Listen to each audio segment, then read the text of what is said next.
Look at that, we're 5 minutes late. 5 minutes late. That's a travesty, that is. I was waiting for Fred or somebody to turn up. Because usually when we start, you know, I kind of go, morning, Fred. But Fred's not here, so I can't say good morning to Fred. Oh, we've suddenly got 3 viewers, though. Maybe Fred is here. Give me 2 seconds. Checking my phone. Should really have sorted that out before I hit start. There we go. Right. Okay. So. Welcome back to Dragon Age Inquisition. Where I have been doing a little bit of playing in my own time.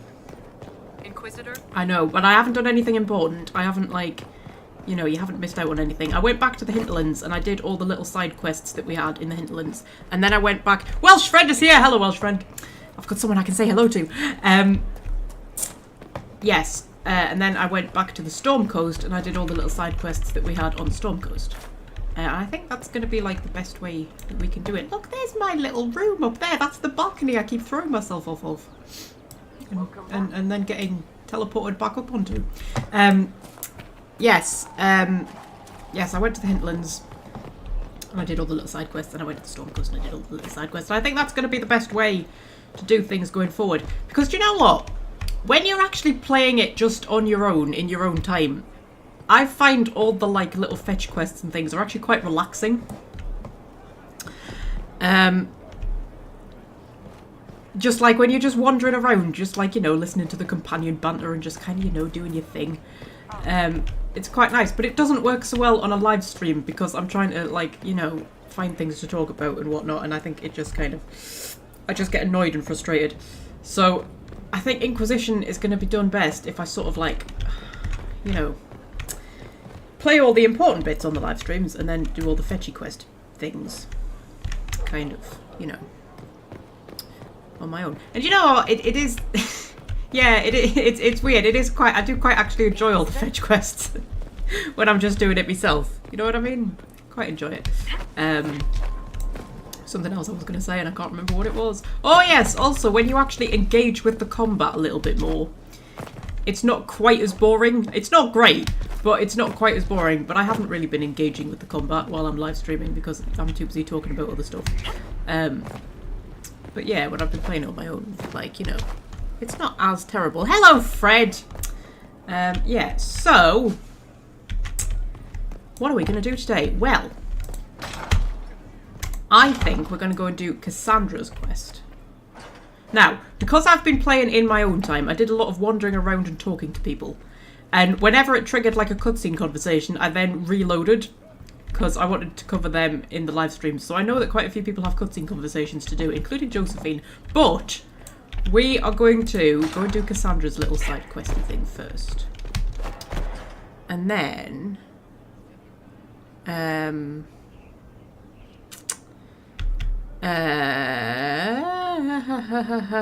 am I talking about? Oh yes, I have titled this the Fallow Mire. So I'm thinking we're going to go and do the Fallow Mire. I was actually thinking I would just do the Fallow Mire on my own and I wouldn't bother live streaming it. But then when I actually went there, it's a lot more, it's a bit more interesting than what I actually remembered it being. So then I thought, oh no, we'll do it on the live stream. So I reloaded. But yeah, that is my current plan, to do Cassandra's quest and then to do the Fallow Mire. However, we might end up making it like a personal quest sort of live stream because I know Josephine's personal quest needs doing. That's going to get triggered. But anyway, we'll go and have our little peek at the war table.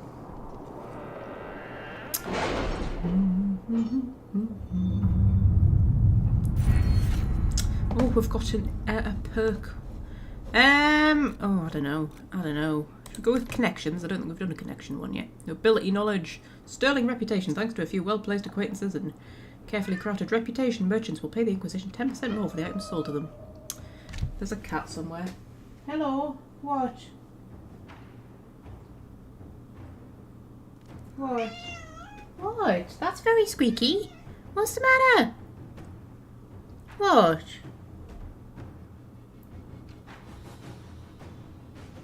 What? No, you're not coming up here, Puds. No. A favour for a favour. Merchants will offer 10% discount on their goods. Rare stocks. Inquisition procurers can leverage the organization's reputation to purchase a shipment of rare and valuable raw materials for crafting. Ooh! Friends in high places. Where the Inquisition deigns to spend its coin, people take notice. Merchants will send messages when they have sales at their stores in hopes the Inquisitor will put in an appearance. Thing is, I don't really buy anything from the stores, so, you know.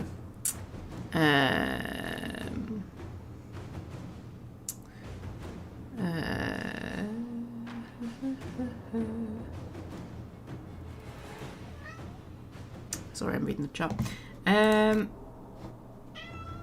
What? What's the matter?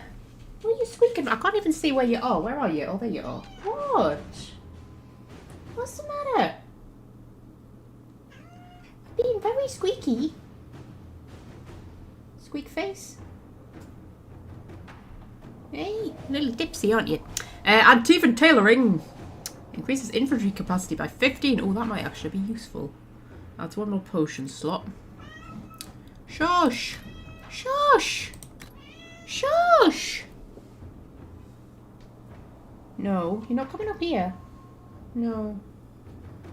No. You've got to let me get a little bit into the live stream before you start causing chaos.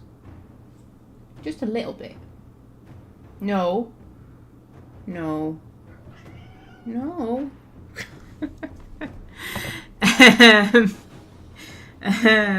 Gain 10% chance to receive extra herbs. Ooh, grants an additional 50% XP for each foe studied. Oh, I've already got that one, have I? I've already got that one. Forward scouts. Reveals additional landmarks and points of interest on the map of every area. What? What are you squeaking for? What? What? What's the matter? You're two squeaky puds. You are. No, no, no. Oh, puds. What are you doing up here? Hey? Should we put cat cam on? Whoops. I just dropped cat cam. Oh, oh, oh, oh, oh. Oh, oh. There we go. Oop. Put you in front of it, shall we? Yeah.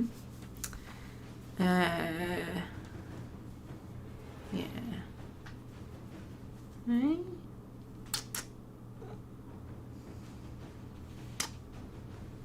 Little dipstick. Should we go with? What was forward scouts? Oh yes, additional thingies. Gain a collection of tier 1 herbs. You keep your little putty paws where they are.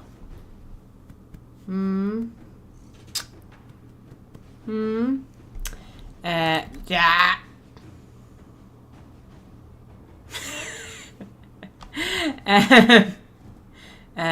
Should we go with Antivan tailoring? Which one was that in? Which one was that in? Was that not in secrets? I'm sure that was in secrets. It was not in secrets. That should be right. Yeah, it was in Inquisition. There we go. We'll have that. What?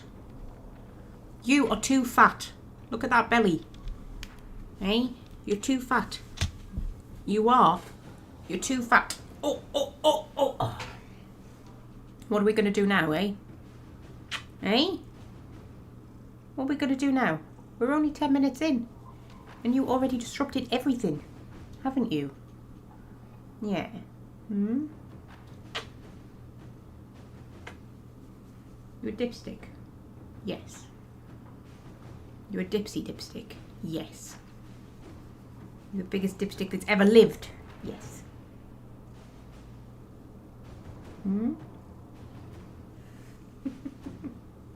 I'm body shaming her. Yeah, I am. I'm fat shaming you, aren't I? I'm fat shaming you. It's because you're too fat. That's why I'm fat shaming you. If you weren't so fat, I wouldn't fat shame you. She's looking at me like, yeah, look who's bloody talking, love. I may have eaten 2 caramel tarts before this started, and a Scotch egg, and 2 cheese strings, and a packet of hula hoops. So, yeah. And I've got a 5-pack of caramel fudges sitting there just in case we get peckish later on. But, you know, it's a Saturday. Saturday's my eat whatever you feel like day. Eh? Hmm?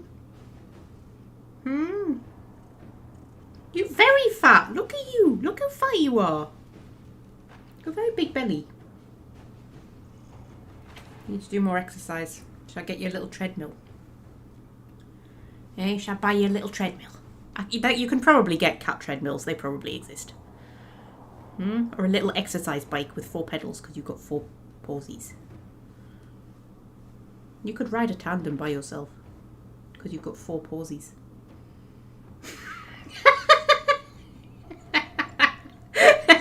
She's looking at me like, you fucking dare. You fucking dare put me on a tandem bike. Claw your eyes out. Oh dear.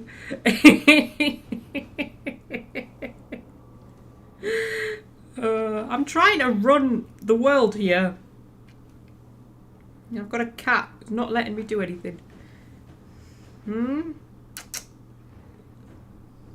Mwah. Mwah.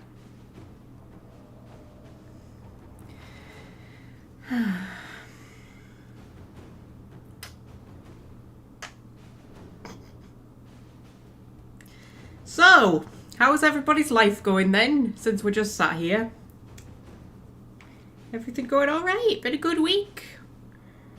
We had a general election, didn't we? Which I completely forgot about. Isn't that awful? I forgot about the general election. Until it was like, Keir Starmer's the new Prime Minister. I was like, is he? But yeah, I wasn't the only one. Everybody at work forgot about it as well. Because there was no hype, was there? There was absolutely nothing about it at all. At least not around where I live. Like, you know, I didn't even see a single sort of bumper sticker. You know, people put bumper stickers on saying vote Labour or whatever. I didn't see anything. I've had nothing through the door. There's been no, like, you know, what do they call it? Canvassing or whatever. Nothing. Absolutely nothing about it whatsoever. And I knew it was kind of, you know, sometime soonish. And then I was in the break room at work and they were doing the, you know, when he was going to meet the king to get, like, sworn in as Prime Minister and everything. And it was like, Keir Starmer is going to meet the king. And I was like, oh, has it been the election? Is that the thing that's happened? It's terrible, isn't it? Didn't even vote. Awful. People died to get me that vote. I didn't even use it.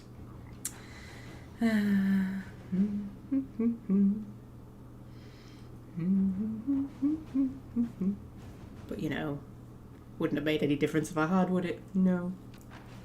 No. It was always going to be a landslide Labour victory. And they're probably who I would have voted for anyway, to be honest, so.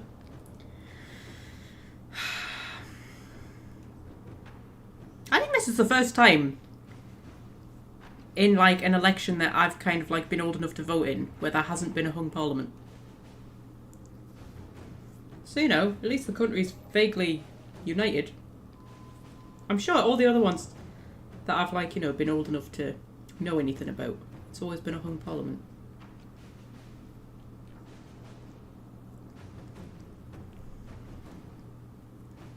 Hello. You alright? Are you going to let me play this game? If I move my hand, I'm afraid you're going to fall off my knee. You are just so big and heavy.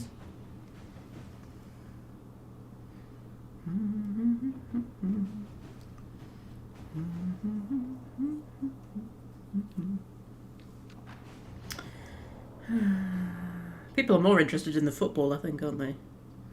Speaking of which, England to kick off in like 11 minutes. We'll have to keep an eye on the score, won't we? Yeah. Pods. Right, I'm gonna try and leave you there. See if we can have a look at this war table. Right. Business with the Carter. Venatori engaged in skirmish on the Storm Coast. One small ship burned at anchor. All hostages eliminated. Can anybody remember what that mission was? Because I can't. But apparently that's a good thing, maybe. And we've gained Osmar's friendship. Marvellous. And okay, the missing seekers. So this is Cassandra's quest. So for a time, finding the missing seekers seemed to be impossible. I think that's meant to say seemed to be impossible. Early indications pointed to these men and women heading one at a time into Ferelden, but here their trail went cold.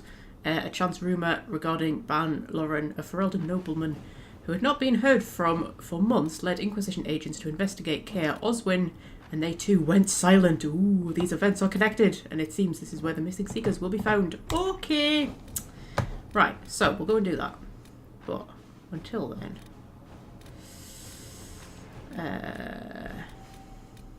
yeah, we've got lots of quests that we could pick from. So, diverting soldiers in the Frostbacks. Right, my name is Sister Paulette. My sisters and I have been accompanying a handful of injured Inquisition soldiers through the Frostbacks as they are no longer able to fight for the Inquisition. They wish to return to their families in Ferelden. These are strange times and many seek the solace or forgiveness of loved ones. Unfortunately, that peace may never come. A band of Avar refusing to see reason have pinned us down. We have taken refuge in a cave and are holding them off as best we can, but I do not know how long we can last. I understand this bird is trained to return to Skyhold. I pray it is so. We need aid. A note in Cullen's hand follows. Soldiers dispatched from Skyhold itself will not reach them in time. We should have men near their location. We sent a party to pursue a group of Red Templars. We suspect of moving captured civilians to one of their Red Lyrium mines. A swift bird might reach the party, allowing them to go to the Sisters' aid. However, we would likely lose the Templars' trail. Ooh, we've got to make choices. So, no one wants to make this call, but if the Red Templars to escape, that should be do escape, shouldn't it? We're discovering, you know, grammatical errors here. More people will be harmed. Our soldiers would understand. Not sure I would understand. Or these soldiers are still our allies. They've done their part. We cannot abandon them. I agree with Josephine. I say we, you know, we look after our own in the Inquisition, don't we, Squeaks? Yes, we do. We're not going to abandon our soldiers.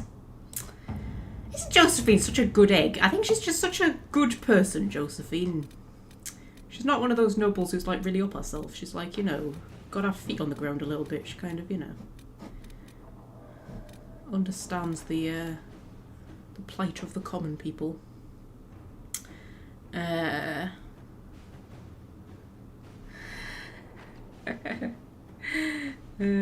Fred making me laugh in the chat.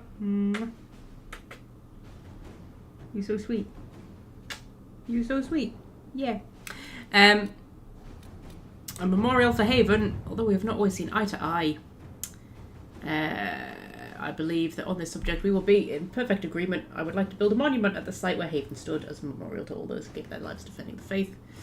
Shall we work together to honour these fallen heroes, Madame Ambassador, from the Marquis Drellion, who was the guy we were arguing with a little bit back at Haven, who thinks he had a claim to the land or something like that.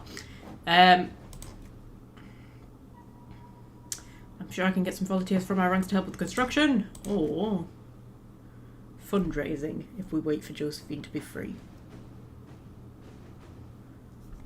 No, let Cullen send his volunteers, why not? He always has a good practical solutions, Cullen. We'll find something for Liliana to be doing.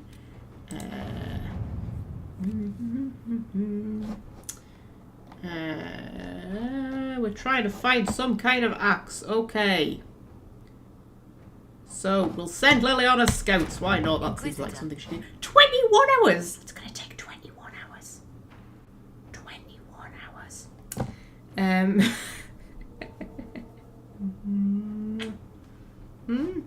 Right, okay.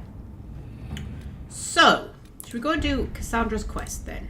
She wants us to find the missing Seekers. Because they're her pals and she wants to know what's happened to them. She does. I might need both my hands for that though, Puds. It's possible I will need both of my hands. You know? And I currently don't have both of my hands because there's a putty occupying one of my hands. Kaer Oswin, there we go. Cassandra has reason to believe that Corypheus is behind the disappearance of the Seekers of Truth. She requires help to prove it. Okay, let's go there then. So we need to take Cassandra and then we can take... Who should we take? Who should we take? We need a mage. Should we make Dorian for a change? Because I've brought Vivian like every other time. Because, you know, I adore her. But for Dorian for a change. And then... Is my breath irritating your ears? Is that why you keep... Sorry. Sorry. I'll be serious. Shall I be serious? Hello. You're a cute girl, aren't you? Could play Dorian and Vivian. We could have 2 mages. We could take Iron Bull. I think we'll take Iron Bull. I like Iron Bull. That'll do.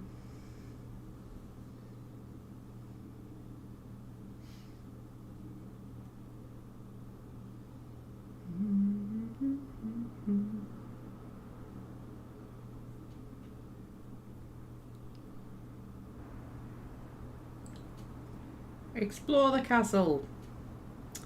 I can't. My arm's occupied. Just set the actual quest, shall we?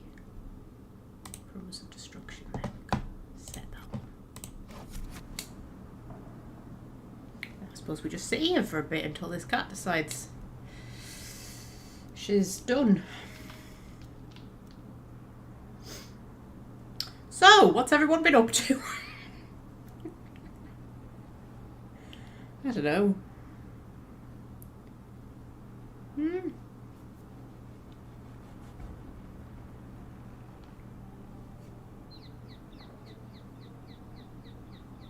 I've been filming some videos that may or may not end up getting uploaded. Because I've lost interest in gameplay videos. I just have no interest in them anymore. So, bloody cat hair up my nose.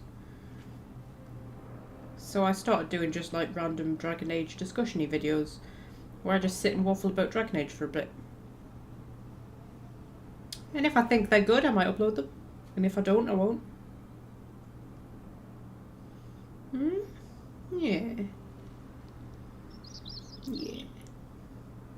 Trouble is, I can't even right click to move anymore like what I used to be able to. I wonder if I can, like, in that mode. Oh, I can. Oh, interesting. Also, Dorian has a level up. Let's see if I can reach the right key. Oh, actually, I might be able to do it. There we go. There we go. Dorian. Oh, level up Dorian. Boop. Does anybody else have a level up?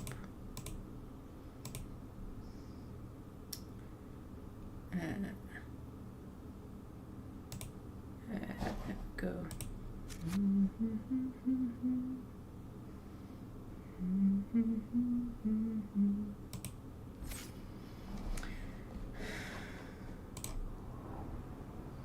Yeah, so we could do it that way.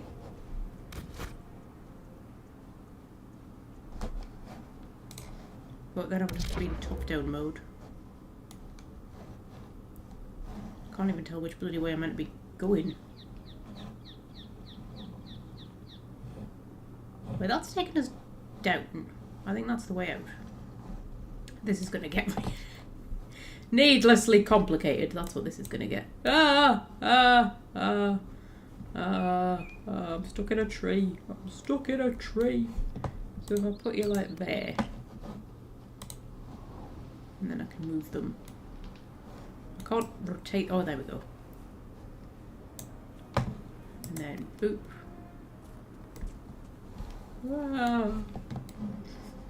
It's not quite as intuitive as what it was in Origins. But you know, it gets us moving. Odd that the trail should lead us here. Ban Loren is a pious, unassuming man. What has he become involved in? It might not be by choice. Everyone's going crazy. Just might not be by choice. He might simply be a victim as well. Let's see what lies within. Oh. Jesus, these controls are flipping weird. Ah!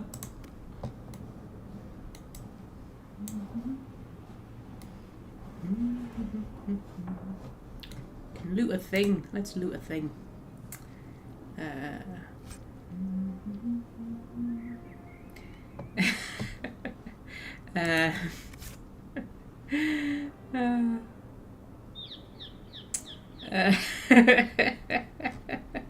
Fred's been clearing his apartment. Wow. I need to deep clean my flat tomorrow because I've let it get into a state.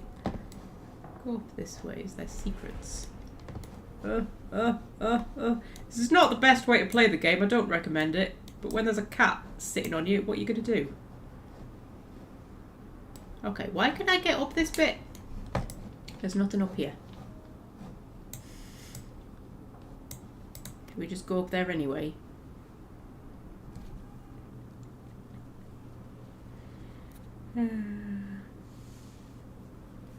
Hey.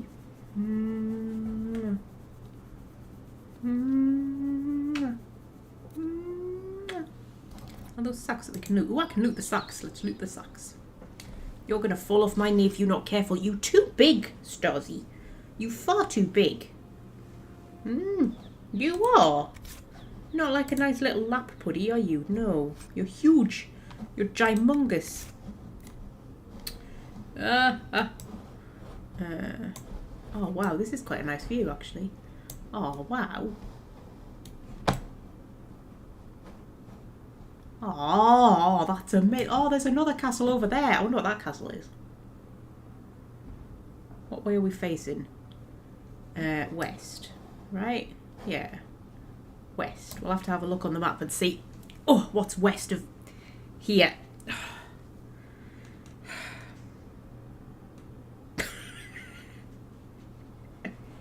This cat, I swear to God.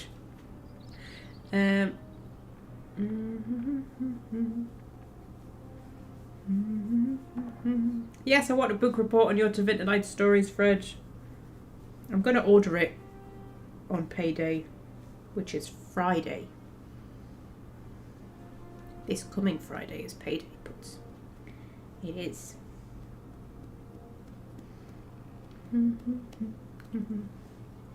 Don't bite me.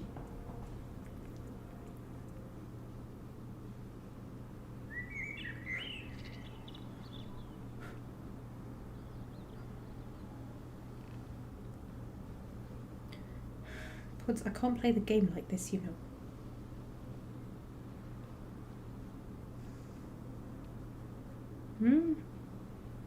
I'm really kind.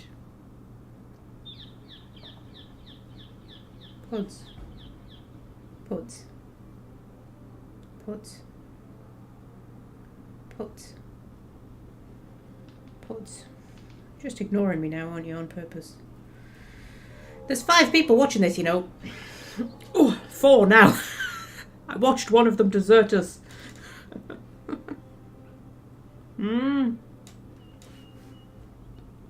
How it, lass?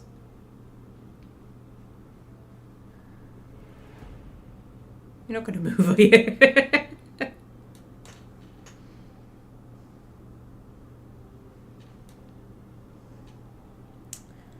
So, anybody planning their Veilguard protagonist yet? I like the idea of playing as a Grey Warden. I got quite excited when I realised you could play as a Grey Warden, because I like the Grey Wardens. I feel very loyal to the Grey Wardens. I don't like what Inquisition does to the Grey Wardens, but, you know. I like the Wardens. They're my favourite faction in Dragon Age. You've got dandruff. Look! That's dandruff. Hopefully it's dandruff, not like flea eggs or something.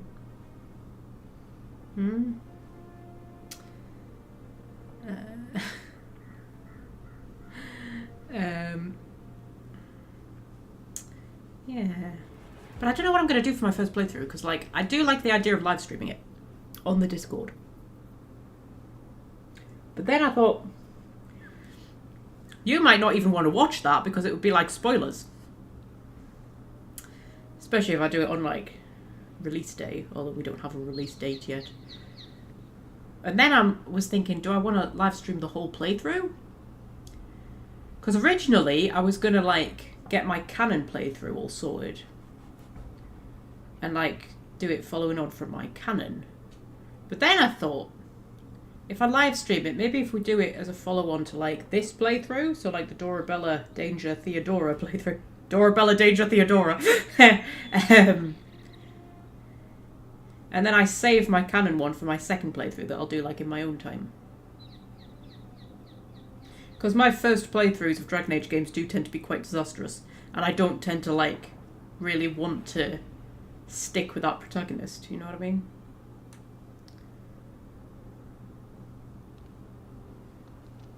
So I don't know what to do. I don't know what race I'm going to play as or anything.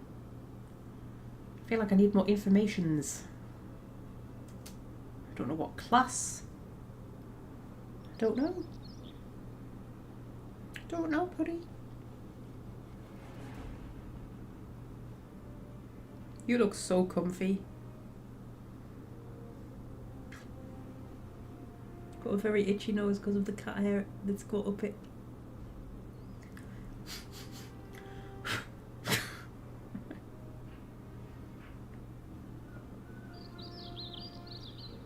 Me? I think you've just farted. Mind you, Scorpio's on the windowsill. He could have just farted. Somebody's made it stinky, and it wasn't me.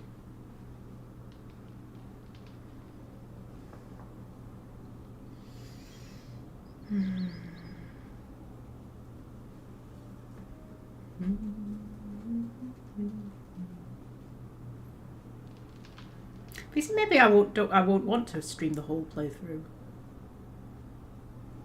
You know, it's quite a personal thing, isn't it? Your first playthrough of an RPG that you're obsessed with. I don't know. I don't know what I want to do. Decide closer to the time.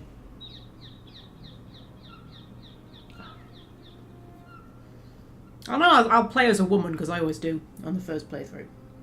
I just prefer female protagonists. I'm sexist like that. You really do have a lot of dandruff, you know. Oh, and a lot of hair coming out of you. I need to brush it again. Again. You're probably growing your winter coat back in since it's gone cold and rainy. It's so weird. We had like a week of summer where it got really hot and sunny. And I got like really badly sunburned. And then all of a sudden, it's like 14 degrees and raining and cloudy and really windy, and it's very strange. It feels like autumn. It feels like we're going into autumn. That's what it feels like. I mean, I'm not complaining because you know how I feel about summer. If it stays like this right up until actual autumn, I'll be quite happy. But it is a bit weird.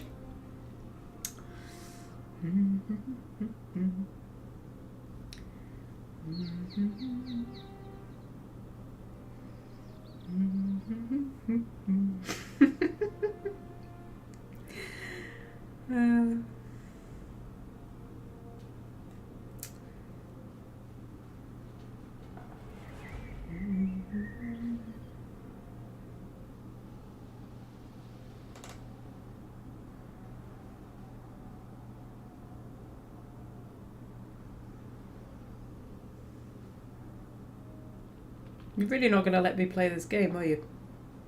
Half an hour we've been going.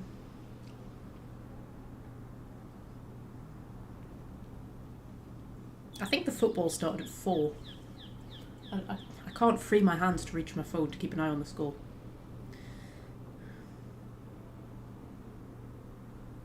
Not that I'm that invested in the football, but you know. I like to know whether England's winning or not. The tennis has been good. I've been really enjoying the tennis.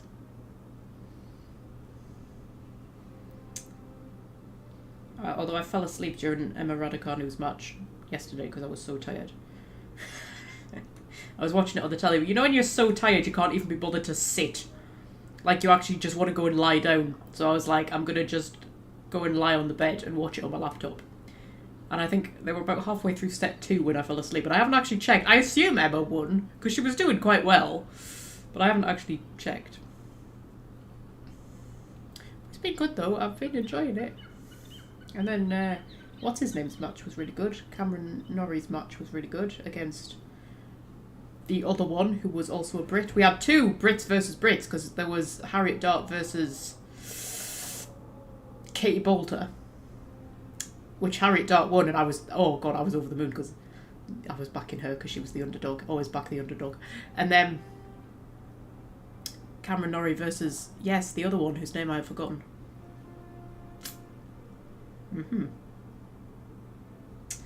Anyway, I know Cameron Norrie won. Those were good matches.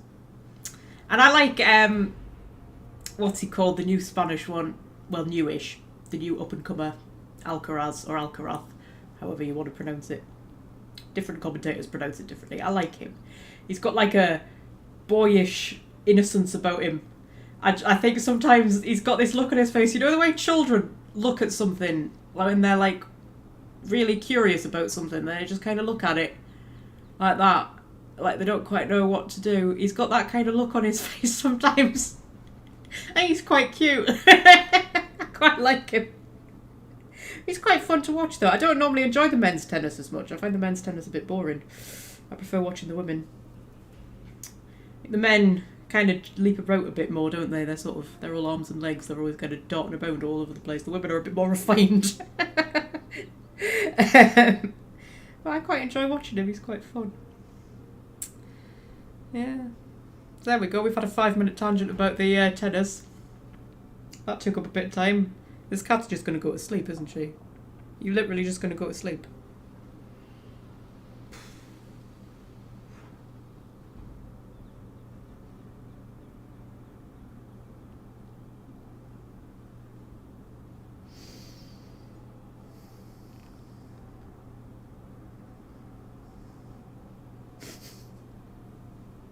I mean, that's been my week, so I've kind of run out of things to sort of talk about now.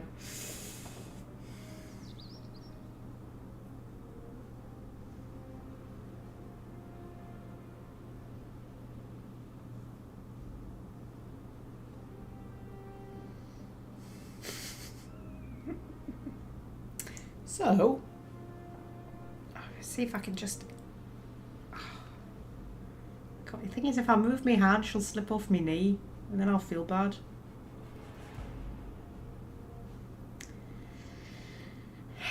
Come on, guys, give me something to work with here. Give me a tangent, anything. We might be here for a while. This might be the whole live stream. It might just be this.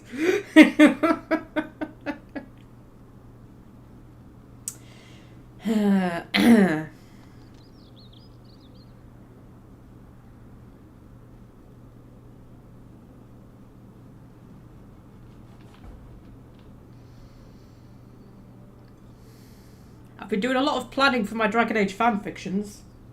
My 2 that I've got in the works. I've got the Ostwick one, and then I've got a sequel to the Ostwick one, which is set during Inquisition, but it doesn't exactly focus solely on the story of Inquisition. Oh, actually, oh, Viral Effects is here. Hello, Viral Effects. Has the England-Switzerland game not started yet? I thought it started at 4 o'clock, did it not? I don't know when kickoff was, to be honest.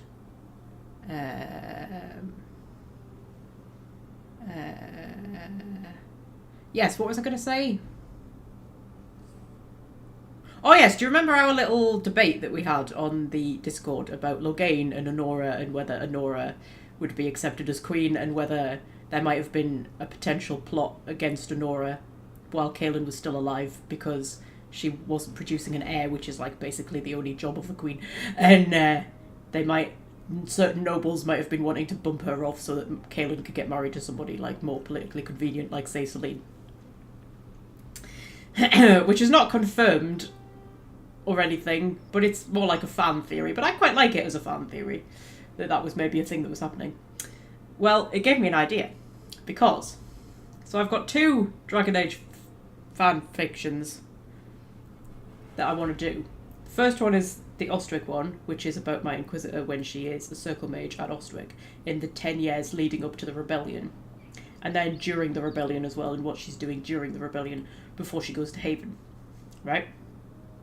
My second one is set during Inquisition.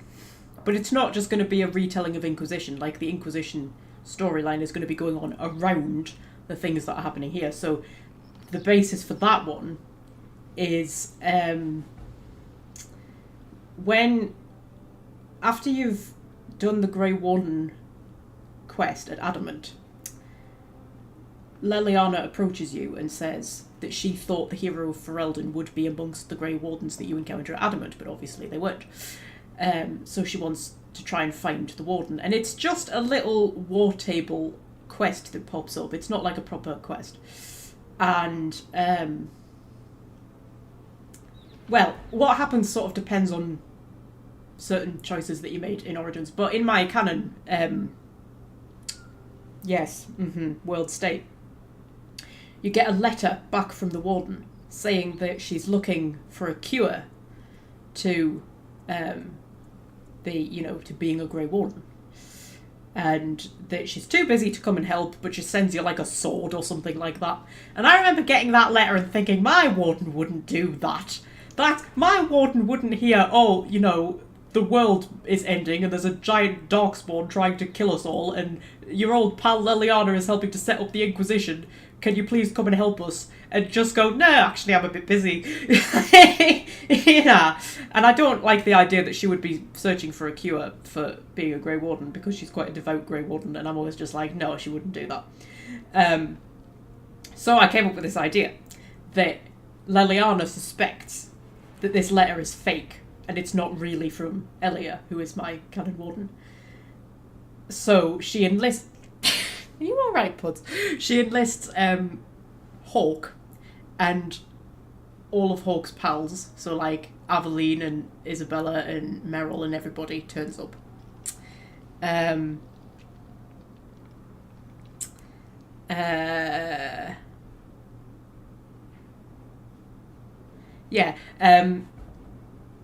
So they all turn up, so yes, Liliana kind of enlists them. It's my way of bringing all the exciting people into the Inquisition. So Liliana enlists all of them to go and find Elia. And the basic storyline is that her and the other... Oh, are you going now? I'm just into my tangent and you've decided to leave. Oh, you little arsehole. Well, I've got to finish it now. I've started it. Fuck's sake.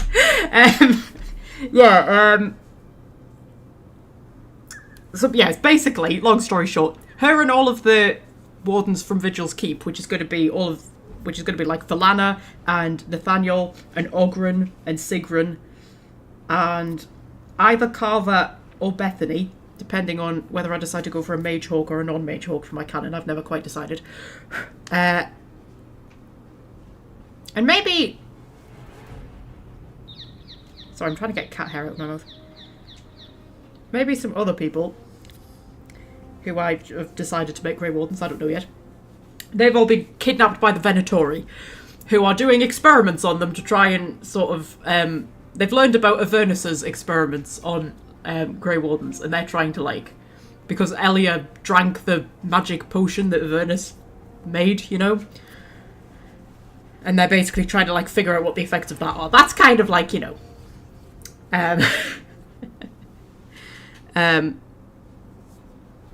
yes. That's kind of like my general idea. So, anyway, they go and rescue Elia. And that's like the first part of the story. And she comes into the Inquisition and she sort of leads the Grey Wardens who the Inquisition have taken in. Right? And she kind of becomes all mixed up in the Inquisition storyline. So at this point you've got the Warden, you've got Hawk, you've got all of Hawk's pals, and then you've got like all of the Grey Wardens from Awakening and whatnot. And they all kind of come together and it's all a big happy party. And then I was like, well, what's going to happen then? Because I don't just want to follow the story of Inquisition. I want something else. After you do Wicked Hearts and Wicked Minds,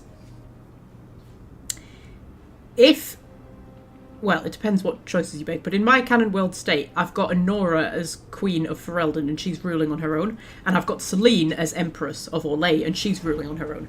And if you do that, you get a little war table quest pops up that says that the two of them have fallen out. But it's never explained why they've fallen out. It just says that they've fallen out and they want the Inquisition to help mediate between them to try and keep the peace, right? And it's just a war table mission, and I think Josephine sends some ambassadors or something like that, and that's kind of it. And I'm always like, why would they have fallen out? Because every indication you get from the codexes and the books and things like that is that Selene and Anora really like each other. And, like, particularly Selene really likes Anora. She calls her, like, a rose amongst Ferelden thorns or something like that. I can't remember exactly. And I'm sure in The Masked Empire it sort of mentions how much she kind of likes Anora and admires Anora. Right.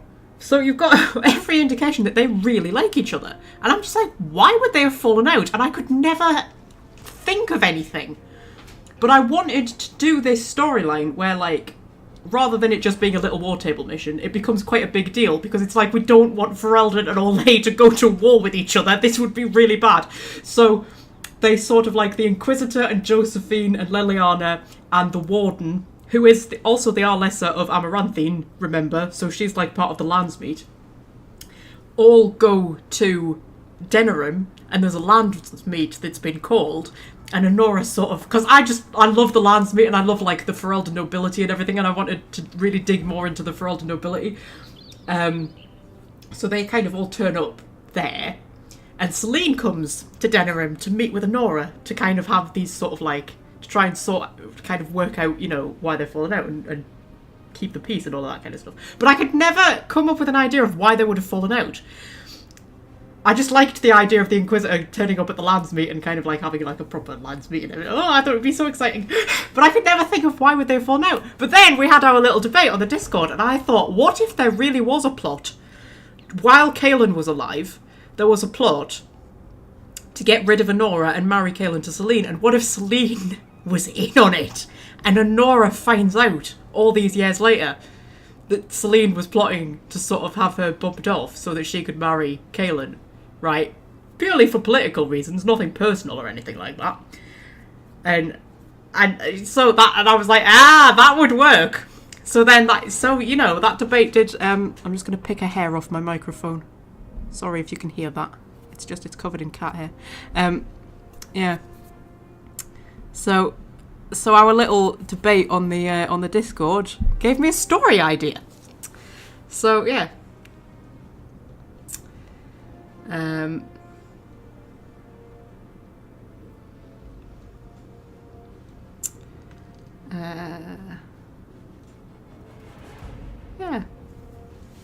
Bridgerton Thedas, yes, that's basically it.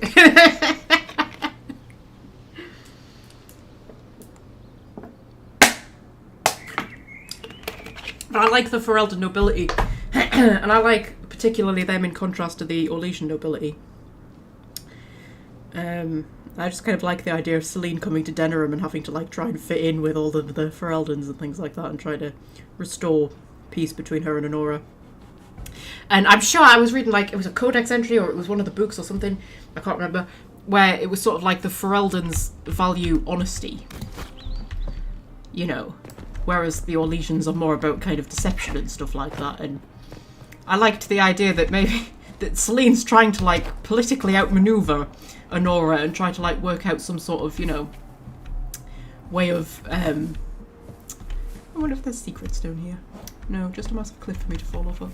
And she's trying to play the game in Ferelden, and it's not working because the nobles in Ferelden, you know, don't give a fuck about all of that. They appreciate honesty, and you know, they don't like scheming, at least not officially, although of course they do scheme. But I love the idea that she just doesn't understand what Honora wants. And then Elia's just like, she just wants you to say sorry. Like, you know, yeah, she's just upset that you were planning to kill her, you know, that's basically it. And she's kind of doing all this political maneuvering, and Honora's just like, no, I'm just pissed off that you were going to kill me. I feel betrayed, I thought we were friends. That's kind of like, it's as simple as that. Yeah. So yeah, because I think Ferelden culture is a lot more interesting than it's often given credit. And you know, so I wanted to dig into that a bit more. Anyway, should we get on with this quest? It's only been 48 minutes. Jesus Christ. Oh, hi, you're a person. I just nearly walked up and gave you a cuddle then. Okay, that was a Red Templar, I believe. Would there be more Red Templars in here? Yes, there would. Right, we do a little bit of a... And then we do a little bit... Oh, I can poison my weapons. Yes, while I was playing in my own time, I sort of like, you know, actually engaged with the combat a little bit more. And figured out some of my abilities a little bit better. I have like poison arrows and shit. Find the dungeon key, explore the castle. I should have known. The Order of Fiery Promise is a cult with strange beliefs about the Seekers. They've hounded us for centuries. Okay, so... What strange beliefs? What kind of Strange beliefs. They believe they are Seekers, the only rightful ones. They say we robbed their powers long ago, preventing them from ending the world. Ending the world? The only way to truly eradicate evil in their eyes, the world will be reborn a paradise. It's all nonsense. Okay, why not deal with them? Why haven't the Seekers dealt with them? We have, many times. They simply reappear after a time like weeds. Nobody knows how. Okay, can they be reasoned with? Probably not. Is it possible to negotiate with them? They're fanatics, drunk on whatever forbidden magic they can find to make themselves true Seekers. This explains why the Seekers might be here, but not the connection to Corypheus. Okay. We don't know that there's a connection to Corypheus. Maybe there isn't. I think there is. I can't quite remember, but I think there is.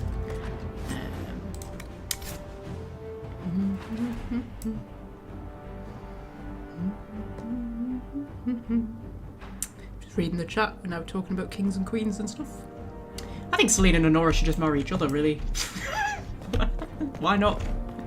Political alliance. I was listening to one of my history podcasts that I listened to, and they were talking about Mary Queen of Scots, and well, it was the relationship between Mary Queen of Scots and Elizabeth I, and it was about the marriage market. And one of the many reasons that Elizabeth I never married was that there just wasn't really that many good potential husbands. And Mary Queen of Scots found the same problem when she was looking for a potential husband, but she kind of needed a husband. Yeah,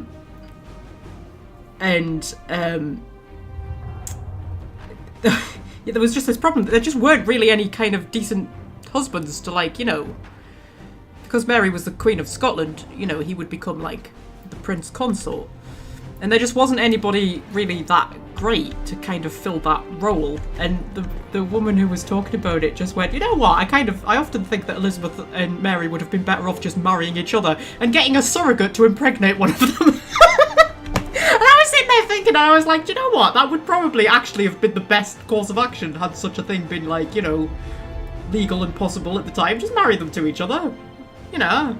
They wouldn't have to do anything. I mean, the only reason kings and queens need to sleep with each other is to produce children. So, you know, there wouldn't be any... Yeah, but it would have created quite a nice political union. Yeah, would have been a good idea, that.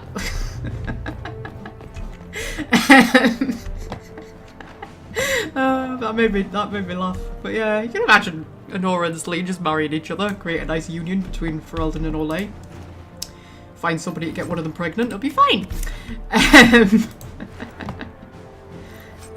Dungeon key. Right. So, dead Ferelden soldiers. That's not a good sign, is it? It's not remotely a good sign.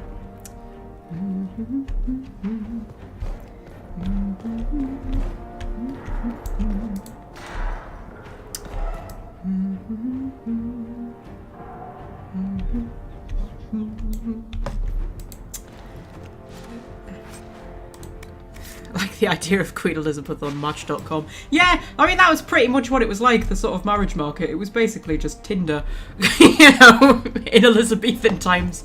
And yeah, there weren't really any suitable candidates at the time. Well, maybe Mary would have been better off not marrying, because the thing that really screwed Mary over was the fact that she had a son. She was sort of safe up until that point, because once she had James, at that point they had a better heir. Because the thing is, this is always fascinating. We're going off on a Mary Queen of Scots tangent. So when I grew up in Scotland, right, from the age of 9, and we did Mary Queen of Scots in school when I was 10, 11 years old, something like that. So, like, you know, they played down some of the gory things, like the fact that she was publicly raped by the man who wanted to marry her, so that she would be forced into marrying him because he raped her, which is, like, really shit. But anyway, yeah, but in Scotland she's sort of seen as this kind of great heroine and this great martyr, and the Mary Queen of Scots, the great Scottish queen who, you know, was killed by the English, and blah blah blah blah. And yes, she was killed by the English, but the Scots wanted her dead as well. Like, in her actual time, the Scots hated her. She wasn't popular in Scotland at all because they saw her as a foreign queen because she'd been raised in the French court. She was Scottish. She'd been born in Scotland, but she'd been married off to the King of France at a very young age. I think she was like 3 or 4 when she got sent to the French court. So she'd been raised in the French court. And then her husband, Louis, one of the Louis, I don't know which Louis, 12th, 11th, something like that, I don't know, died quite young. I think he was a teenager. And at that point, she wasn't safe in the French court because she wasn't queen anymore because he was dead. The king was dead. And the French didn't want her around anymore because she wasn't really useful. So she kind of had to go back to Scotland, where she was actually the ruling queen. But they didn't really want her, partly because she was a woman, and also because, as far as they were concerned, she was French, really, you know.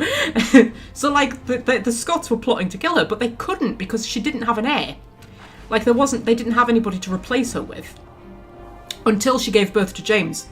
Not only was he an heir, but he was a boy, which made him, like, a better candidate than her, despite the fact that he was a baby. But I mean, from the moment he was born, like even when he was just days old, they were plotting to kill Mary and replace her with James, even though he was a baby, you know, because he was a boy and that made him better. Also, he would need a regent, so whoever was going to be his regent would become king. I can't remember exactly who was going to be his regent. It was quite a complicated plot. It had lots of twists and turns, and I can't remember the specifics of it. But yes. And then, was her husband murdered? And then she got a new husband, and then he was murdered?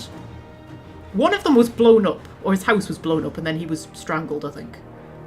And the other one, somebody got stabbed to death, but I can't remember whether that was also her husband or whether it was someone. I can't remember the specifics. But it's a really interesting story if you like intrigue and sort of stuff like that. If you look up the actual story of Mary Queen of Scots, it's got lots of twists and turns and stuff like that. And then, of course, she ended up being captured by Elizabeth, and then she plotted to kill Elizabeth, which kind of screwed her over a little bit, and then she got executed. Although interestingly, people always say it was Elizabeth that had Mary executed, and she didn't give the order. In fact, when she found out, she didn't even know that that the order had been given until after Mary was executed. And when she found out that they had executed Mary without her giving the order, she was so furious. There are accounts of how furious she was.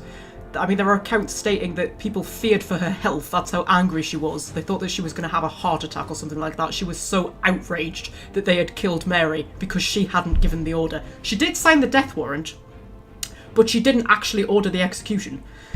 And when she found out, because they just executed Mary behind her back.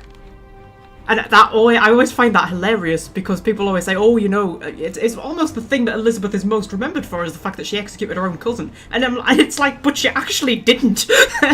When she found out Mary had been executed, she was furious. And it was her spy master who gave the order, and she ended up exiling him. So yes. Yeah, there's a little bit of interest for you. Anyway, yes, that was another tangent. It's been a while since we've had a history tangent, isn't it? Anyway, let's look at this dead Seeker. A Seeker. Did they torture him to death? The Promisers will pay for this. Okay, Cassandra. The lighting is not great in this place, is it? Oh, Newbie's here! Hello, Newbie! I still don't have a better nickname for you yet. You know, I don't like calling you Newbie because then we might get another Newbie. So, you know, I want a better name for you. Every time I glance at your username, though, my brain goes Ellie because I just say E-double-L with an E. Can I call you Ellie? Can that be your nickname? If you don't want that to be your nickname, just say, no, I don't want that to be my nickname. You can give me a nickname that you want for yourself if you prefer. Or you could say, do you know what, Magpie? Just call me by my fucking name, woman. Jesus Christ. Is that so bloody hard?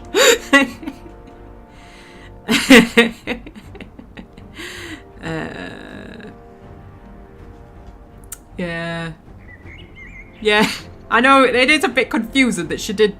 Yes, she did sign the death warrant, but she didn't order the execution. But she signed the death warrant under duress. Like, she didn't want to sign the death warrant. She held off for as long as she possibly could because she didn't want to be known for executing her own cousin. Also, the fact that Mary was of royal blood made it very kind of iffy.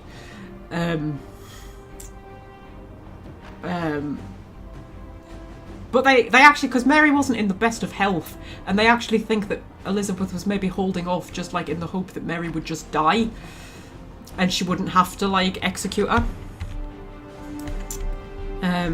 Yeah. Yeah, but anyway. It's the elf race in The Witcher. Oh, it is, isn't it? It is the elf race in The Witcher. Interesting. Cullen's ready to report in. I'm busy, Cullen. Jesus. There's a funny thing you can do with this fight. I'm going to see if I can do it. Because one of these guys drops a letter, and when you pick up that letter, it triggers a cutscene, and if you haven't killed the rest of them yet, the fight carries on going on in the background during this cutscene. So, shall we see? If we see anything worth looting, we'll loot it.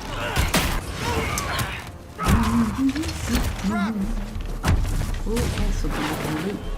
Loot that. No. Loot that. No, just carry on. I'm looting. It's a courtyard key. I'm sure somebody drops a letter.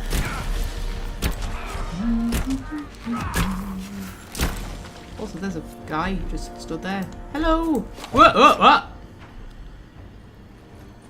As the Seekers of Truth have proven resistant to the effects of red lyrium, the Elder One has seen fit to place them in your care.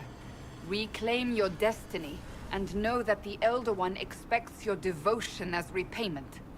Signed by Lord Samson, Commander of the Red Templars. Does Corypheus not realize the promises want the world to end? What use are they to him? Well, Corypheus wants the world to end as well, doesn't he? Kind of. Yeah, but I've had this cutscene before where this cutscene's triggered while there were still enemies around, and it was hilarious because Cassandra and the Inquisitor were just talking, right, having this conversation while people were, like, shooting arrows at them, and, like, they were literally getting stuck with arrows and just completely ignoring the people who were firing the arrows at them. You could just imagine them going, yeah, we'll get to you in a minute, we're trying to have a discussion here. Just back off. Yeah, he'll betray them first, probably. Corypheus will probably betray them before they get their chance. But after he gets what he needs out of them. But this doesn't explain how he captured the Seekers in the first place, or what's been done with them. We must keep looking. Why are Seekers resistant? The letter said Seekers were resistant to red lyrium. Our abilities grant us many gifts, but the resistance to red lyrium's corruption, that seems strange. Although it would explain why none have numbered among the Red Templars. And thus Seekers would be useless to Corypheus. He would have no leash to hold us.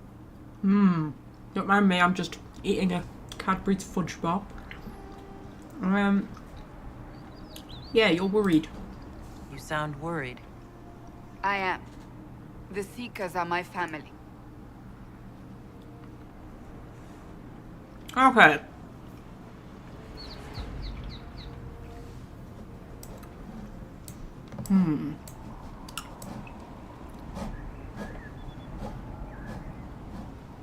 Okay. Sorry, I'm eating. I'll be back with you in a minute. Right. So. Have ourselves a little explore around. See if there's anything worth picking up.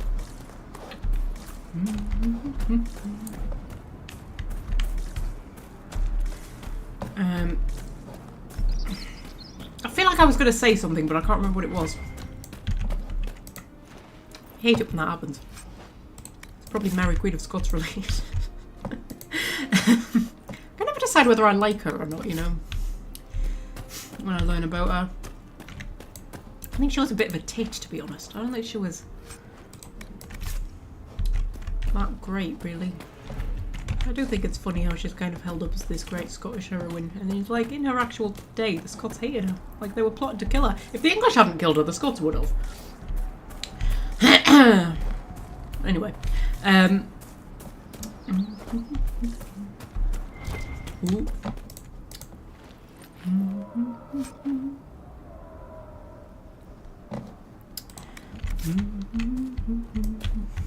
It's worse than peanut butter. This may take some time. Yeah, I've got 4 more of them. I bought the 5-pack. a 5-pack of fudge bars. Yeah. It's a Saturday, I eat whatever I want on a Saturday. Today I fancy fudge bars. Right, so...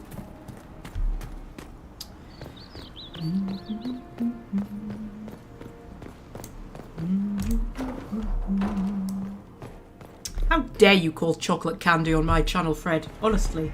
Trying to Americanise my channel. Ooh, that's a bit sexy, isn't it? Yeah, that almost looks like Meredith. I don't think it is. That looks like Meredith if she'd been allowed to live into old age. Put some poison on me arrows. Just do a bit of a thing.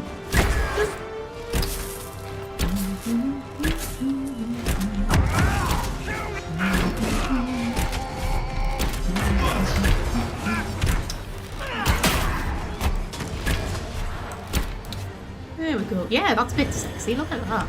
That's amazing. Who is that supposed to be? I mean, she's in, like... I was going to say Templar armor, but I don't think it is. But she's got the thing that Meredith had, the little coronet thing. But she's got grey hair. I don't know who it is.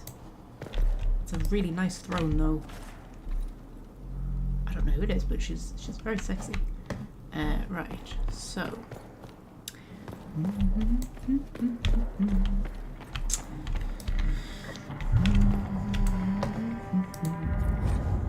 Order of the Fiery Promise. Yes, that definitely sounds like an insane cult. I love the way Dorian's staff glows. His red lyrium staff that somehow doesn't turn us all insane.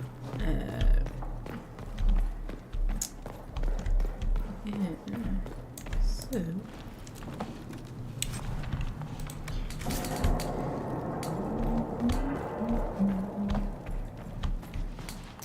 Head on upstairs, shall we? I love Ferelden. I love how they've got, like...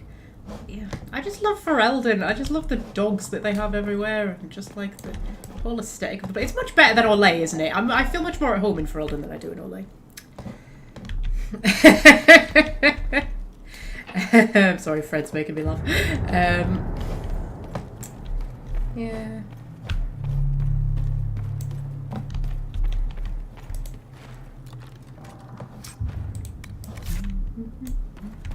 Like, if you were picked up and put down in Thedas, right? Somebody picked you up right now and just plonked you down in Thedas. Where would you live?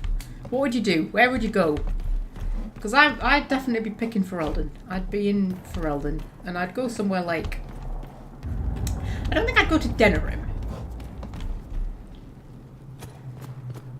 I think I'd go somewhere like Hyaba.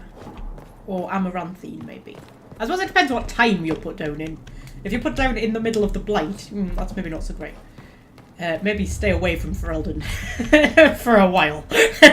But let's assume you're sort of plonked down, kind of like... It's somewhere like the 10 years kind of between Origins and Inquisition, where the Mage Rebellion hasn't quite kicked off yet, and mostly things are going pretty smoothly for the time being. If you were kind of plonked down, I'd be going to Ferelden. I'd be going, yeah, somewhere like Hyaba or Amaranthine. Ooh, ooh, ooh, ooh, ooh. Picking up something. What are you picking up? I don't know. Ooh, is there a pot over there? No, I've got that pot. Oh, I don't like this. It's picking up things and I can't see it. Because it's too freaking dog. Over this side. Is it below me? It might be below me.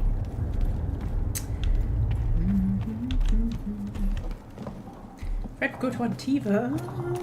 I feel like Antiva would be a bit warm for me. See, I like the cold. Who? Who? Hang on. Wait, you thingied. You thingied. There, there. Where? What? What am I missing? Usually lights up. It's not that, is it? No, I've done that. Oh, it's the thing over there. Just see if this was worth it. Ever knit wool, that was totally worth it. Totally worth all that hassle. That secret elf sanctuary at the end. Yeah, maybe.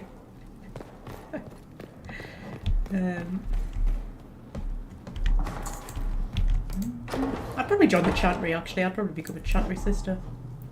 They seem to have quite fun lives. They end up becoming, like, you know, Daniel! bards and things. Daniel!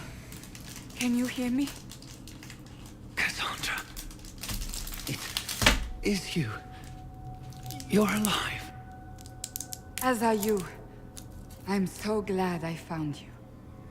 No, they put a demon inside me. It's tearing me up. What? You can't be possessed. That's impossible. I'm not possessed. They fed me things. I can feel it growing. Yeah, it doesn't matter how many times I play this. I never quite understand what they actually did to the Seekers. Anyway, why would they do this? What could they hope to gain from this?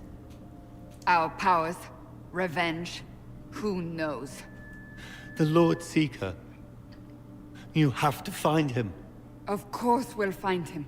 If he lives, we'll... Lucius betrayed us, Cassandra.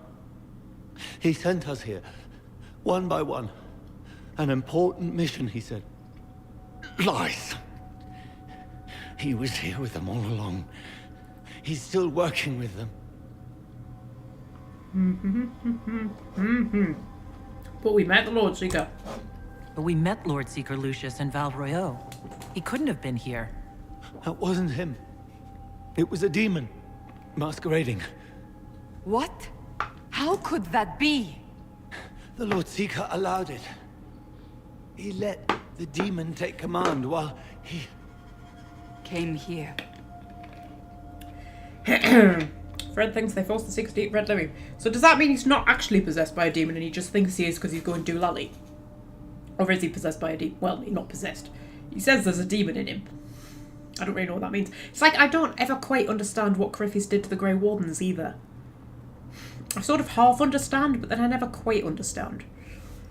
But we haven't reached that bit in the story yet. Yeah, I'm so sorry. Cassandra. Now is not the time for sympathy. Wait. Don't leave me like this, please.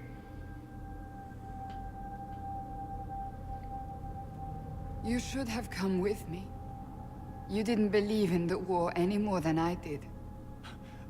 You know me. I wanted that promotion.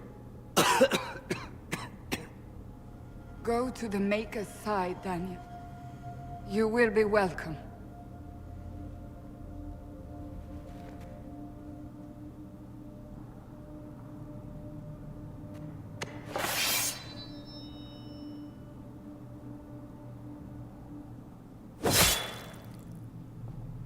He was my apprentice. I have never known a finer young man. Now we find Lord Seeker Lucius. Okay. Yeah. First though, we just have a little scout around to see if there's anything worth looting. I know you're having a bit of a personal crisis here right now, Cassandra, but you know, priorities. I think we're all good. Head on up here.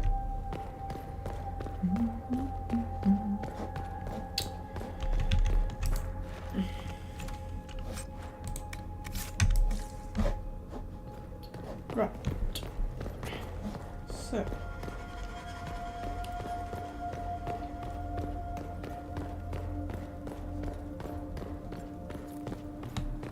Josephine is ready to report in. That's good. I'm a bit busy at the minute, Josephine. Well, you know, I'll get to you. I have it in my head that there's an Easter egg on this quest. You know, things like the metal bikini areas? I'm sure there's something like that on this one, but I can never quite remember where. Maybe I'm misremembering. Who knows? Some poison on my arrows.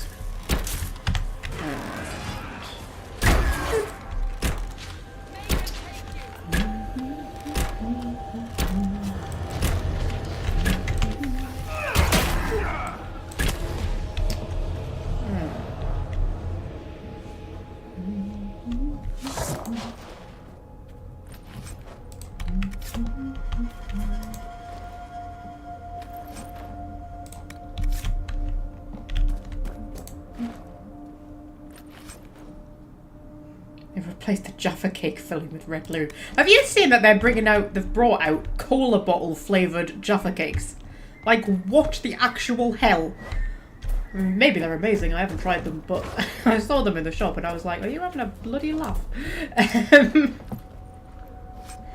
they've already brought out raspberry ones. Which, I'm like, fair enough.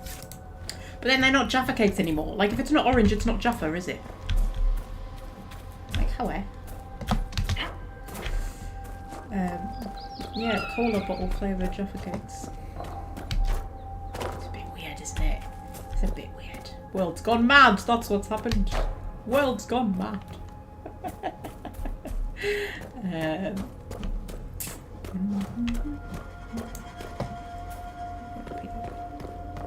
How do I unlock these other 2 slots? Is that through the Inquisition perk things? I can't remember.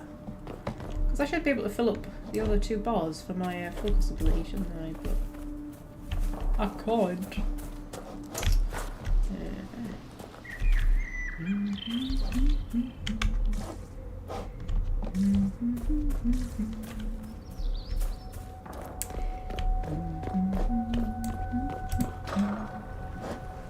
Lord Seeker Lucius. Cassandra, with a woman I can only assume is the new Inquisitor. I'm just gonna get another fudge bar, don't mind me. Yeah, you have a lot to answer for. You must be very proud of your handiwork. I presume you know we Seekers of Truth were once the original Inquisition.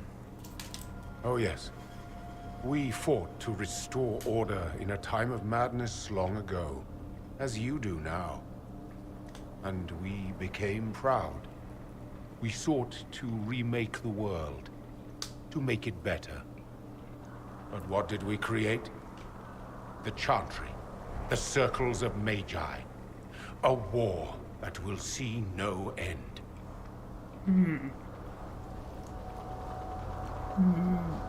So you help Corypheus? We are not the same. You betrayed your people. I agree with you. I do not agree with you. Yeah, so you help Corypheus. And aiding Corypheus is supposed to help? Corypheus is a monster with limited ambition. And your ambition is so much greater. We Seekers are abominations, Cassandra. We created a decaying world and fought to preserve it even as it crumbled. We had to be stopped. You don't believe me? See for yourself. The secrets of our order passed to me after the former Lord Seeker was slain. The war with the mages had already begun, but it was not too late for me to do the right thing. This is not the right thing.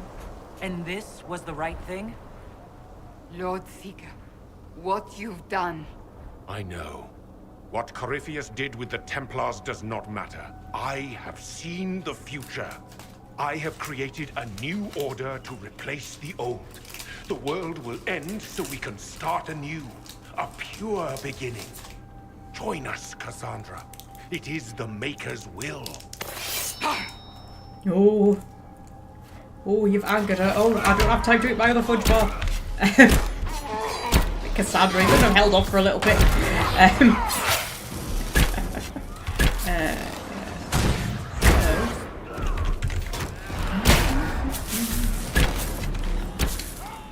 Do you really only get this quest if you side with the mages? Is that true? So what quest do you get if you side with the Templars then? Because you must have a way of finding out the truth about He was the insane. Seekers. He had to be. The influence of Corypheus, perhaps? Was he trying to disable the Seekers? If so, it worked. If so, the plan worked perfectly. He could not have destroyed all of us. I won't accept it. Let us return to Skyhold. I wish to see what's in this Book of Secrets. Okay. Yeah, because you have to get the Book of Secrets to find out the truth about the Seekers.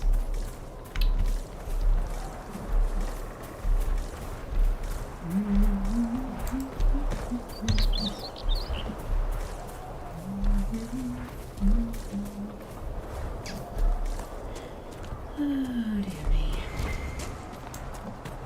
a very clinical description of a Jaffa cake you've just put in there, Welsh friend.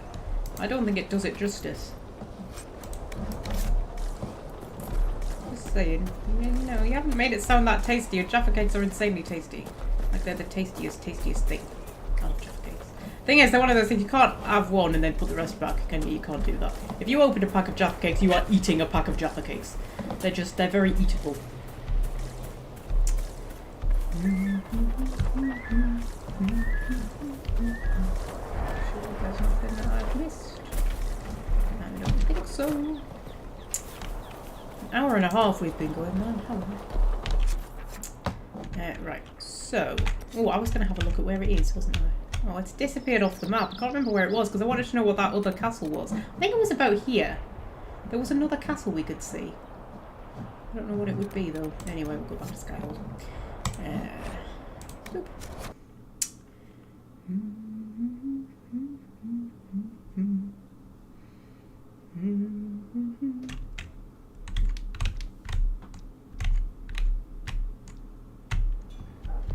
We'll have a little chit chat with old Cassie. There she is. Hello, lovely.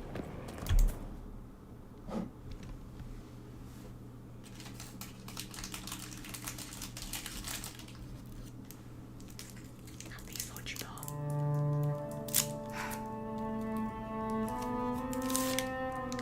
This tome has passed from Lord Seeker to Lord Seeker since the time of the Old Inquisition. And now it falls to me. You seem upset. You alright? You look drained.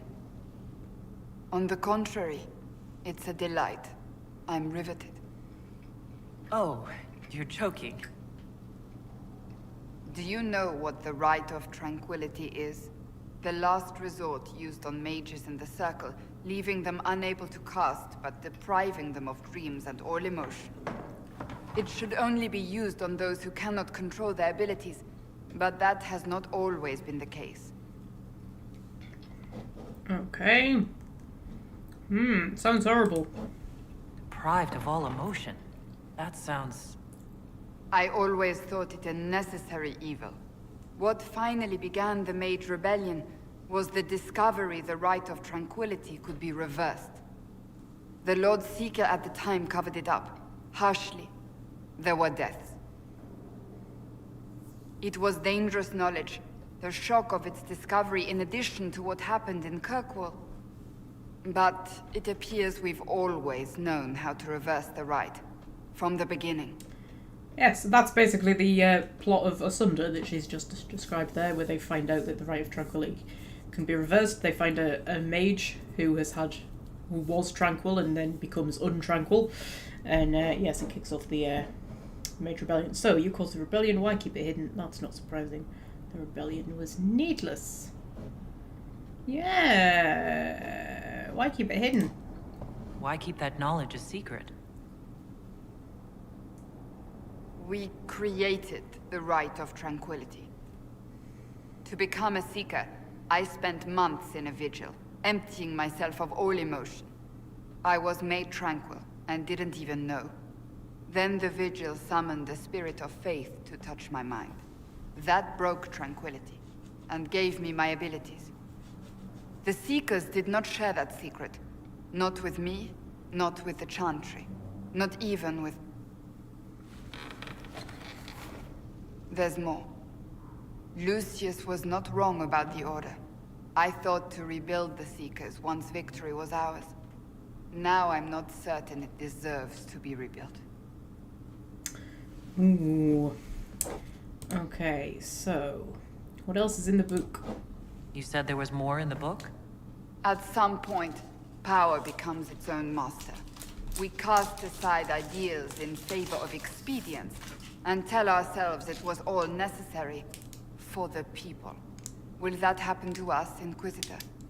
Will we repeat history? This is a very common theme in the Dragon Age games. It's sort of like, you know, something that starts off with good intentions and starts off as a good thing becomes kind of corrupted and twisted.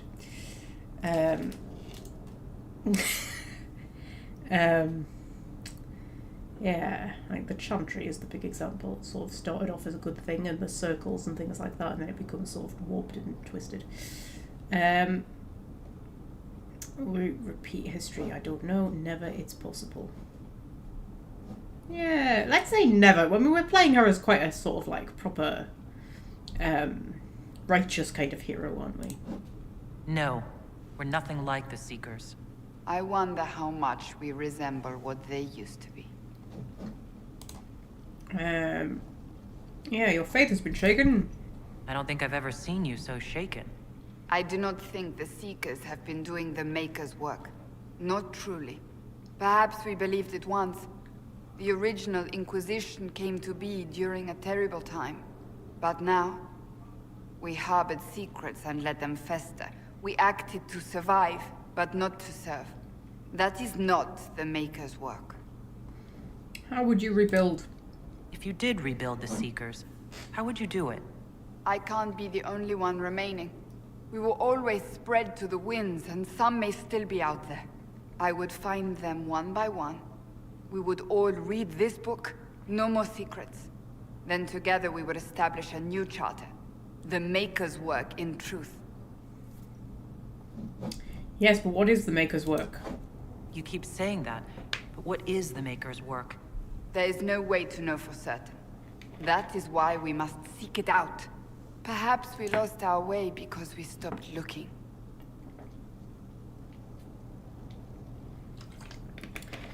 Okay. Not well, we could flirt with her, but let's not do that. So, we can tell her to let the Seekers go. In which case she won't try to rebuild them. We can tell her to make the Seekers better. In which case she will try to rebuild them. This does have a small impact on, I think, who becomes divine. Possibly, I'm not sure. Or we can leave it up to her. What should we say?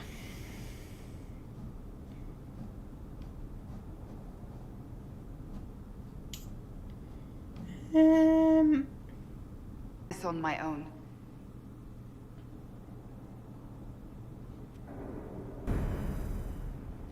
My stream is buffering. That's not a good sign. Oh, there we go. We're back. Right. So, oh, Cassandra's all happy now. All happy and lovely. Yeah. So, what do I feel like doing? I mean, I did title this the Fallow Mire with the intention of going to the Fallow Mire. However, I mean, we could do Josephine's quest. I think her quest's going to trigger if we go and talk to her. There was other people that I talked to that triggered cutscenes as well, but I can't remember who they were. Inquisitor. Yeah. Don't trigger Josephine's quest. I quite like Josephine's quest. Inquisitor. You know what bothers me about Josephine? If you romance Josephine, she has a separate romance quest where, like, she's kind of being forced into this arranged marriage with this guy she's been promised to since she was like 3 or something stupid like that. And she kind of doesn't want to marry him. And if you're romancing her, you can, like, duel him for her honour or something like that. And that gets her out of the marriage.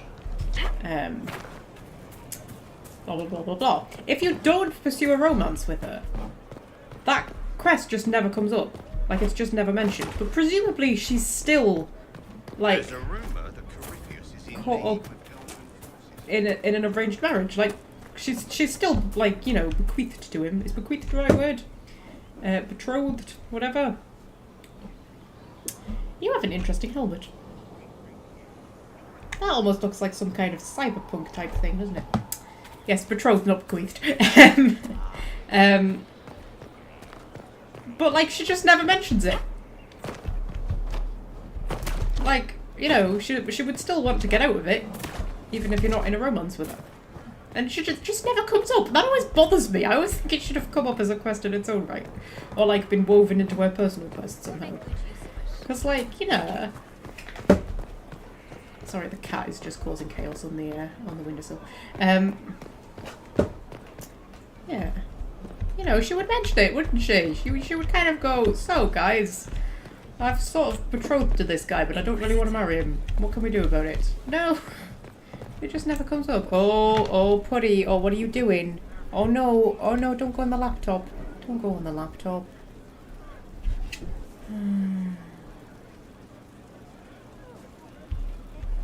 Yeah, but anyway, we'll go and do like her actual personal quest, which is not at all related to the guy that she's... Yes, like if we don't romance her, we will just never find out that she's betrothed to this guy. But that's not what her personal quest is about anyway, so anyway, yes. Inquisitor, I must speak with you. What is it? I must explain something first about the Montiliers' fortunes. My family made their fortune as traders in Antiva, until a scandal exiled us from Orlais some ages ago. It devastated our finances. The Montiliers have, in fact, been in debt for over 100 years. Ooh, we never find out what the scandal is, though. Also, you haven't been exiled from Orlais. You were the bloody ambassador to Orlais. You lived in Orlais. Yes. You are talking to a Carter dwarf who is like castless and probably grew up in Dusttown and knows the true meaning of poverty. So yes, you don't seem very poverty-stricken, Josephine. Dead or no, you appear to be surviving. That isn't enough. A disaster could wipe us out completely. For generations, we've done everything to keep creditors at bay. Sold our lands to stave off interest. It's just... it is infuriating to see my family still reduced to this.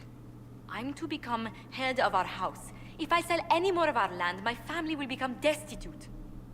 That cannot be my legacy to them. Yeah, still not really getting through to the Carter dwarf who grew up in, like, actual poverty. Most people worry about their next meal. Never mind an estate. I'm not blind, but I worry for my family. My foolish sister Yvette with her daydreams. My brothers trying to rebuild our fleet with their own hands. Is it wrong to hope they never know hardship? Yeah. Okay. Can't fix everything, Josephine. So you're going to torture yourself over your ancestors' mistakes? No, but I'd made such progress. I negotiated a chance to reinstate the Montiliers as landed traders in Orlais. We could rebuild with that. But when I dispatched paperwork to Val Royeaux, I've just learned my carriers were murdered. And the documents restoring my family's trading status destroyed. Okay. Yes, who did it? Do you have any idea who murdered them? Leliana made inquiries that bore success. Comte Boisvert, a nobleman in Val Royeaux, claims to know who killed my messengers. He has a request that you come when I meet him, so he's seen publicly conferring with you. Yes, what will that get him? What will being seen with me gain the Comte? The Comte will drop hints at parties he's to meet with an important visitor. Allies and rivals will take note. Once he's met you, there will be speculation. The Comte will subtly spin reports to his advantage. He will use us. But if he knows who killed my people, I ask that we indulge him. Okay, sure, why not? If that's what it takes to get to the bottom of this, I'll meet this Comte with you. Thank you, Inquisitor. It means... you are too kind. I must know who killed my couriers just to harm my family. Okay. Yeah, so meet with Josephine in Val Royeaux. Let's do that. Let's head to Val Royeaux. Where am I going? I just need to access my map. That's all I need to do. World map. And head to Val Royeaux. And we will... where do we want to go? Where do we want to go? Yeah, we'll pop there. And we shall take Cassandra, because I always take Cassandra. I just can't go anywhere without Cassandra. We shall take Vivienne, because she's in her element in Val Royeaux. And we shall take... I don't know. Let's take Dorian. I don't think we have to fight anybody during this. I don't think.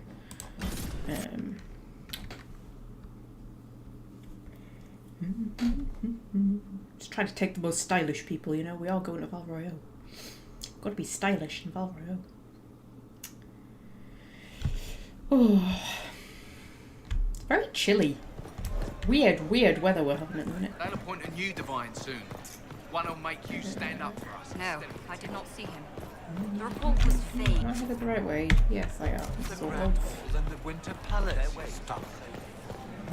See, I much prefer Ferelden to this. I think Ferelden nicer than this place. Jesus, look at it. Oh. Right. Hello, Josie! Do you know where this noble wanted to meet us? I do.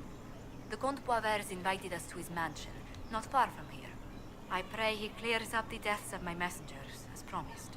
Okay, let's go. Lead the way.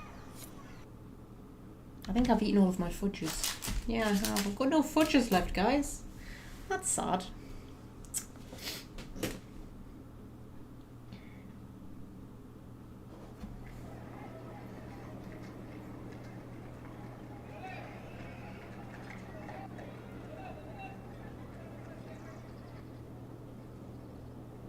Welcome, my friend.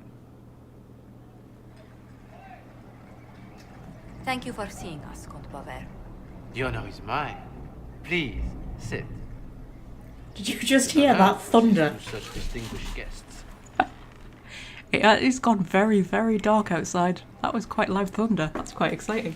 You know when it goes really, really dark right before a thunderstorm and it looks like the world's about to end? That's literally what is happening outside my window right now. There's gonna be torrential rain in a second. I can tell. No, it's just gonna actually chuck it down. It's raining a little bit. Should I show you? I put cat cam on and show you. Oh! Oh! Oh! Boop. There we go. Look, see that sky? It's a really fucking loud bit of thunder that was. It is raining a little bit, you can see. I don't know in what direction I'm pointing you in. Well, I know what direction I'm pointing you in, but I don't know what you can see exactly. Anyway, yeah. Yeah, you know, the world might just be ending outside my window, but let's not worry about that. Right. I ate a 5-pack of fudges. Yes, I did. They're only little, man. Fudge balls are tiny.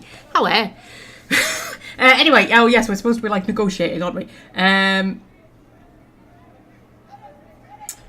We welcome you. I always feel awkward talking to nobles in front of Josephine because I'm like, she's an ambassador. She's probably better at this than me. You know what I mean? I feel like I shouldn't say anything. Like I should let her do the talking. But then I'm like, no, I'm the Inquisitor. Do you find that it's really hard to justify anybody other than like a human noble being the Inquisitor? I just find it so hard to believe that anybody would accept a Carter dwarf being the Inquisitor. I mean, maybe the common people themselves.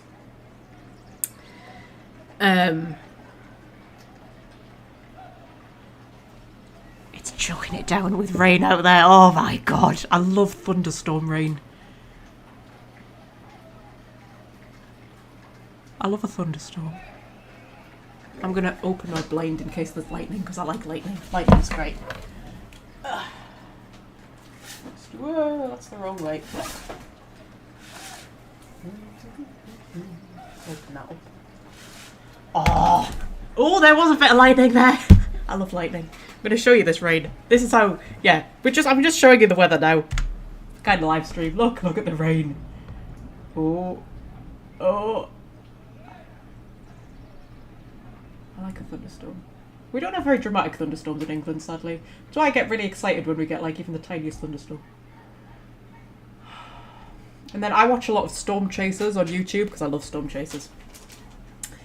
And when you see some of the lightning and stuff that they manage to get, and it's just like, oh my god, it looks so cool. We just get tiny, shitty little thunderstorms. They're quite exciting though. A little bit of thunder.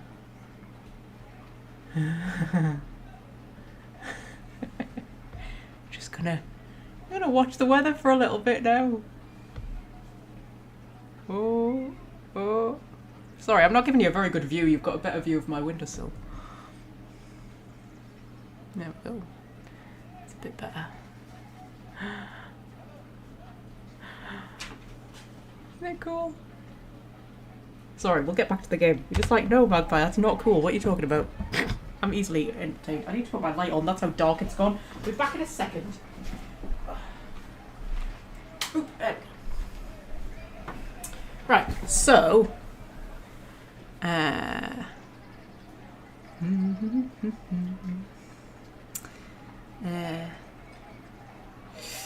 think that's the point. Some Inquisitors are controversial and that's because they're non-human. Yeah, I know, but like... I just struggle to believe that they would be accepted into the Orlesian court. That's the thing I really struggle with. Like, I mean, in Ferelden, sure. I think, you know, the Herald of Andraste would be accepted in Ferelden. But when you're a Carter dwarf kind of moving amongst the Orlesian nobility, I'm just like, really?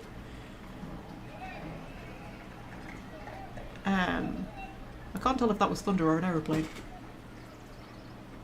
I'm not sure which one that was. Might have been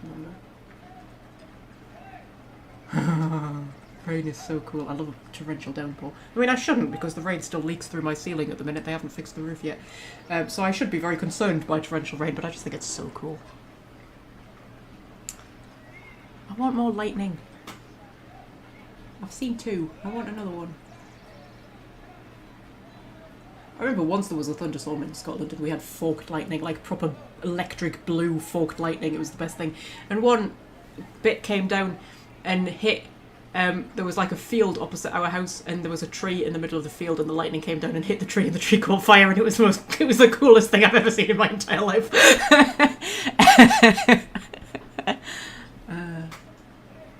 Don't mind me, I'm just watching a thunderstorm. I'll get back to you in a minute, Josie. I know this is important to you and everything, but you know, real life thunderstorm going on here.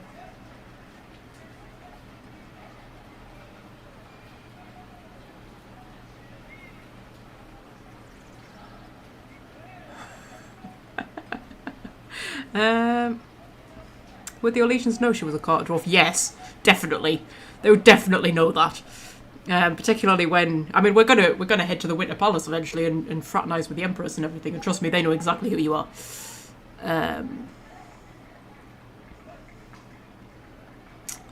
Yeah, but my canon Inquisitor is a mage, which is controversial because I wanted it to be a bit controversial. But of course, she's a human mage, so as a human mage, you are also a noble. So I sort of just think that's a little bit more believable. You know. But in I was telling you about the Ostwick fanfiction I'm writing. I'm just distracted by this thunderstorm. You're just gonna have to listen to me waffle for a bit.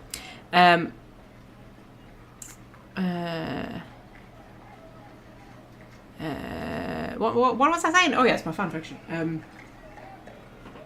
Because I like to think that I like to headcanon that all of my potential Inquisitors, because I've got 8 world states planned out, right? And I like to think that all of my potential Inquisitors exist. Only my canon Inquisitor becomes the Inquisitor in my canon world state, obviously, but all the others exist. So Theodora is not my canon Inquisitor, right? But in my canon world state, she exists. And she's kind of running around doing her thing. And she's, you know, smuggling lyrium. So in the fan fiction that I'm writing about Ostwick, all of my potential Inquisitors will appear. Because they're all from Ostwick, obviously. So I've got my canon Inquisitor, who is a human mage. And then I've got her younger sister, is one of the potential Inquisitors. I've got 2 Dalish elves, who are in the Dalish clan who camp outside the city. Oh my god, the rain! Oh, it's so cool. I love a torrential downpour. I'm going to show you it again. Fuck it, I'm showing you the rain. It's exciting. Look at the rain! Isn't it exciting?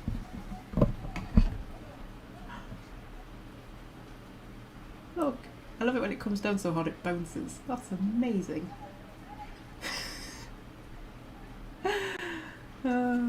I'm easy pleased, you know, I really am. Look, how cool that is. I haven't seen any more lightning though, or heard any more thunder, so you know. But, oh, that was a bit of lightning. That was the tiniest flash, that was. Let's listen. Oh, there's the thunder. It's quite close then.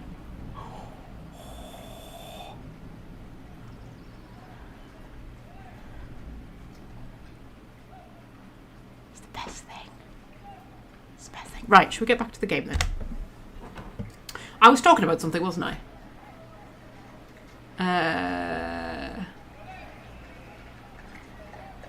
Oh yes, yes. So Theodora is going to turn up in this fanfiction that I'm writing, and she's like the head of that particular part of the Carter who are smuggling lyrium in and out of Ostwick, and I sort of have her negotiator type, you know? Because the thing is, like, to move amongst the Orlesian nobility, you would need really good social skills.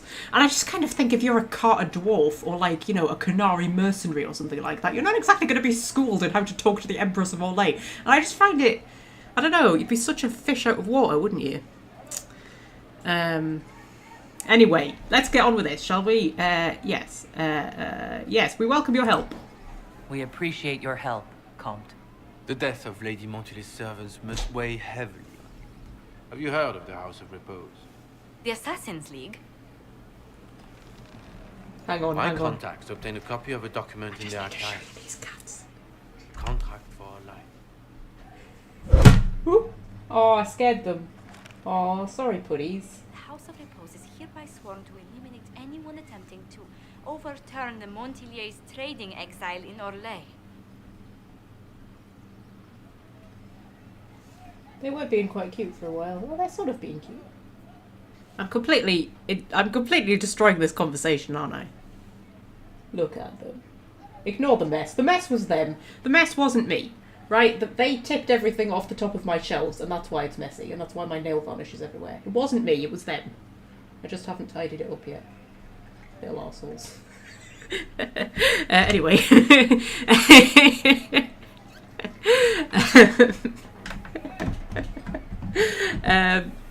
Right, what are we doing? We're trying to have a conversation. Right, okay. So the House of Repose is hereby sworn to eliminate anyone attempting to overturn the Montiliers' trading exile in Orlais. Ooh, that was thunder. You don't seem surprised. Overly complicated assassination plots are part of Orlesian politics, I take it. They're all too common, I'm afraid. The contract was signed by a noble family. The Du Paraquets. But the Du Paraquets died out as a noble line over 60 years ago. Indeed. But the contract was signed 109 years ago. How can a family try to kill you after they died out? The Du Paraquets were our rivals. They drove the Montiliers from Valroyo. This contract was drawn up over 100 years ago, but it wasn't invoked until I tried to overturn my family's exile. Unpleasant though it may be, the House of Repose is merely fulfilling its contractual duties. Yeah, the contract's ancient. If the people who wanted your family dead are gone, why are the assassins still after you?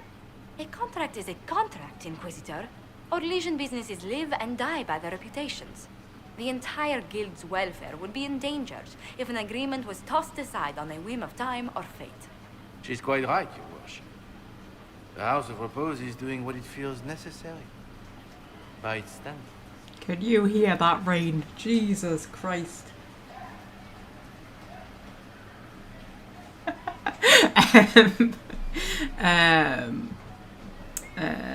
Okay, what's the plan, Josie? I assume you have a thought or two on this, Josephine? The Du Paraquets still have descendants under the common branch. If we elevate them to nobility, a Du Paraquet could annul the contract on my life. That will take time, Lady Montiel. Time during which the House of Repose will be obliged to hunt you. Will they now? You are exceedingly well informed. You're not to have said you'd heard rumors, at best. A bit of subterfuge. This contract on your life is an ugly business. One the House of Repose deeply regrets. But this is Orlais. Even an assassin's word is his bond. Okay, so was there ever a Comte? Does Comte Boisvert actually exist? Absolutely. The Comte's offer to reveal the killers of Lady Montily's messengers was genuine. So was his information somehow. An end to be tied up later. Yes, there's a cat on my laptop. What are you doing? What are you doing? What have you done? Oh, you've opened things that I didn't want open. Jesus, there we go. Right, yes. Did you kill the real Comte? I'm guessing the actual Comte Boisvert met with a fatal accident. Comte Boisvert slumbers in a nearby closet. Nothing more. The contract on Lady Montily's life is so unusual, we felt the courtesy of an explanation was in order. It is appreciated, monsieur. Your idea to seek out the Du Paraquet to revoke our orders is an interesting one. I wish you luck. Oh, that was lightning. I did not come to shed blood today, Inquisitor. Only That's to... right overhead. Might I pass? That was right overhead. Of a thunderstorm. I've never attacked him, you know, because it's not the right thing to do. Yeah, why the warning? Why warn us about your contract and let us go? In Orlais, it is only decent to inform those involved in a contract when extraordinary circumstances conspire. And the guild's reputation would suffer if you ignored the contract. I quite understand. Thank you, Lady. May we conclude with my departure? Yeah, you can go. Go, then. Good day, Yosh. My lady, I pray we never meet again.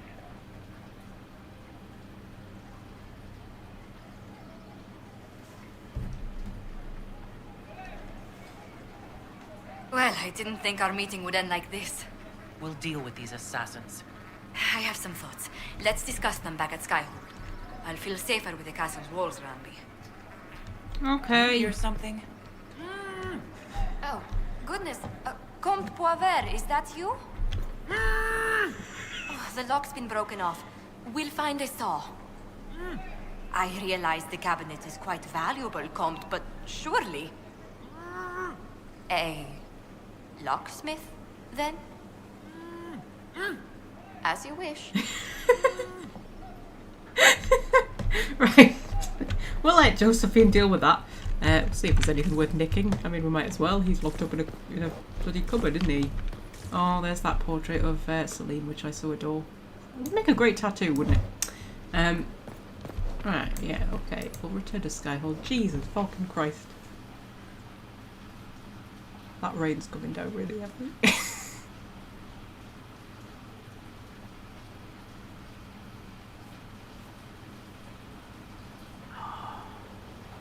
I love a thunderstorm. There weren't any forecast. Whenever there are thunderstorms forecast, there's never a thunderstorm, and then all of a sudden one will just come out of nowhere when it's not forecast. There wasn't even any rain forecast. According to my weather app, it isn't even raining right now. I can promise you it's raining. Oh, it's meant to be raining tomorrow and Monday and Tuesday and Thursday. I like rain though, so yeah, no complaints from me. Anyway, yes, go and speak with Josephine again. I might have to rename this live stream because I don't think we're going to make it to the Fallow, Mire. We might. Yeah. Law has asserted itself.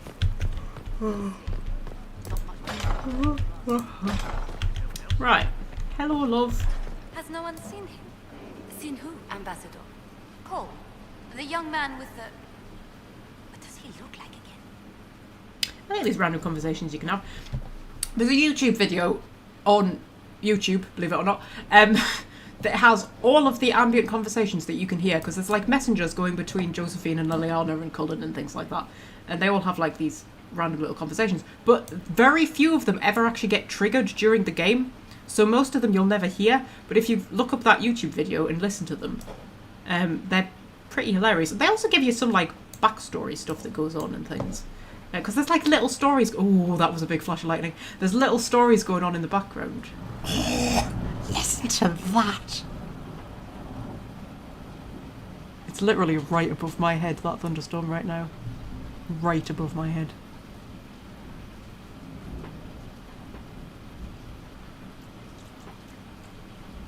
I love a thunderstorm. Anyway,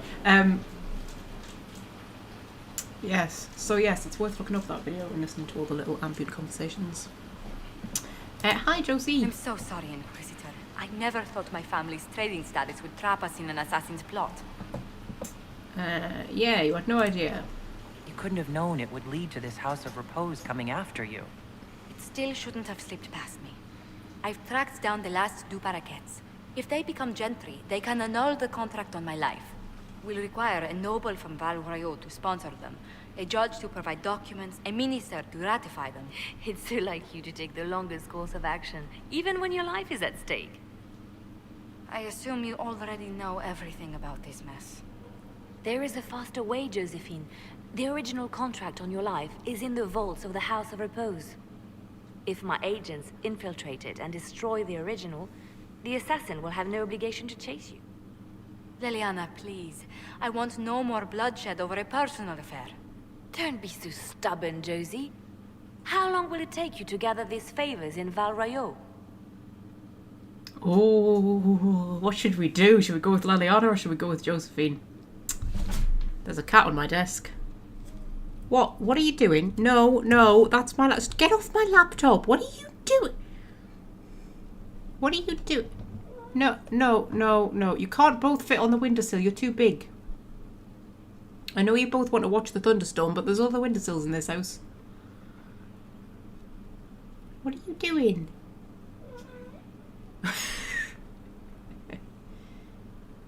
Oh, they're having kisses. Oh. No, no, no, no, no. You're not going on my computer. Get off. Get off. Get your fat ass off my computer. What are you... No. Get... What are you doing? I'm going to show you this cat. Where's cat cam gone? Show you this cat. Look at him. Look at the little tosser.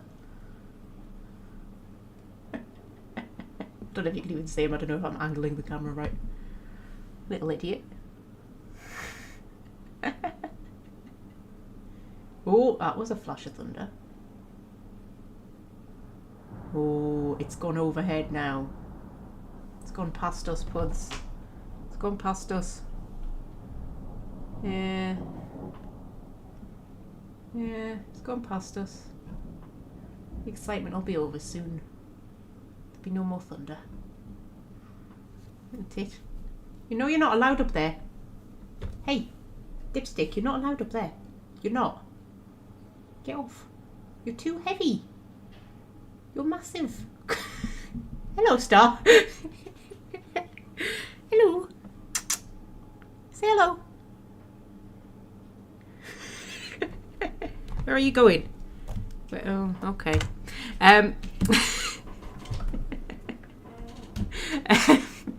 Right, what are we doing? Yeah, we're trying to decide who to go with.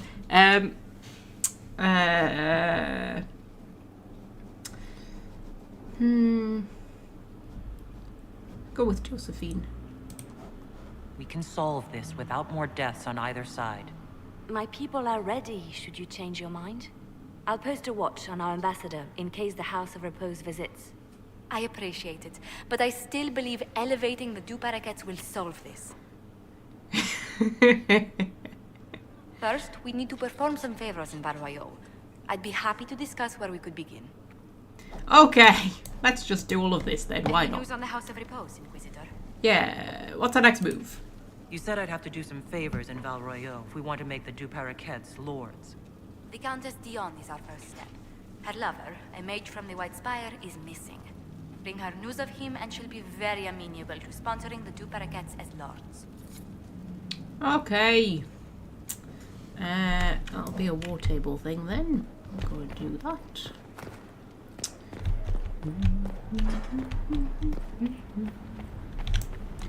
I was going to say something and now I can't remember what I was going to say.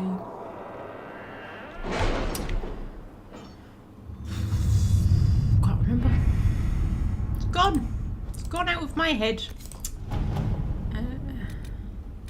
Memorial for Haven. Please convey my thanks to the Inquisitor. The Inquisition soldiers were of great help in clearing the area for the memorial's construction. The sight of their uniforms raised spirits immeasurably. The monument will stand forever as a testament to the strength and fortitude of the faithful. I can't imagine that the Inquisition's uniforms would raise spirits. They're bloody ugly. I mean, we've got Leliana on our little council of advisors. You think she would have helped design something like halfway decent? Jesus. Correspondence sent by messenger bird to Commander Cullen from Sister Paulette. Your help arrived just in time. My sisters and I have seen the soldiers safely to Ferelden. I cannot express what this means to all of us. Make his blessings upon you and our rescuers. From Lieutenant Kestrel, Commander, we've lost the Red Templar's trail, awaiting further orders. Yes, that one turns into a little bit of a storyline, doesn't it, I think? Oh, I can't get a specialisation because Leliana's busy. That's alright. We're looking for a sponsor, aren't we?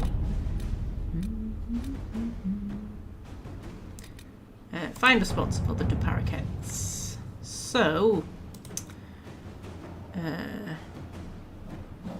what are we doing? Can you arrange what we discussed earlier, Ambassador? I found the money. The Inquisition will compensate the families of those we lost at Haven. Thank you. Yes. So.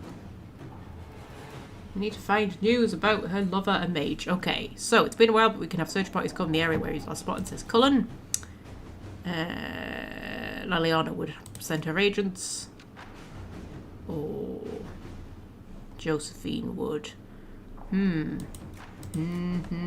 send Cullen. To work? Why not?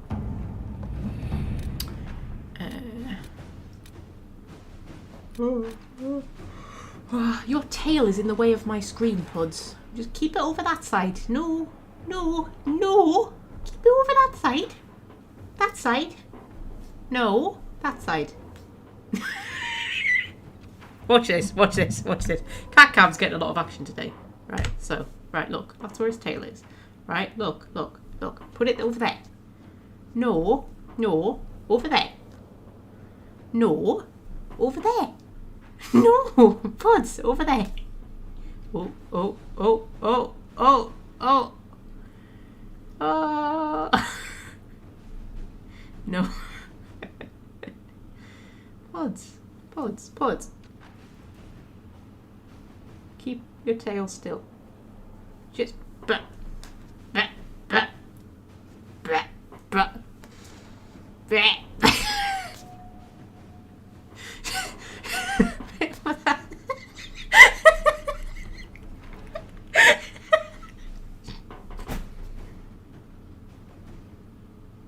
Oh, oh, he's keeping it there. No, no. Get off me computer, man, you little tit. Anyway. What are we doing? Alliances, observing the dead log. Oh, keep your tail still, man. It was to be expected in the wake of so many important deaths and the rise of the Inquisition. Several noble houses are attempting to spur their fortunes by crafting an alliance of their own. For now, they seem mired in arguments of seniority. It will be a long time before any of them threaten our standing. Okay. Liliana says let them squabble on their own. Poking them at this point is wasted energy. I say invite them to observe our soldiers in training to show that we are not heretical outlaws. Or Josephine, who's the only one who's free at the minute. I suggest someone be offered as an ambassador of the Herald. Not the Inquisition, if only to let them know in a non-threatening way that we are watching. Okay, sure. I trust you, Josie. Right, so while all of that is going on, we could actually go to the Fallow Mire. We could actually do that. Yeah. Do you think it matters which one we pick?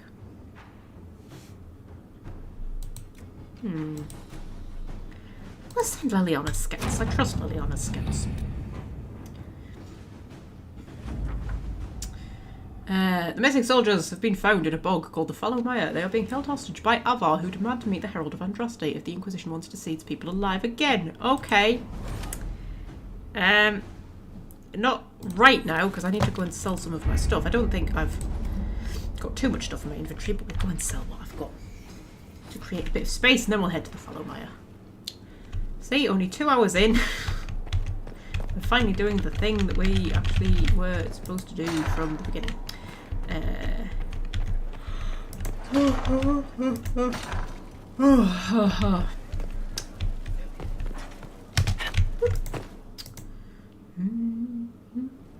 think the thunderstorm's over. The rain's stopped.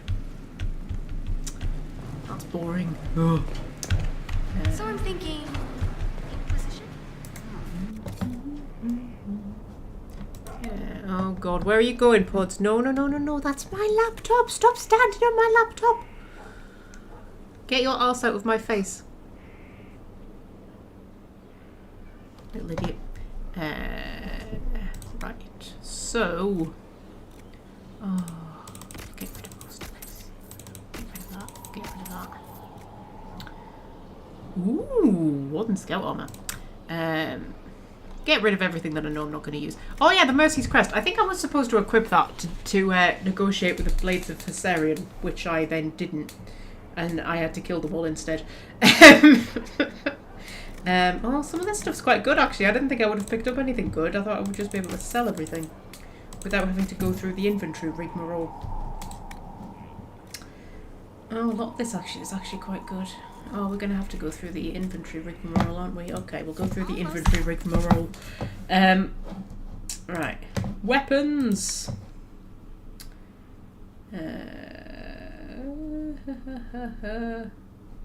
I'm not high enough level. I am not high. Oh, Jesus! I am not high enough level for that, am I? No, I am not.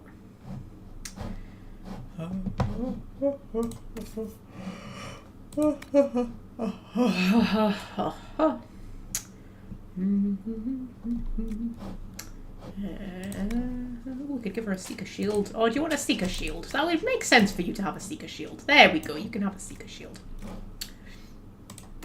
What with you being a seeker and whatnot. That was the way. Sarah, we've got nothing for her. Dorian. Nothing for you. Blackwall.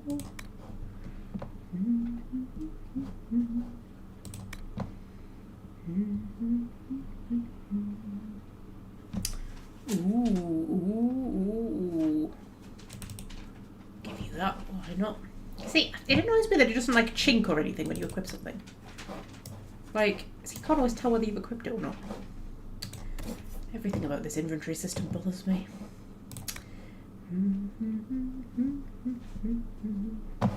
That's all fine. Vivienne, I don't think there's anything for you, is there? No. Solus with your silly hat. Nothing for you. Varric, you have Bianca. Iron Bull. Nothing for you. And back to me, so we'll go to armour. Got her Carter Assassin armour on.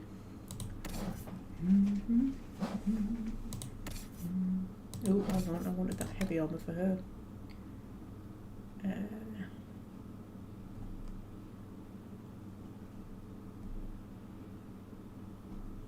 Masterwork one's better, isn't it? Oh, but look how nice that one looks. That one looks so much nicer, but that one's actually better. Oh, don't you hate it when that happens? Got your coat for Herald. She's wearing my clothes, man. We're practically engaged. What he's got on is fine. Blackwall.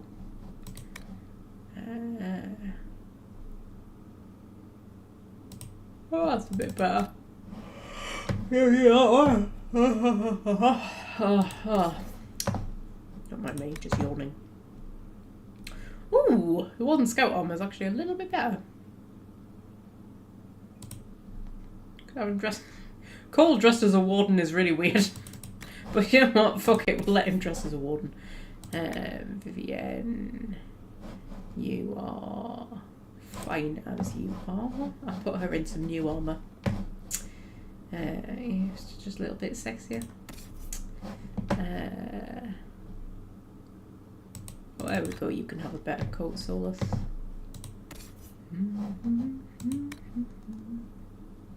You can have slightly better hunter mail. Oh, look at him in his velvet. Doesn't he look daft? How do you ever take Varric out, you know?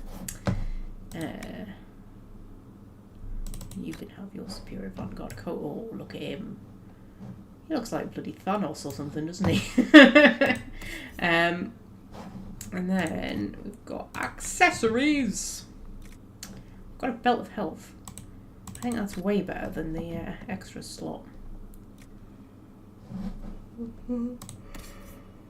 What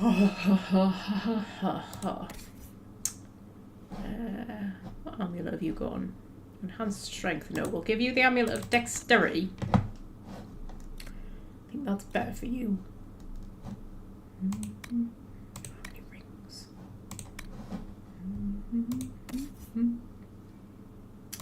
You're fine as you are. I think you're fine as you are. Cole's fine. Hey, hi. Oh, don't mind me, I'm just yawning. You've got an amulet of strength. We'll switch that out for an amulet of cunning. I think that would be better. Everybody everybody else is more or less fine and dandy. Okay. So, sell. Keeping the winged longbow because I just can't equip it yet. Sell the other stuff.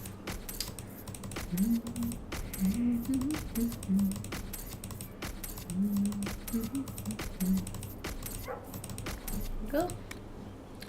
Sell that crap. I'm going to keep the Mercy's Crest for now, but I think I've missed the chance to use it. We'll keep it for now. All that stuff that I'll probably do something with eventually when I can be bothered.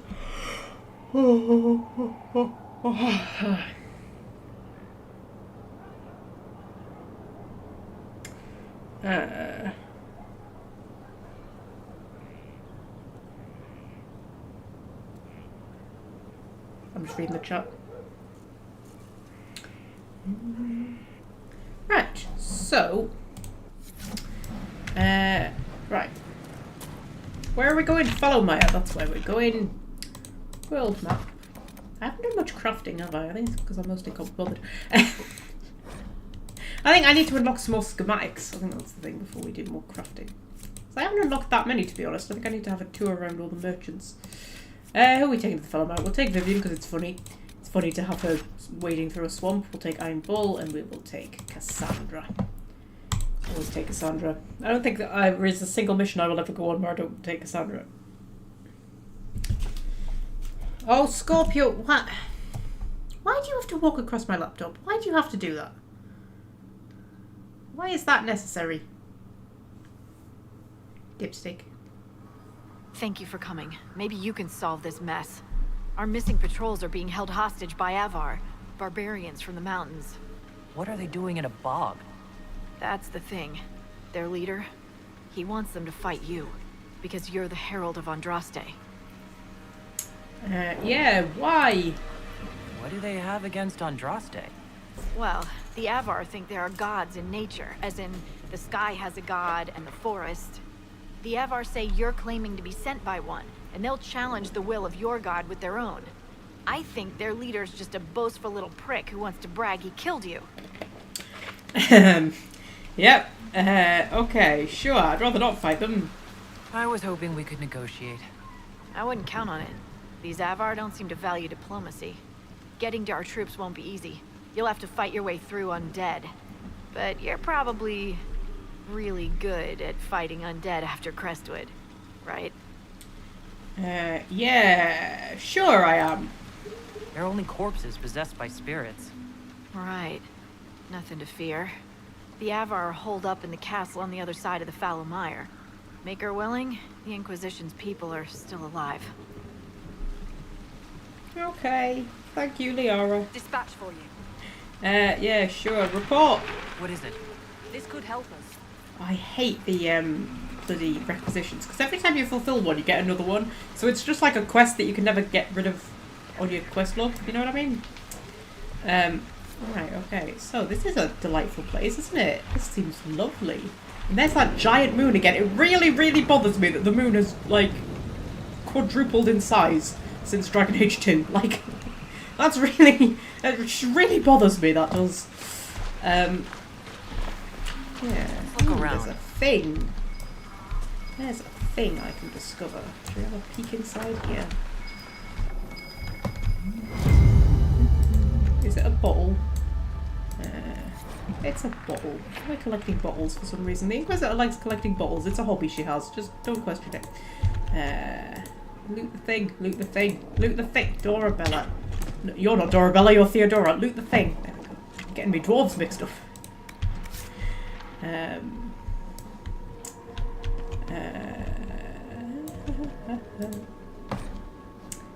I was thinking of making another warden who's like a noble dwarf. Because my current noble dwarf is going to be male, but I like the idea of a female noble dwarf, so you could be like the Princess of Orzammar. I was going to call her Arbella, so then all of my dwarves are Theodora, Dorabella, and Arbella. There's always either a Dora or a Bella. Anyway, Helen! I won't be in tonight. Rupert said he had a surprise for me. He teased me by saying Lady Pearsley? Which he always does when he's trying to impress me by pretending he's not impressing me. Okay. Don't tell Mum where I am. I've made fresh porridge in the red pot for both of you. I'll care for her tomorrow, I promise. Lucia, or Lucia, or yeah. However you want to pronounce that, personally. Okay, I'm guessing that didn't end well. I'm going to have to put this blind back down because it's too bright out there now. You okay, Scorpio? I'm just going to hide you behind the blind if that's okay. You probably prefer being hidden behind the blind anyway, don't you? Putties like being hidden behind things, don't they? Yes. Big twist in Veilguard, the moon is crashing into Thedas. It seems to be, doesn't it? Maybe that's why the world's going to pot. That's an interesting picture. That looks almost like the Mona Lisa, doesn't it? Just a little bit. Anyway, so yeah, let's go and see if we can fight some undead. Might as well.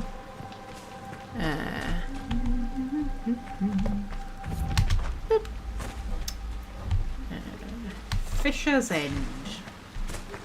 Lovely. All of this seems great. All of this seems really great.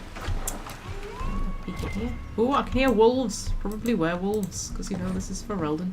Diary of Peter Marsh. The gardeners are too sick to save. Everyone says. Grandfather and my brothers barricaded them in their own house so they wouldn't make anyone else sick. Yelled at me for watching instead of helping. Said it was for our own good. There's no more lights in the gardener's home. Yes. There will have been a plague of some sort. That's just a random codex entry on Ravine. Right. So we'll claim a landmark because we're the Inquisition and that's what we do. We claim things that we have absolutely no right to. And then we get surprised in the Trespasser DLC when everybody sort of takes offence at the fact that we've just walked around claiming things that we have no right to.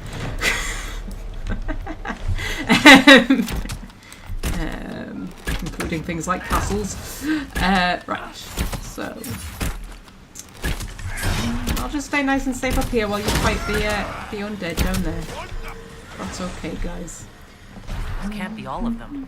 There must be more further in.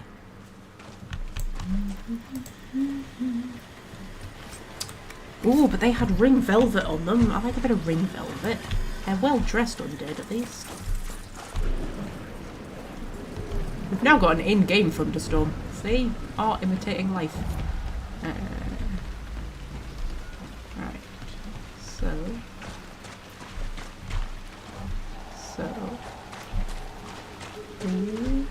I quite like the Fallow Mire, you know. It's nice and atmospheric. I mean, it does make you feel... I was going to say it makes you feel wet. But that's... You know where my mind would go with that. What I mean is it makes you feel like you've been out in the rain, doesn't it? You feel kind of soggy and just sort of like, you feel all cold and slimy when you're playing in the Fallow Mire. Does this house have a door? Have I walked past it like a million times? Oh, it's barricaded up. Oh. Can I get in it some other way? I can see things in there. Oh, Cullen is ready to... report in, is he? Well, I'm busy, Cullen. Trying to find a way into this house. Can I smash the things down if I get somebody with a sword? There we can! Yeah, you show those boxes who's boss, Cassandra. There we go. Feels all humid and sticky. Yeah, exactly. Whoa! Oh, hi! Batter you a little bit.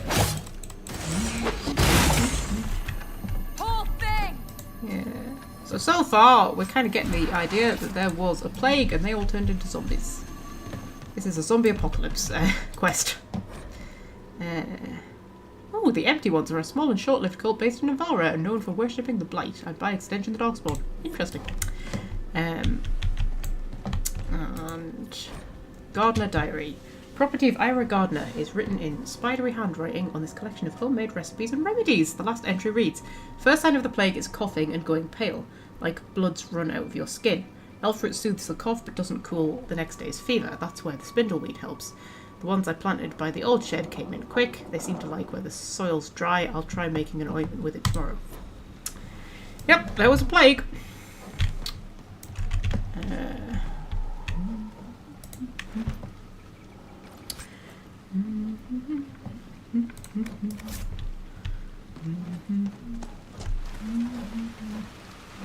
Right, I am in danger of getting all turned around here and losing my bearings. We'll kill that zombie. I remember there's it being a thing here that like you really don't want to step into the water because when you step into the water it summons zombies. It like wakes them up, so you want to try and avoid stepping into the water. I remember that being a thing.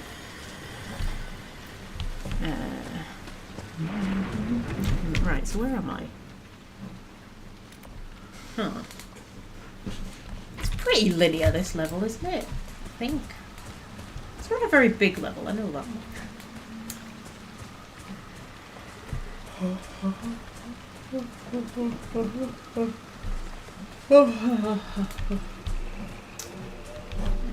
Yeah, so if we just experiment by stepping in the water. Yeah, Careful. see? Disturbing the water draws them out. Wakes them up.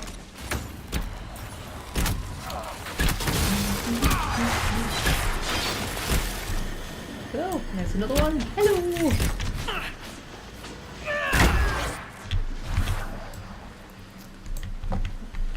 So...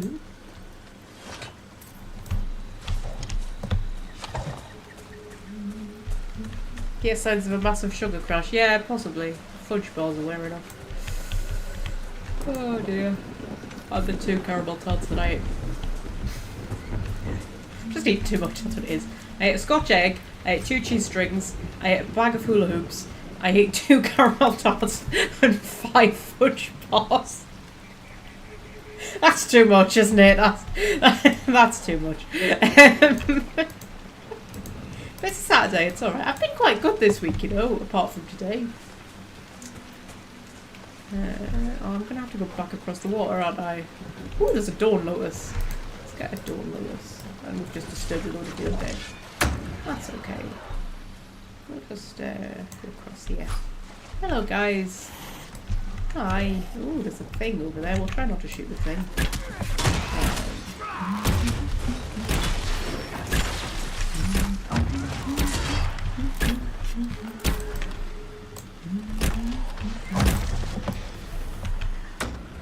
Yeah, try not to shoot these things because I think they fight back from what I remember. And you know, there's no reason to kill them. Oh, I've just accidentally walked in the water again. Oh, for heaven's sake. Oh, how tedious. Well, I'll get some XP.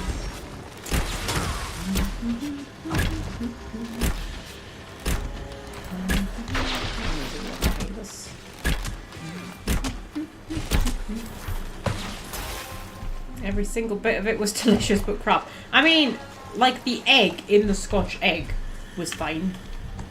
That's like protein. I mean, the highly processed sausage meat that the egg was wrapped in, probably not so good. But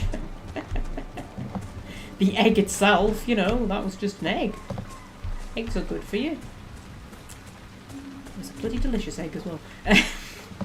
Especially the highly processed sausage meat. Right, okay, so where am I going? Oh, there's Fey Drifts over there. I must be able to get over there then. Ah, don't go in the water. Did you lot just run in the water? I think it's only if I go in the water that it disturbs them. I think if my companions go in the water, it doesn't disturb them.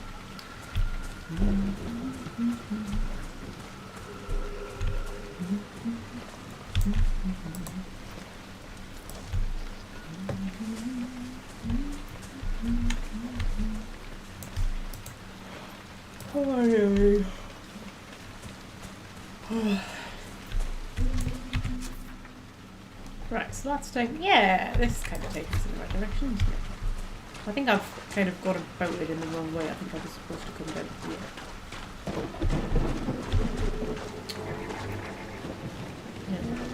Yeah, because there's a quest here, isn't there? Is that a beacon of some sort? Well, I need magic hands to energize it.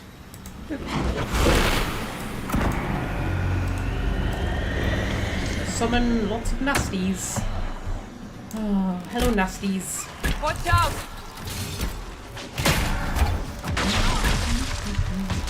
poison on my blade, and I think that yes, there should be a demon.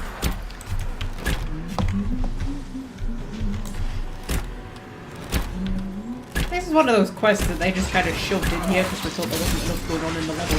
They're like, oh, let's just put some random demons that you have to kill in there for absolutely no reason.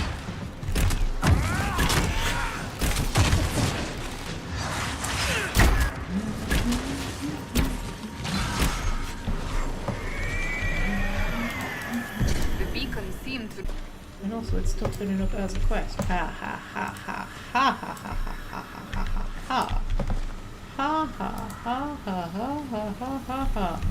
So, we examine the Hujik. Balefire messages in the Fallow Mire are largely gibberish and imply a kind of paranoia. Certain letters and numbers repeat. It is possible the writing is in code. These Balefire runes are interspaced with numbers and mathematical notations. They evoke a clear sense of panic, as if the author was trying to figure out a difficult problem. Ooh. I'm just gonna check the status of the football. It's just popped into my head. So that's the thing I should do. I mean, come on, we've already taken time out from this live stream to just, you know, hold a cat for about an hour and then watch a thunderstorm, so why not check the football results? Euros.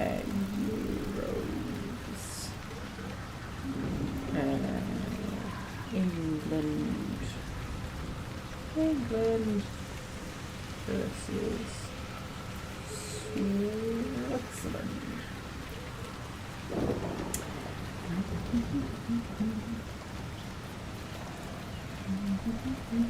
Live scores, that's what we want.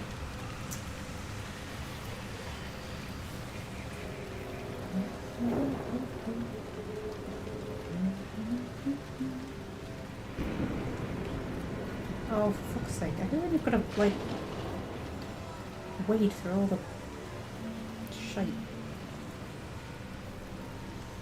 I think it's 0-0 at the minute.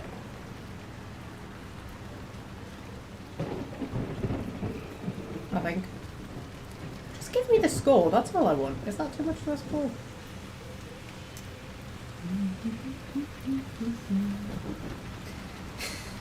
Don't mind me! Well, you didn't actually tune into this live stream expecting like a Dragon Age live stream, did you? Yeah, it's 0-0 at the minute. Well, that's... I mean, you know... It's not great, but... they're into the second half and it's 0-0. Okay.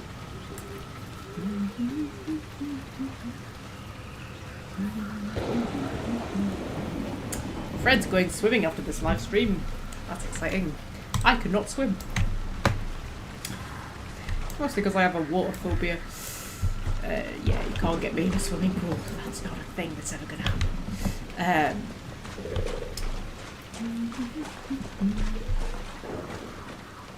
Am I going the right way? I am going the right way. Okay, marvellous.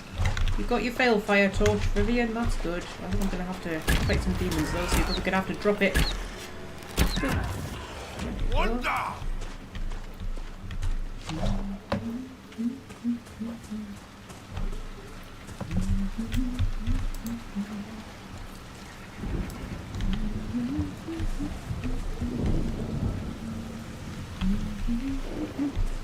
The game was frozen so Magpie could find out the score is 0-0. Yeah, I know, right? Take it up with the England team. Don't blame me. They should be doing a better job, shouldn't they? You know what? They did so well in the World Cup, and then, like, everybody had such high hopes for them, and they seem to have gone a bit weird. Anyway, let's just drop a quick save and light the thing. Fight the demons. That's a very good sound effect. I enjoy that sound effect a lot. Oh, there we go.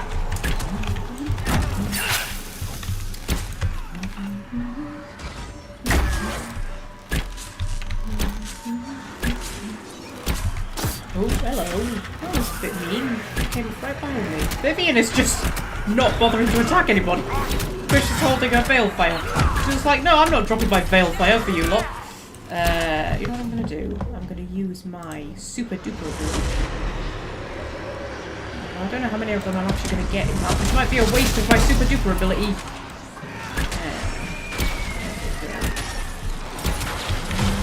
I think that was a waste of my super duper ability, actually.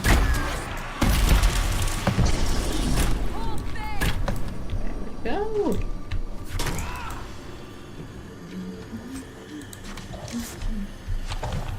Ooh, there's a book.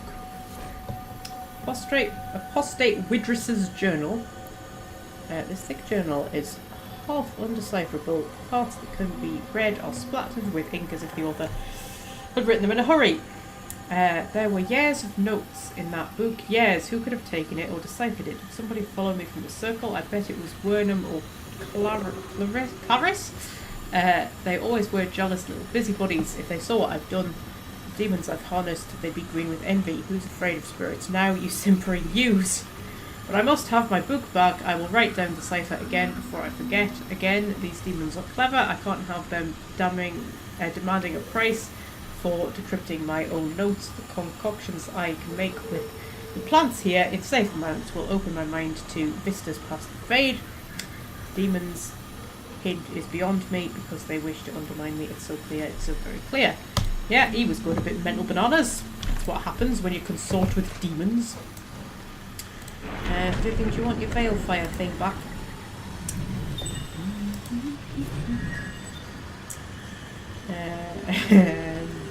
Starting at this set of unreadable runes, staring rather at this set of unreadable runes conjures up strong feelings of bitterness and arrogance in equal measure. They fade slowly. Okay.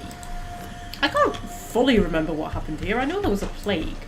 But there might also have been a mad apostate doing weird shit, which might explain why everybody's come back as the undead.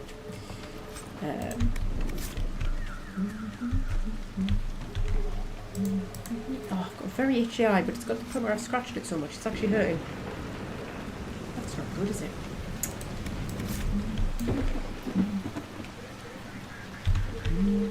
Ah, really itchy.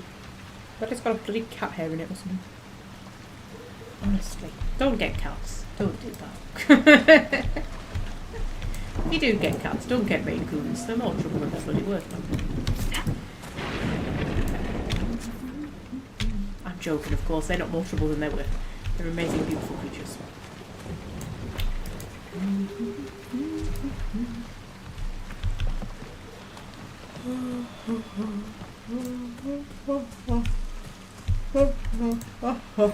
Note from a scout. The paper is small and thin, meant for transport by messenger bird. Warn the herald her life is in danger if she comes to the Mire. Our patrol spotted Avar 3 days ago. We didn't understand why they came down from the Frostbacks until we were captured in an ambush. Their leader said they came because they heard the Inquisition was in the area. They want to lure out and kill the Herald of Andraste to win favour with their gods. There's a U in favour! I escaped, but I can't free the others without help. I found a good camping spot for a rescue party. We'll tend my wounds before heading off Scout Aubrey Greenhome. That would be one of the missing scouts, I imagine. Set up camp.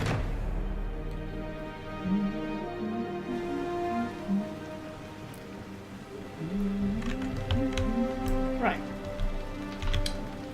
So...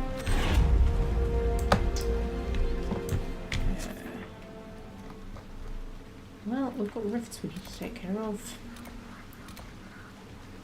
Yeah. We've got demons that we need to take care of, and then we've got Avar that we need to take care of right at the end. Oh, and we've got Memories of the Grey along the way as well. Okay. So, Dragon Age has carrier pigeons. No, it's got the ravens. Liliana's ravens that she uses to send messages. Her agents send messages back to her with the ravens. Well, no, it probably has pigeons as well. Probably just Liliana has a thing about ravens, to be fair.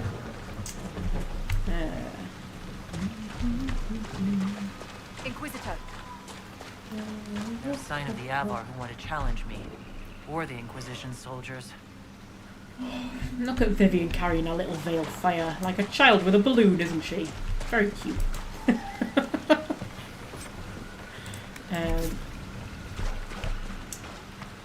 Right, so... get myself some nice stuff. I've still got Josephine's quest set, I've just noticed. We'll get back to that, don't worry. Oh, there's the scary Avar guy that we can talk to.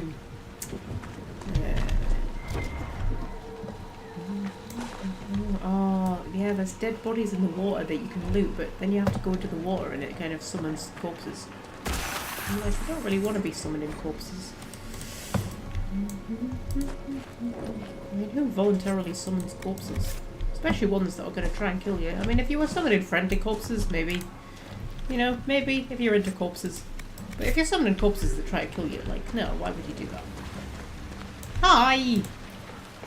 Hi! Hello! So, you're Herald of Andraste. My kin want you dead, Lowlander, but it's not my job. No fears from me. I love that they all just have really thick Yorkshire accents. Really tickles me. The Avar are all from Yorkshire.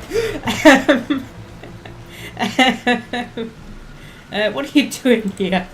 Why aren't you with the other Avar? Trying to figure out this hole in the world. Never seen anything like it's like. They spit out angry spirits. Endless. What the sky's trying to tell us? I don't know. Okay, they're called fade rifts. They're caused by the breach in the sky. It was some kind of magic gone wrong. I know that, Lowlander. I'm talking about the Lady of the Skies. Do you not know her? Can't you see the warning she writes through the bird flocks in the air? Preposterous superstition. Preposterous is what you wore to a bog, Elysian. That's fair enough. To be fair, Vivian, he's got you there. I mean, you've got your cleavage out and everything, haven't you, love? Yeah, why aren't you attacking? I thought the Avar wanted to fight me. Our chieftain's son wants to fight you. I'm called in when the dead pile up. Rites to the gods, mending for the bleeding, a dagger for the dying. That's what I do. I don't pick up a blade for a whelp's trophy hunt. Okay, are my missing people hurt? The other Avar kidnapped an Inquisition patrol. Are they all right? A few were injured in the skirmish, but they were alive. Last I saw them. Someone's trained them well. They killed more of us than I thought they would. Farewell then. Watch the water. Okay, should I just open this rift then so that we can deal with it? I don't think this is a rift I have to open. This is the only rift that I have to open. All the other ones are open for me, but you know, this one I have to open. Okay.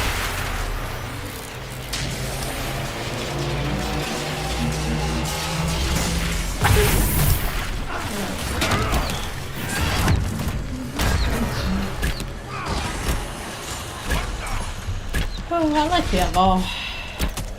I think the general idea is that the Avar are sort of based on the Celts.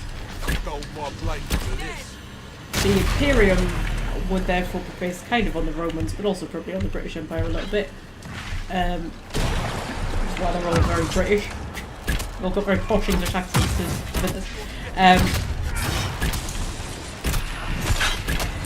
then the Freldons, I think, are based kind of on the Saxons. The Legions obviously on the French, the Antevans on the Italians. The Ravine I'm not so sure about.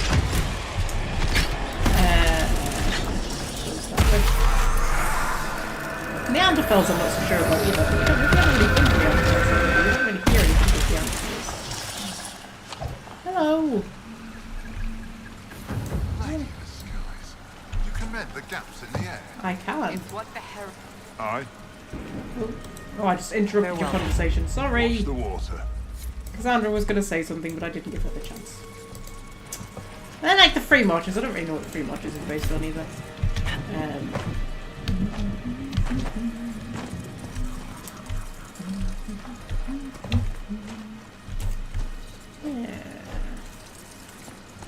Have I missed any? Navarra. What's Navarra based on?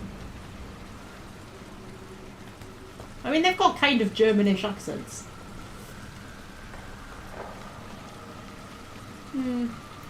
Anyway,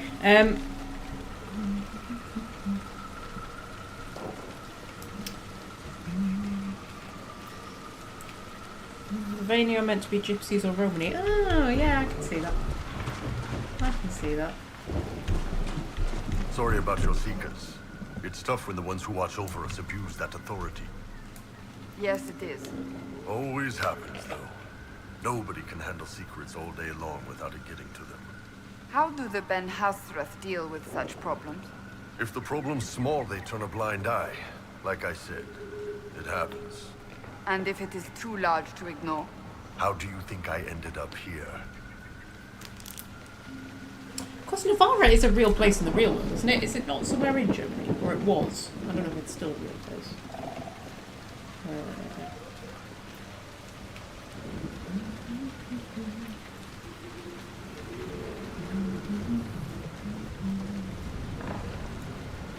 Still nil-nil. Actually, a lot of the place names are real places. Like Kirkwall is a real place. Wycombe is a real place. Cumberland is a real place. I'm trying to think of any others. I'm pretty sure Navarra is a real place. Or like I say, was a real place. I don't know if it's still a real place. I'm sure I've heard it mentioned in like sort of medieval things.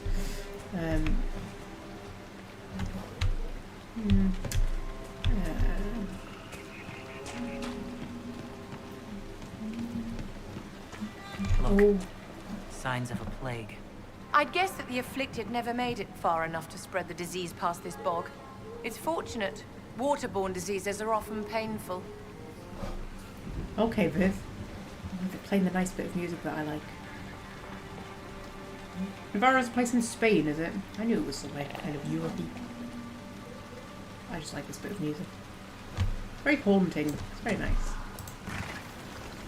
Oh, something wants to kill us. Hi!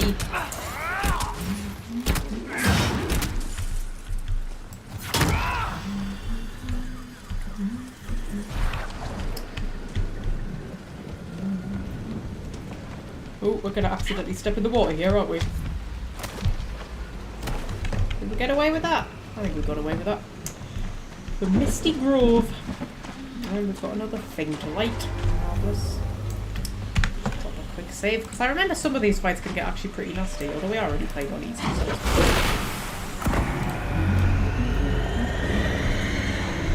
Yep. Yep. Oh well then. Hello!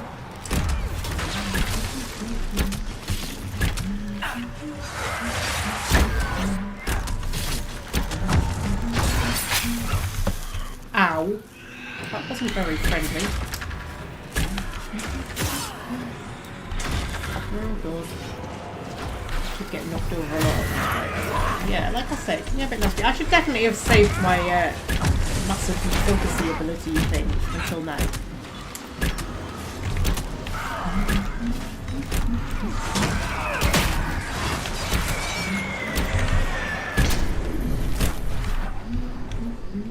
Is that it? We done? I think we're done.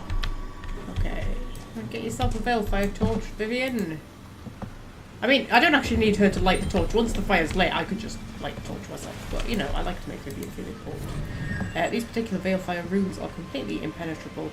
Staring at them brings about a mental image of some kind of plant and the impression that it is somehow important. Then it fades. Okay, we're looking for an important plant, guys. That really narrows it down, doesn't it?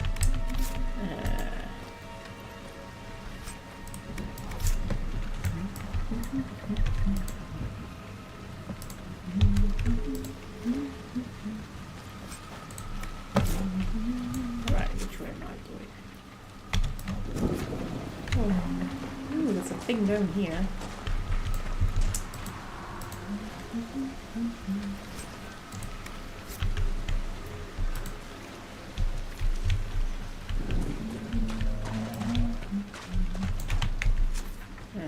There's a Fade Rift. How exciting.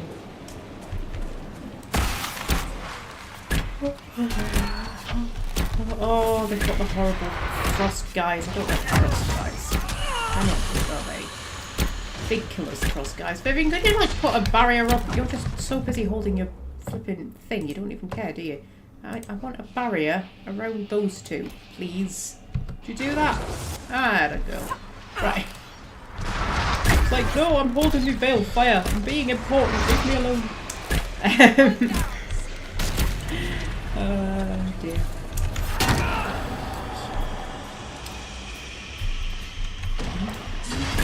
What curry are you having, Welsh Diamonds?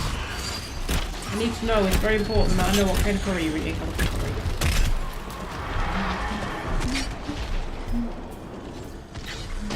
What's your curry of choice? Because I'm kind of, you know what, I like curry. I like every type of curry. I don't think there's a type of curry I don't like. But my favourite curry is just like korma. And you know, it's kind of boring like that. I like a good korma. Can I close you? There we go. Baltic tropical.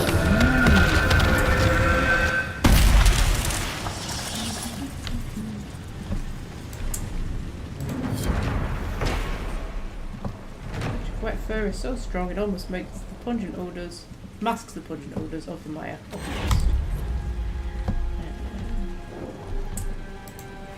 Yeah.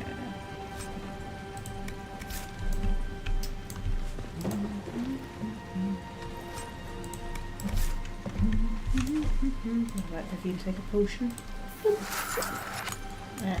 Right.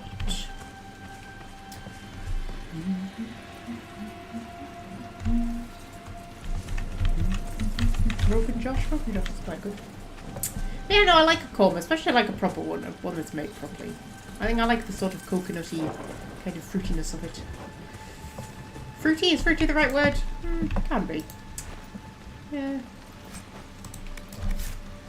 But I always feel like a korma is almost like the sort of it's like the margarita pizza of the curry world, isn't it? It's sort of like it's like the kind of, you know, the boring one, but it's also like the nicest. I'm looking for something around here apparently. Oh, I'm trying to find Widris. Has Widris turned into a demon? I can't quite remember, but I'm assuming that that's what's going on. Yeah. Hello.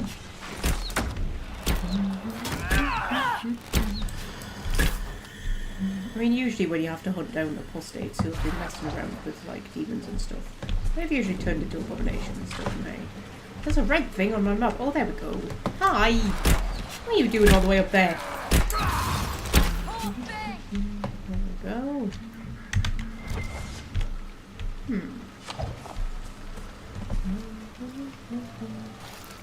Tikka masala is the margarita equivalent.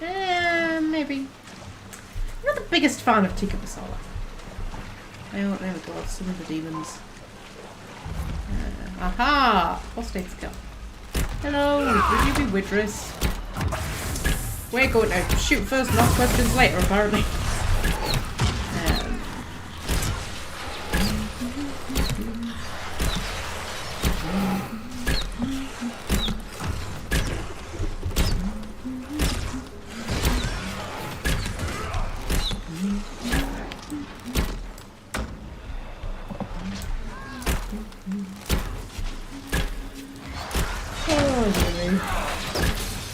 I'm gonna loot some stuff while you lot finish that guy off.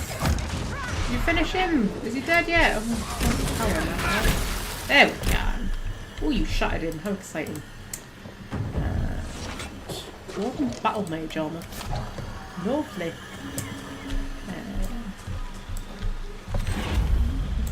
Turn on the thing.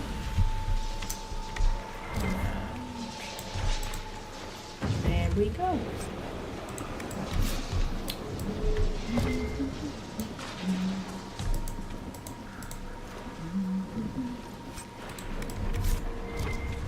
Blood lotuses, I can live without them. I'm gonna have to go back through the water and wake up more zombies.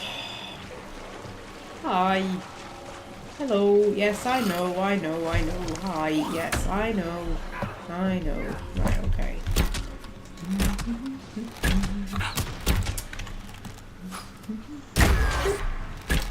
Some freezing on the arrows. Take them down a bit quicker.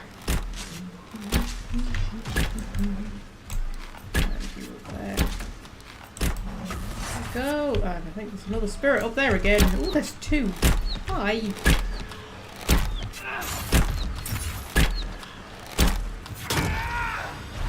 Right, marvellous. Oh, we've got some level ups, have we? Oh, we've got lots of level ups. Oh, I haven't even been paying attention. I'm a terrible, terrible protagonist. I'm awful. We're going to auto level everybody up. think the thing is, when I'm live streaming, I don't have the patience to actually care about stuff like this, because, you know, people watching, man, there's pressure. And in Inquisition, I don't think it matters that much. I mean, in Origins, yes, obviously, I do pay more attention to my leveling. But in Inquisition, I'm just like, ah, fuck it, who cares? What bloody difference does it make at the end of the day? Right, okay, so head back along this way.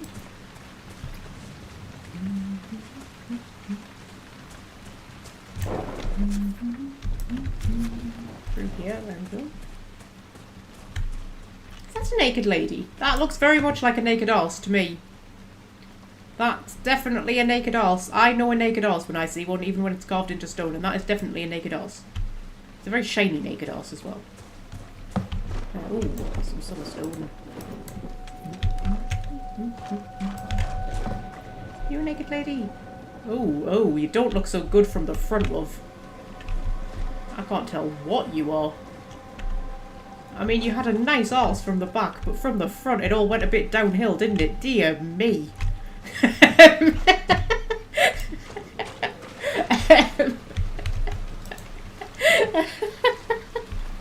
Oh dear.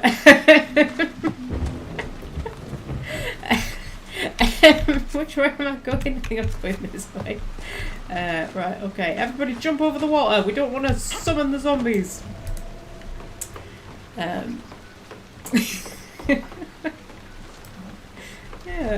I don't know what that's meant to be. Got a nice horse, whatever it is. Hello. Oh, you're like a person. Hi. Why are we killing a person? What are you? Oh, God knows. We're just killing them. We don't even know who they are. We're just killing them. Are you Avar? You don't look very Avar-y. Make it take you.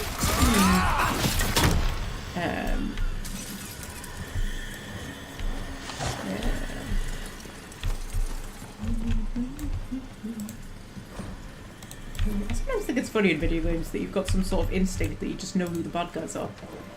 And it's like, I mean, if, you know, in that situation, like, I mean, that could have been one of our missing scouts for all we knew. We just kind of walked in and shot him in the face. I mean, you'd at least kind of call out first, wouldn't you? So, you know, hi, are you going to try and kill us? You know, you'd say something like that, wouldn't you? Before you just kind of wander in, shooting.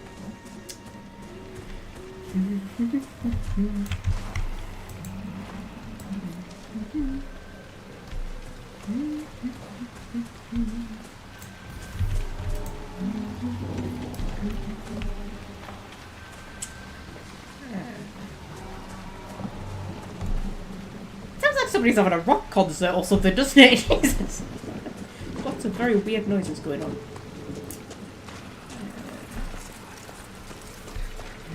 Were you well acquainted with Divine Justinia, Cassandra? I cannot claim to have known her well. Few can, except perhaps Leliane. I envy even your slight acquaintance. By reputation, she was a formidable woman. Justinia was a visionary. The Grand Clerics would never have chosen her had they known her intentions. And now they will never find someone to fill her shoes. Oh, they will, darling. Even if they have to trim off her toes and heels to fit. I enjoy how they're just all having a little dance while that conversation's going on. I like Vivian. I know you're not supposed to like Vivian, but I like Vivian. You know, friggin' deal with it, man. Ooh. Oh, I kind of want to go to that house now, but I don't, because if I step in the water, there's going to be, you know, zombies. Yeah, let's just leave that. I think. Do you not get rid of the zombies by the end of this? I can't quite remember. I'm sure it, like, lightens up a little bit and stops raining and stuff. That might be just, you know, inventing that.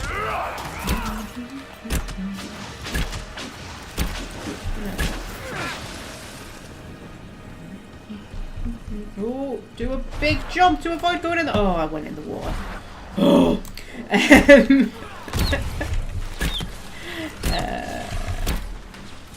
Right, put some nice poison on me, on me goojits, me arrows.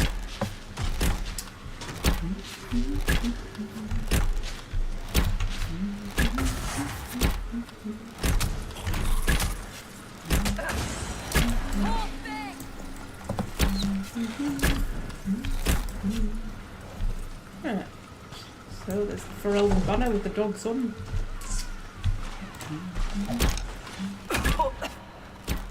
Quite a smell. Yeah, they're burning corpses, aren't they? Plague corpses. England 1 down in the 47th minute. Oh, for fuck's sake. I don't think anybody thought they were going to win. I'm not being pointed at me. Ah, hi!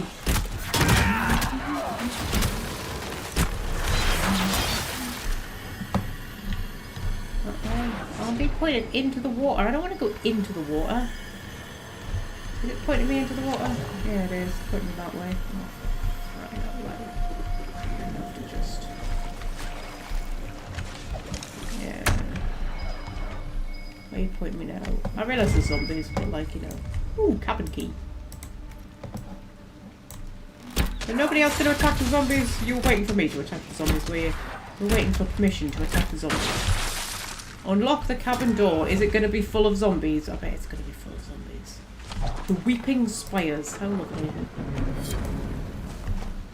No, not full of zombies. Waterlogged diary. A diary found in the Fallow Mire. One water-soaked entry dated 10 days ago is still legible. The damned roof leaks and I've been eating boiled roots for a week. I'm squatting in a bog. No one's so much as spit in for 10 years. Still better than the alienage, thank Andraste. That's the last time I've visited the city for a while. I'm worried about the gardeners. They weren't sick when I left and now they're all down with a fever. And their little boy's at death's door. Nigel Marsh said we should lock them in their home. The sour codger. Maybe I can bring something to help. Is it death root that causes a fever or... cures a fever, not causes a fever. Or elf root. It can't be death root, can it? Ask Ira, which is right. Okay. Interesting.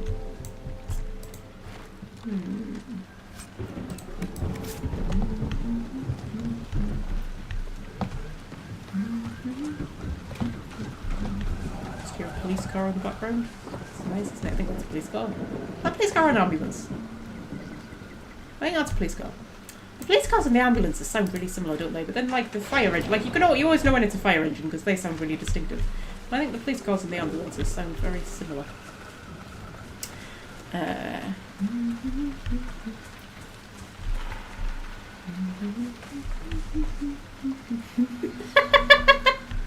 Sorry, Fred's making me giggle. Oh, now I've got to get back across the water. Oh, for heaven's sake. Jump! That wasn't so bad. That was just one demon. That's alright. Am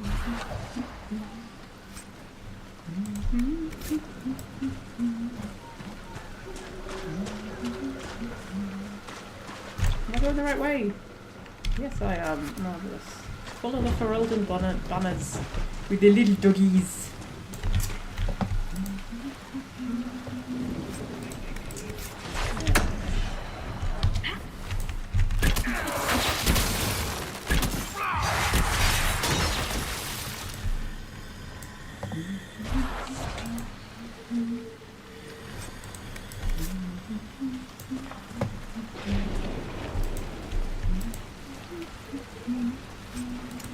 Half hear it from your kitchen, but you couldn't stop what you were doing, Fred. Fred, I think that's been the highlight of the live stream, to be honest. I think that's the bit where I was really on form there, talking about chiseled stone arses. I think that was it. That was like the peak for this live stream. That's as good as it's gonna get, Fred, and you missed it. Oh, there's another house over there. Oh, I don't want to have to go across more. Oh, is that the same one? That's the same one. Now there's a demon in it. There wasn't a demon in it before, now there's a demon in it, so we're just going to leave it be. Yeah.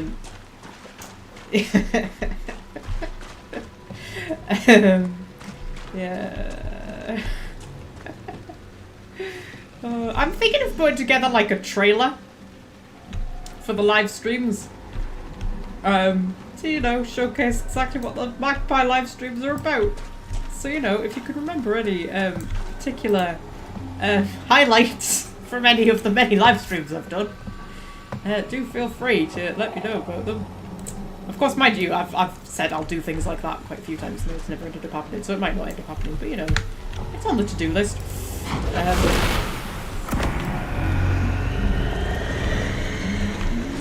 It's gonna be a demon. It's gonna be a demon. There's a demon. Has my magic ability come back yet? Yes, it has. Right, if I can get them all together in a big group, I can do my super duper ability.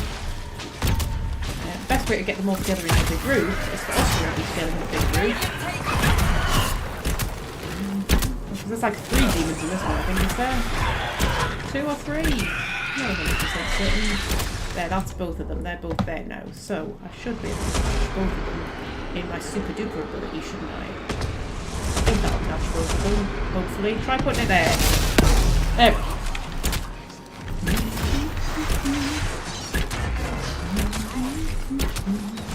Not doing that much good in they're pretty strong. There we go. I think that was a good use of my super duper ability.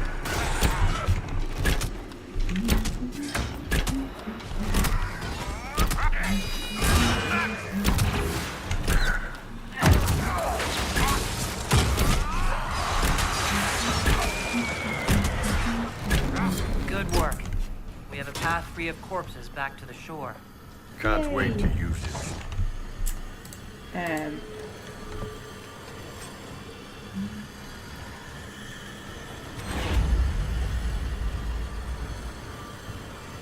The time the stream stopped for half an hour because Magpie broke over the concept of the silent X count. That is, I was literally about to mention that. I was like, I need some of my giggling fits, and like the Balthazar one would have to be in there.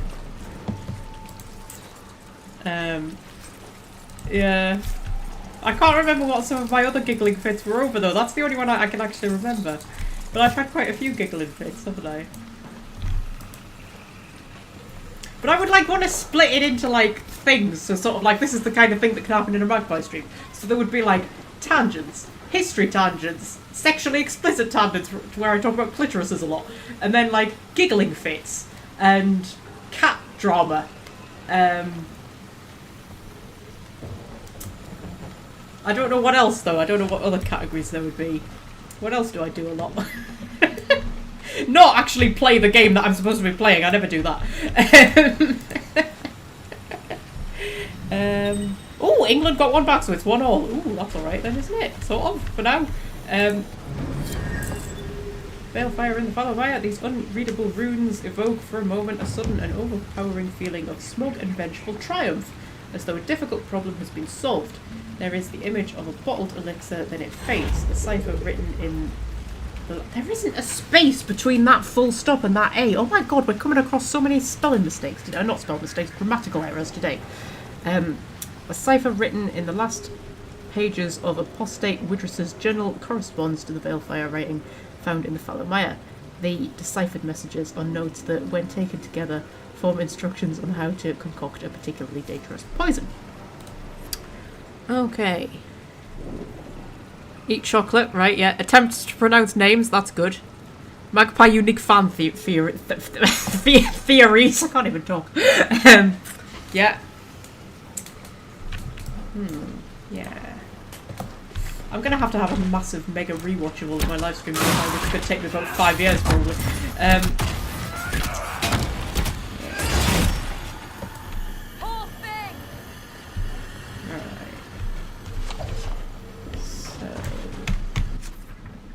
Yeah, we're nearly done, guys. We're nearly done. That's the Avar place that we're headed to. We're all headed in the right direction, aren't we? Yes.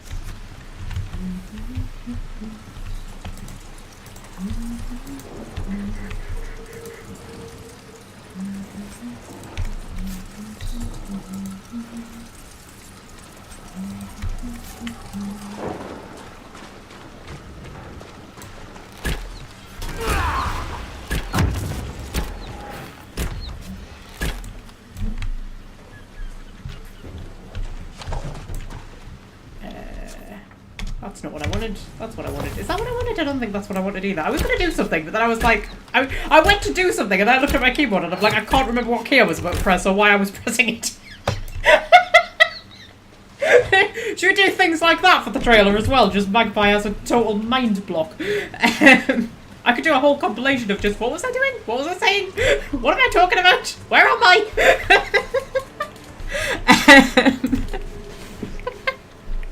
Oh dear.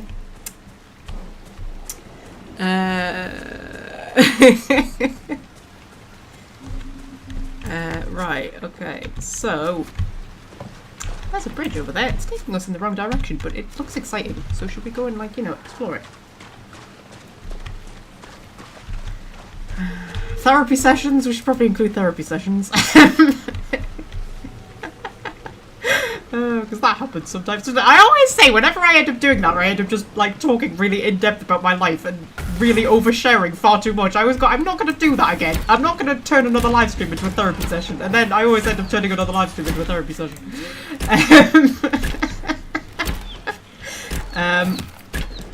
Yeah.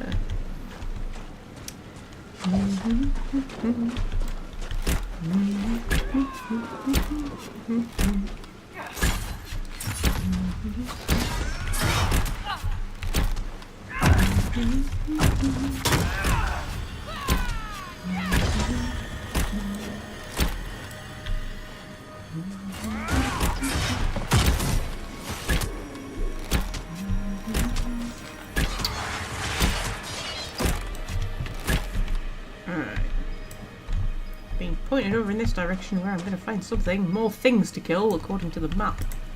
Oop, hi!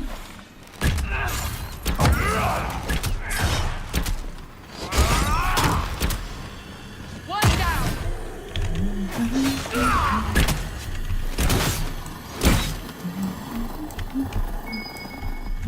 You've adjusted to the Inquisition quickly, Vivian.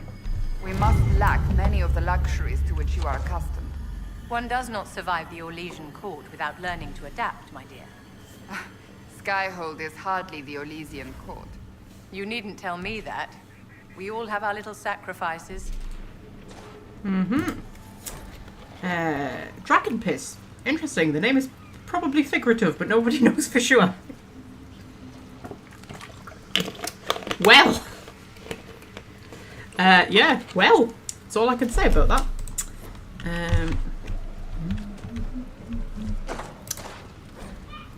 Ellie, not safe in village. Here's me trying to pronounce names.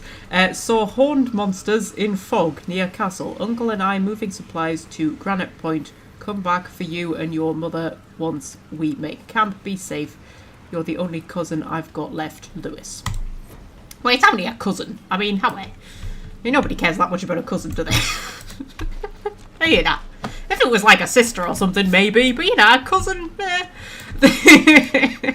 not that bothered, do you?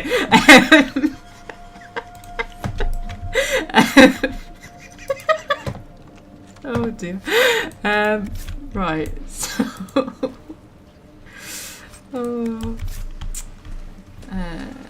Yeah, I'm actually gonna have to like rewatch all of my live streams. That's gonna take forever. I won't be able to do that, surely. Because like I can't remember which ones had like interesting stuff happening in them. Yeah.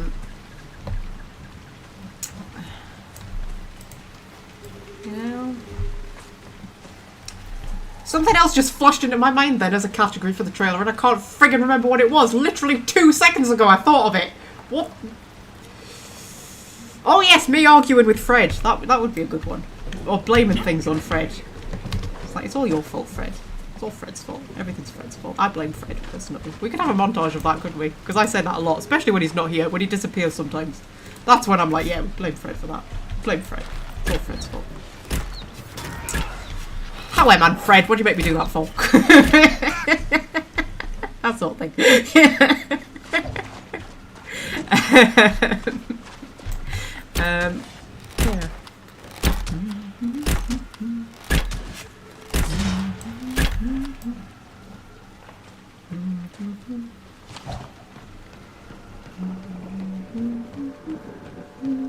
Oh, we'd have to include the Great Turnip Debate. Which bloody livestream was that? That was one of the Origins ones, wasn't it? Well, we nearly went to war over turnips.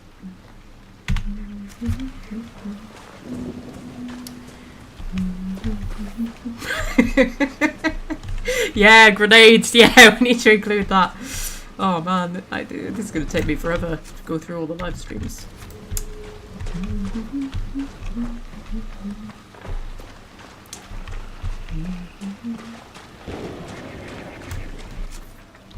don't remember what other giggling fits I had. I had a giggling fit over, what's his name in Awakening, didn't I? The blacksmith guy.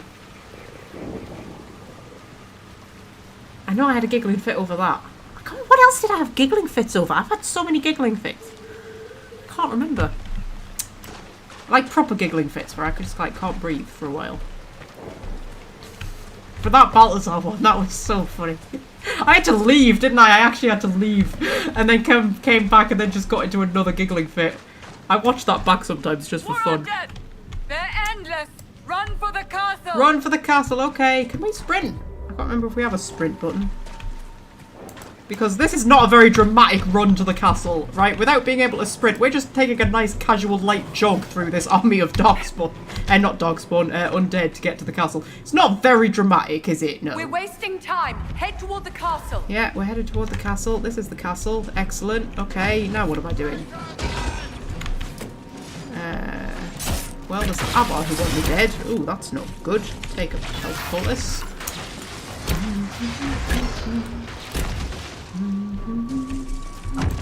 I think I'm supposed to be closing the gate, but I'm not quite 100% sure how we do that. Or are we just fighting the undead? I don't know what we're doing, to be fair. I don't know. Maybe I should actually open the quest in the journal. That would be a good starting point, wouldn't it? Open the gates. Open the gates? The gates are open. What do you mean, open the gates? Gates are open. They're definitely open, these gates. Or is it like other gates that need open? Is it those gates? I don't really know. There's a thing being pointed somewhere. I don't know. Oh, am I heading up? I think I'm heading up. I think I'm heading up. Okay, it's okay, guys. I've got this. Don't you worry. I'll save you all. It's fine. Hi, guys. Vivian's gonna die, but it's alright. It's okay. Everything's gonna be dandy. I'm the Inquisitor. I'll save you all. I mean, I've clearly got absolutely no idea what I'm doing, but it's fine. I'm the hero, so it'll be fine. There we go. I'll pull a thing. There we go. There we go.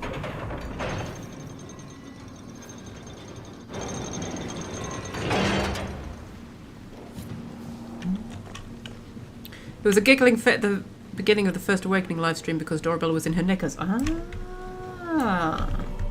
Well, we'll have a look at that.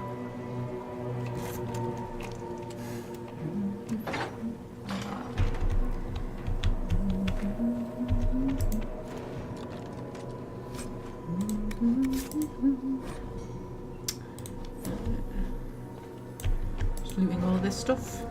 I mean, I know there's drama and stuff happening outside, but you know, you can have a health poultice. That's how much I like you, Vivian. I'm gonna let you have a health poultice. You know, I'm good like that. Go, Grey Warden Tome. That'll be for Blackwall. I think Blackwall would have liked to have been here for this. Don't give a fuck what Blackwall would have liked. He's an absolute tosser. Little flipping arsehole. Don't like Blackwall. And yeah, his romance, weirdly compelling. I sort of fall for him a bit during his romance. It's quite saucy, it's quite spicy and kind of sexy, his romance. And yet, Blackwall himself, I'm just like, and you know what? It's not even the fact that he's lying to us, it's how arrogant he is while he's lying to us. And then you find out the truth about him, and you're just like, all that arrogance and that self-righteousness, and you're just a little liar? Like, none of it was... It just really bothers me. If he'd been a bit more humble, then maybe. But he's not. He's like, you know, he's like bossing you around sometimes and just sort of like, you know, telling you what you should be doing and stuff like that. And then you're just a little liar. Absolute arsehole. Don't like him.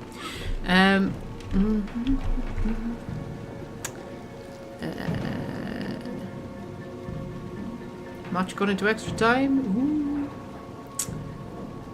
Sexy Rolls Dorabella kills Dragon Fammoth. Okay, I'm gonna rely on Fred to, like, you know, remember all of these things that I don't remember. Fred's good like that.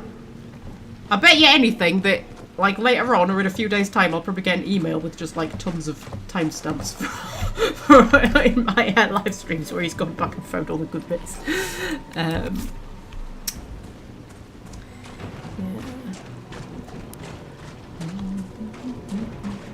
defeat the Avar leader. Oh, is that all I have to do?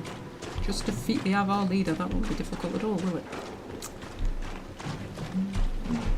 We need some good cat drama bits as well. Hello! What live stream was it? Oh, it was the one where I did the maps, wasn't it? When, I think it was it Scorpio or was it Star? I think it was Scorpio. Just decided to come and hang out on my lap for like an hour and a half. And for the first like hour and a half of the live stream we did absolutely nothing. Yeah. I like that maps live stream actually. We might do another one where I just draw maps. Not anytime soon though, because we're in Dragon Age mode at the minute. We've all of a sudden got back into doing Dragon Age. I think I gave up on the Inquisition live streams like literally one live stream too soon, because we were going into like Haven and stuff, weren't we, after that? Not Haven, Redcliffe, and then the destruction of Haven, which is like when the game sort of gets going. I was having a little bit of a personal crisis though at the time, wasn't I? I think I just needed to go a bit mad for a while. You sometimes do, don't you? You just need to kind of go off the rails a little bit now and then. That's perfectly alright. It's quite normal and human, as long as you don't do any permanent damage. Hi! I am the Hand of Korth himself! You're the Hand of Korth. What about the rest of Korth? There's somebody else like the legs of Korth, the head of Korth, the torso of Korth, and the other bit of Korth that I'm too polite to mention.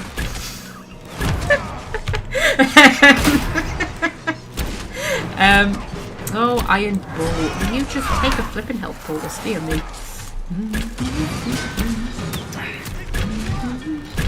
I should have saved my super duper ability, although it's nearly recharged. It's almost recharged, I just need to do a bit more damage. It'll hopefully recharge.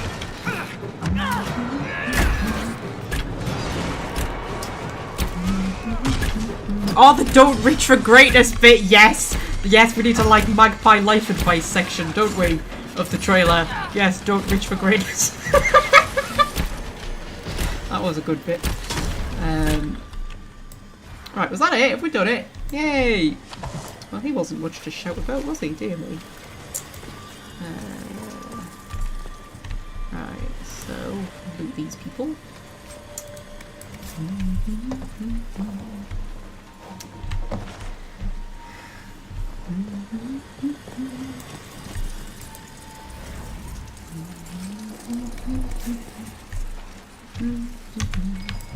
I'm being pointed in this direction for reasons. Oh, that's a Grey Warden banner. I think Blackwall would have liked to have been here for this. Yeah, well, Blackwall can just piss off, can't he? Why is there a thing there? I've got a marker on my map there, and I don't know what the hell it's for. I'll go and release these guys, though. Key required. Oh, is there a key somewhere?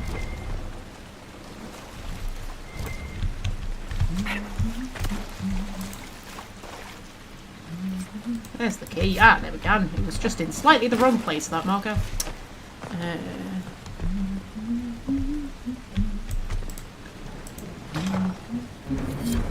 Herald of Andraste. Hello. I dealt with the Avar. Is everyone all right? Yes, Your Worship. The injured need some rest, but we can return on our own. I can't believe the Herald came for us. I told you. Of course I came. I'm the great hero. And Cole approves. I love how Cole just randomly approves of things, like even when he's not in the party. He's the only one who does that. I mean, there are certain things where people will approve or disapprove regardless of whether they're in the party or not. But it's usually like major decisions and things, like, you know, when you're recruiting the majors and stuff like that. But Cole just seems to do it like all the time. All the time. Hello! Maybe Cole's with us. Maybe he's like invisible. God looks after you, Harold.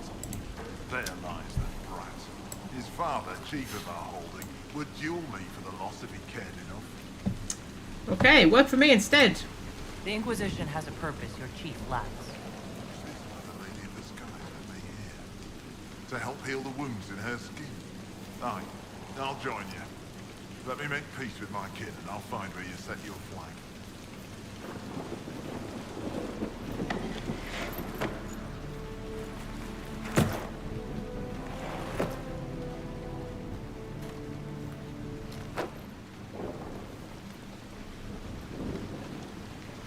Okay. We've acquired another agent. Yay! Right. So, we're all done here then.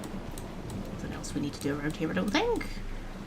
I think we're all done and dusted. I think that's all fine and dandy. I think we can go back to... Yes, home. Skyhold. There we go. Boop. Boop.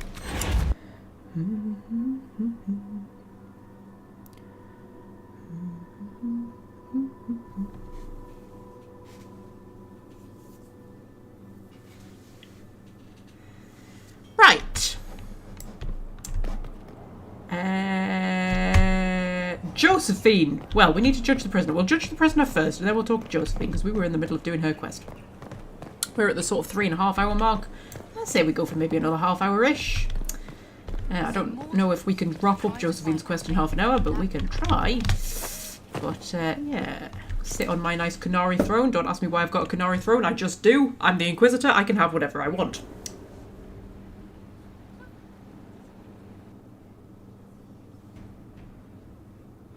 This was a surprise. After you return from the bogs, we discovered this man attacking the building with a goat. Chief Movran the Under. He feels slighted by the killing of his Avar tribesmen, who repeatedly attacked you first. What should we do with him? Where should he go? Yes, with a goat. You answer the death of your clan with a goat? A courtroom? Unnecessary. You killed my idiot son, and I answered, as is my custom, by smacking your holdings with goat's blood. Don't look at me. No foul. You meant to murder Tevinters, but got feisty with your Inquisition. A red-headed mother guarantees a brat. Do as you've earned, Inquisitor. My clan yields. My remaining boys have brains still in their heads. Red-headed mother guarantees a brat. You heard it here first. Right, is it called a gibbet? That means she's gonna hang him. Drive him out of my lands. Arm and exile him to Tevinter. I'm not sending him to Tevinter. I don't really want to kill him either. I just like... Can we just like get rid of him? I don't have time for idiots. Let's get this over with. Chief Movran, crimes, etc. You and your people just get out. Push us out. You've earned it. Have fun with whoever we push back.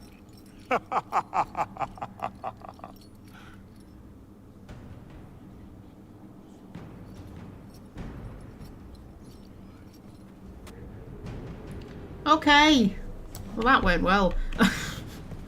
Jesus. Right. Okay. Let's go and... oh, I've got another prisoner to judge. Who's my other prisoner? Hang on. Do I have another prisoner to judge? Because sometimes that just stays there for no reason. No, I don't have another prisoner to judge. It's just teasing me. The game's teasing me. Right, let's go back to the war table. We'll catch up on Josephine's quest.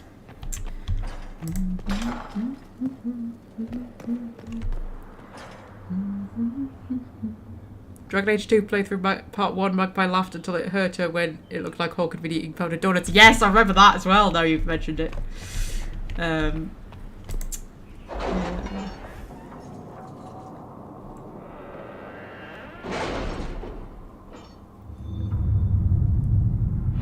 It's going to be a very long trailer. It's going to be like half an hour. It's going to be a half an hour trailer. That's what it's going to be.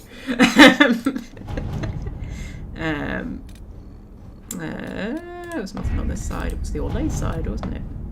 Did you see the message I sent? Yes, thank you. And we'll never know what that message was. Come on, guys, you can't leave me hanging like that. I hate the fact that they have really cryptic conversations in front of me, and it's like you just feel like I'm being left out. You're leaving me out with things, guys. You're supposed to be my advisors. I'm the Inquisitor. You have to tell me these things. Right, okay, so. My dearest Lynette, I was injured on the way, but who the hell's Lynette? I was injured on the way back from the conclave. Well, oh yeah, that's the woman that we're trying to get as the sponsor, and this must be a letter from her lover. Right, there we go. I was injured on the way back from the conclave when this insane war erupted between the apostates and the Templars. I made it to a decrepit inn just before the gash on my leg turned into a fever. Fortunately, when the Inquisition's people found me, they sent for a proper healer. I owe them my life, I'm certain. I'm told the Inquisition will deliver this letter to you, which is the first peace of mind I've had since the conclave. Stay in the capital, my love, until I can come to you. Yours always, Ellery. Okay.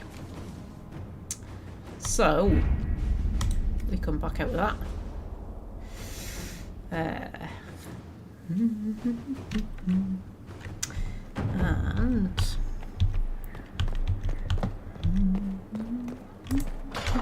have a little chat with Josie. Hello!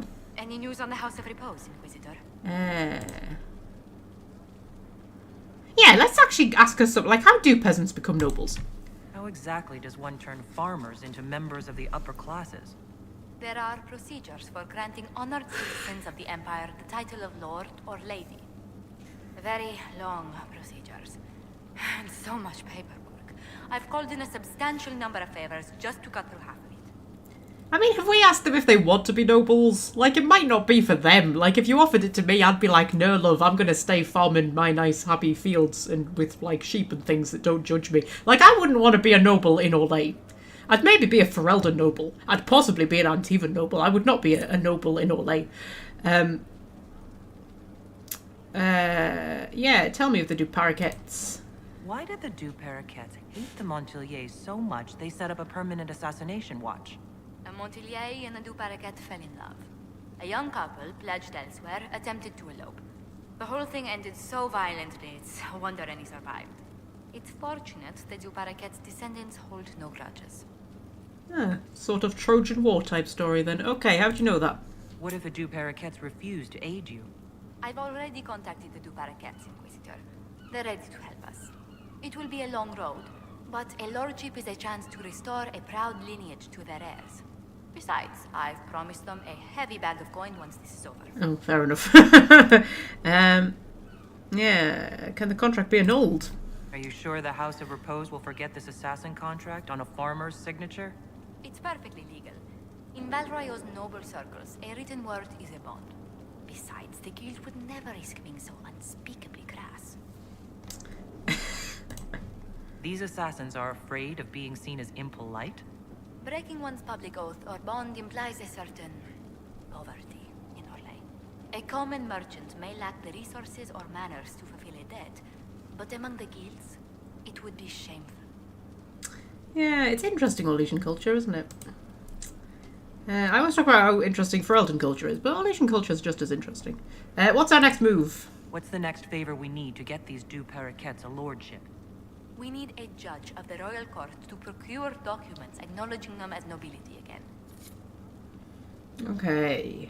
Arrange a favour for Judge Owald at the war table. With something else that disappeared before I could read it. That's the one I want. Speak with the Countess Dion in Val Royeaux. Right, okay, we'll do the war table and then we'll just pop to Val Royeaux as you do. I always, you know what, it always bothers me that, like, travel will take a really long time. It's not like we've got cars or, like, spaceships or, you know, teleportation devices. Like, especially to Skyhold. I mean, Skyhold's on the top of a flipping mountain. Getting to Skyhold would be, like, really hard. And we just, like, casually pop to and from, like, all over the place. I don't know how long Inquisition is meant to cover. But, I mean, you would think the amount of travelling we do, it would take us years to get around everywhere, wouldn't it? Are you alright, Leliana? Are you? I suppose not. Haven was trying.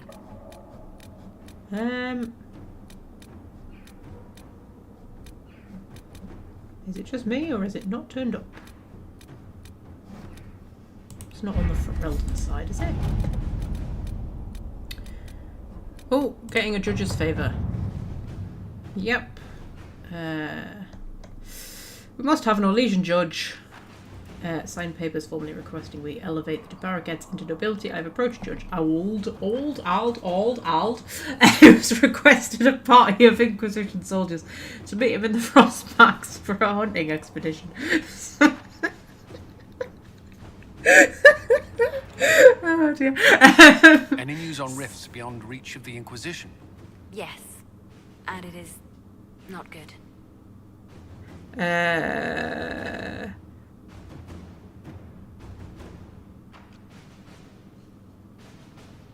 Sorry, I was distracted. Some sort of rare spider, as big as a horse, the judge was telling me, lives inside the... That's not rare in the Dragon Age world. Spiders as big as horses are quite common. Was telling me, lives in the caves a few days west of Skyhold. He would like an honor god who knows the mountains to show him the way. Send some scouts and officers to accompany him, and Judge Howard will happily sign the paperwork we require. But whoever needs to do that is busy. So we can't do that right now. So we'll just pop to Val Royo, as you do. And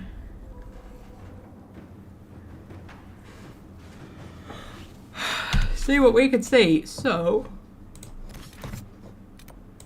Val Royo. Travel to there. Boop. Boop. And we will take... I don't know, I don't think it really matters. We'll take Blackwall for an outing. We'll take Cole just to freak out the nobles, why not? How is the England game going? Is it still 1-1? Let me check.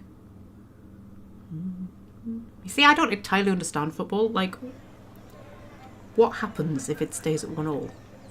They must have a way of deciding it. I don't understand how football works. I do sometimes watch football matches occasionally, and I quite enjoy them, but I don't really understand them. Yeah. It's probably more fun if you do understand it. Tennis is a lot more fun when you understand it. It took me a long time to properly fully understand tennis scoring, though. Like, years.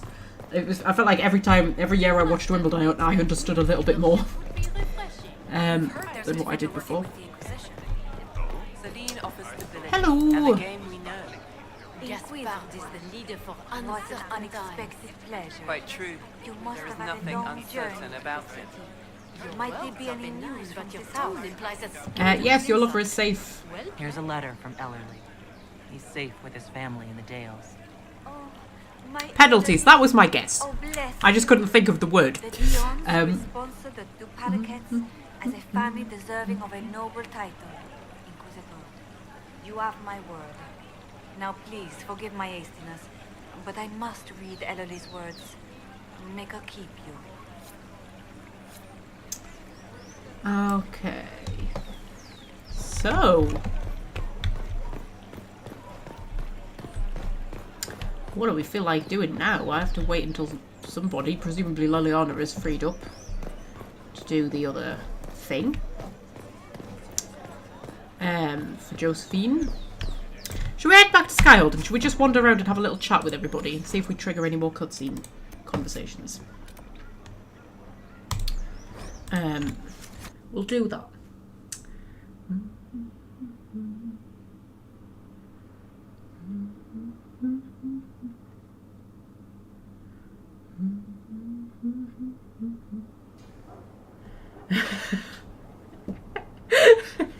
Sorry, viral effect is making me laugh with the tennis story.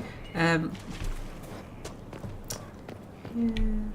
I like tennis. I find tennis very compelling. I like the way that in tennis, because of the way the scoring works, like, you haven't won until you've won, and you haven't lost until you've lost. Do you know what I mean? You're not losing until you've lost. Not really.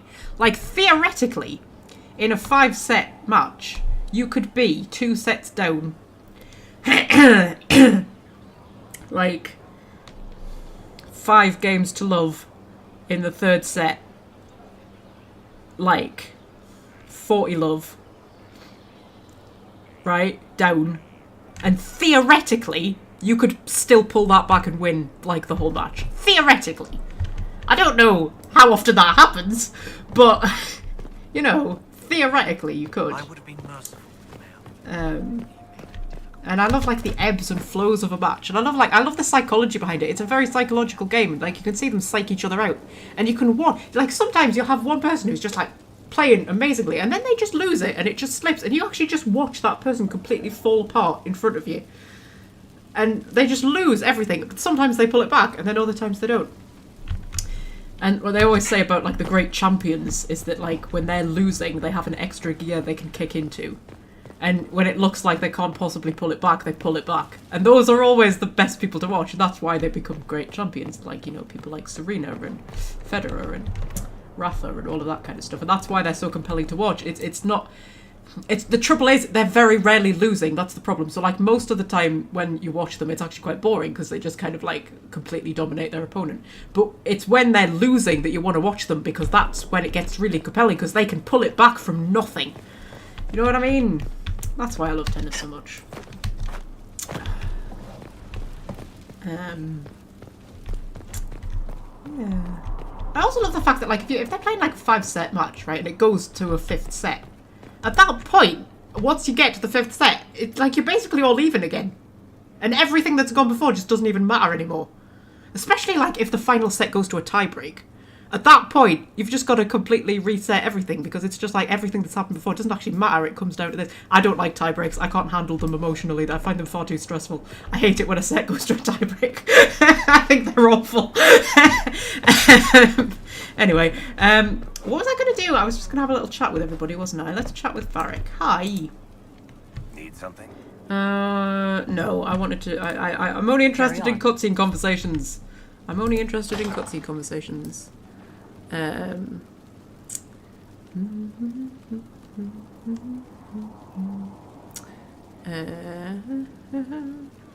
I'm just reading the chat. Solus, hi. Hello. Nope. Not later.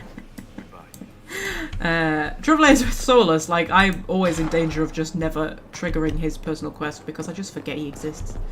Just completely forget that he exists. And I mean, a lot of the time I've just never done his personal quest.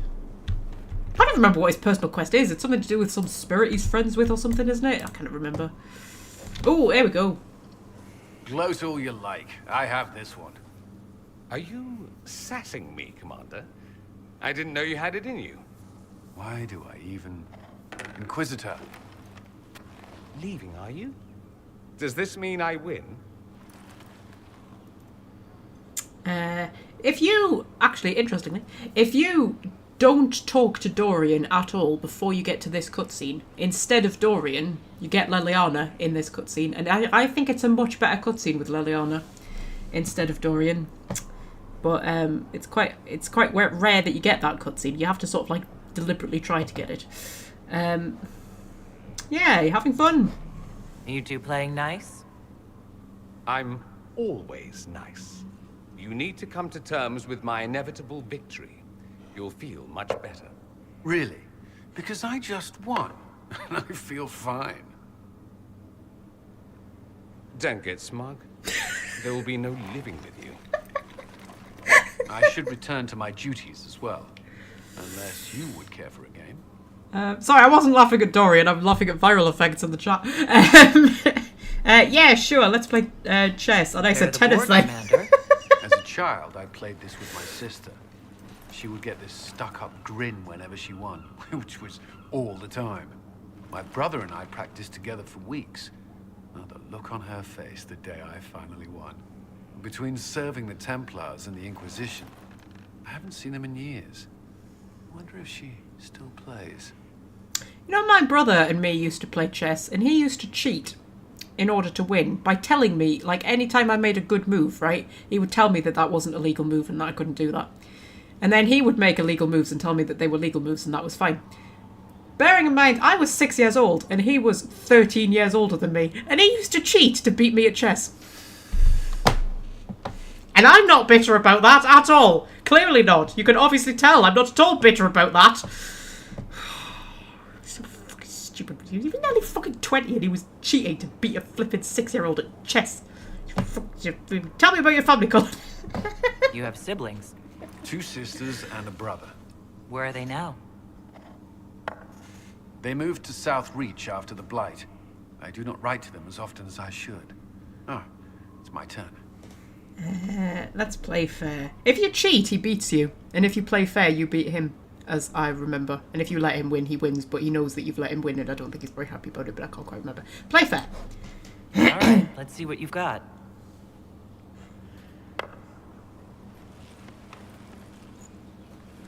This may be the longest we've gone without discussing the Inquisition, or related matters.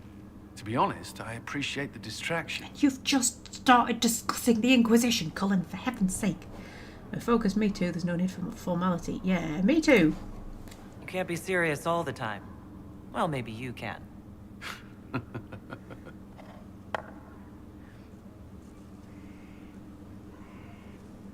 I believe this one is yours. Well played.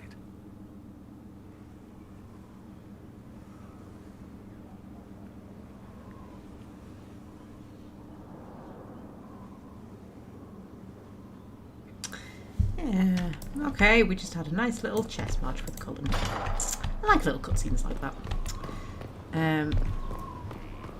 Yeah, but I prefer the Liliana cutscene because I think she cheats and he beats her. But yeah, if you cheat, he beats you. And if you play fair, you win. Which is probably a metaphor for life or something. Whee! Oh, I missed the thing! Oh dear, I broke my ankles again. That's alright, they grow back. Let's give the thingies to Blackwall. Hello, I found some more Grey Warden stuff that you have absolutely no right to. Oh, is this a cutscene, is it? This is just... it's something to keep their hands busy. You were quite the outlaw, I hear. The Carter, you must have some past. Are you really questioning me about my past, Blackwall? That is a fucking joke, isn't it? Rein it in, Sarah, rein it in. How do you know? Who told you that? No one had to tell me. It's amazing the things you learn waiting for someone to crack a keg. Or while sparring, or just walking past the barracks. The men do enjoy their idle talk. Yes, I have a past. So I have a past. I don't see how it's your business. You're right. I was prying. I don't care who you were. I know who you are now. And that's the person I signed on for. You are who you choose to follow.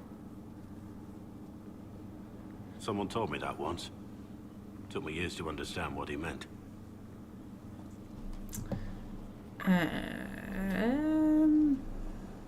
Yeah, wise words. There's wisdom in that. It was a chevalier who said those words to me. A powerful man, but never without honor. A true knight. We met as competitors in the Grand Tourney. He left me with that advice before we parted. Put aside his own ambitions to help me win the melee. I don't think I even thanked him. Yeah, what happened? How did he help you? There were 100 men on the field, each one fighting for himself. The knight and I had forged an alliance. It was just the two of us, and we took all comers. The goal, down as many opponents as possible. He always let me deliver the final blow. Okay, why'd he help you?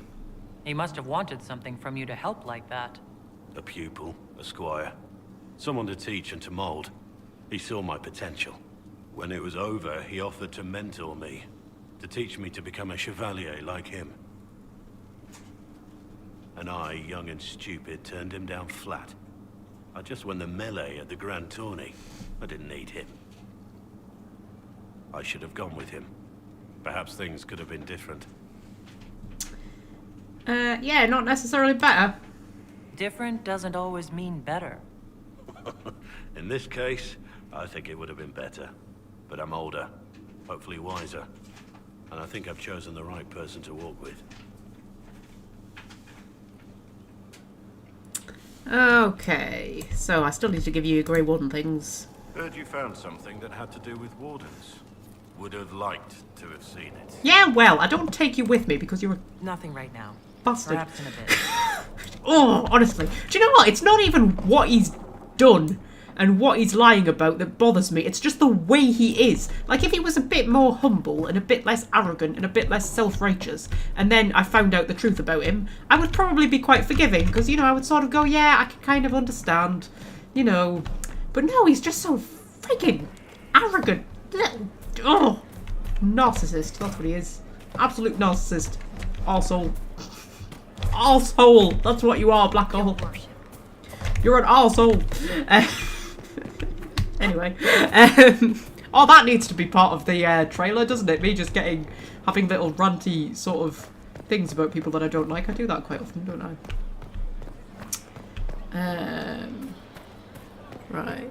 Where are we? We'll go for about another 15 minutes. Just have a little chat with some people. Oh, this is a fun one.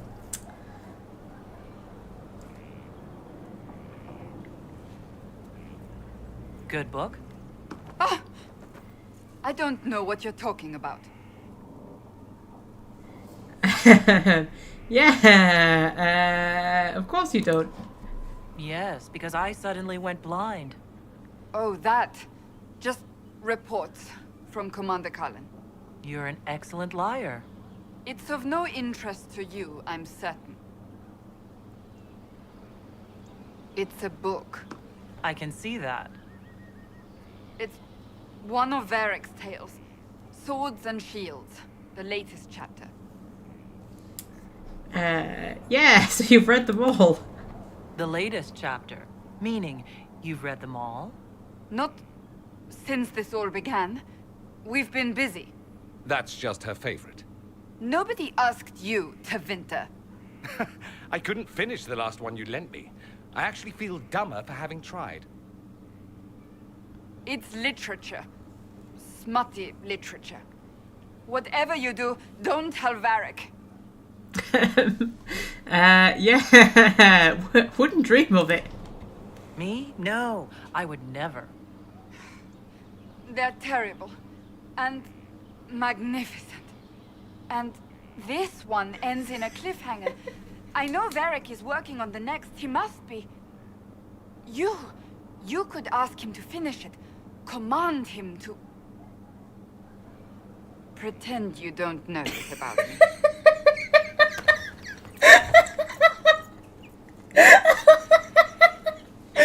That's one of my favourite lines of all time. Pretend you don't know this about me. Right, now we need to go and talk to Varric. Oh dear me. Mind you, I've read some smutty fan fictions that were both terrible and magnificent, so I know exactly what she means.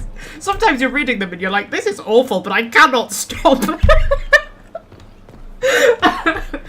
was one that I read, and I mean, it really was awful, but it was like, Femshep, Liara, Tivos, and Arya, who are all involved in this weird, like, four-way relationship. And I mean, this was a long fan fiction, and it was very smutty. There was about 20 chapters, and each one was just them in, like, more and more bizarre sexual encounters with each other. And I was reading it, I was like, this is awful, but I have to keep reading it. And it was not well written at all.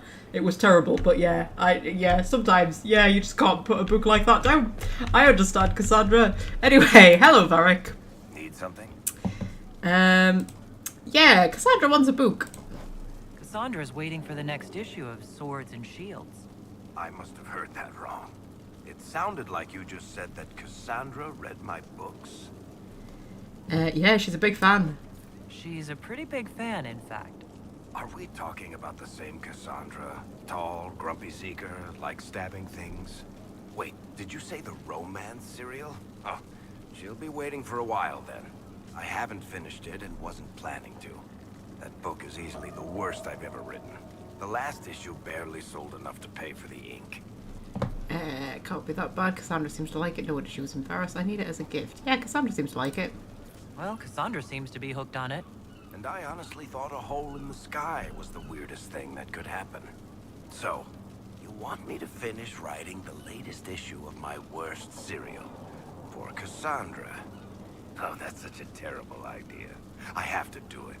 On one condition. I get to be there when you give her the book. Yeah, you have to agree to that, otherwise he doesn't write it. You've got a deal. I'll get to work then. You know, the fact that the book is terrible just makes it more worthwhile somehow. To be fair, like, you can actually read Hard in High Tone. Like, you pick up all of the chapters throughout the course of the game as codex entries, right? And it is awful. Like, Varric is not a good writer at all. Yeah. So, what am I doing with that quest? Guilty pleasures. Give Cassandra the latest chapter of Swords and Shields. What, has he just written it right now? Have I actually got it? Is that it? Is it done? How is it finished and complete? I think it is, yeah. We're just gonna pretend that like a few weeks / months have passed and he's written a book, alright? We're just shh, it's fine, it's fine. It's the magic of video games. Hi!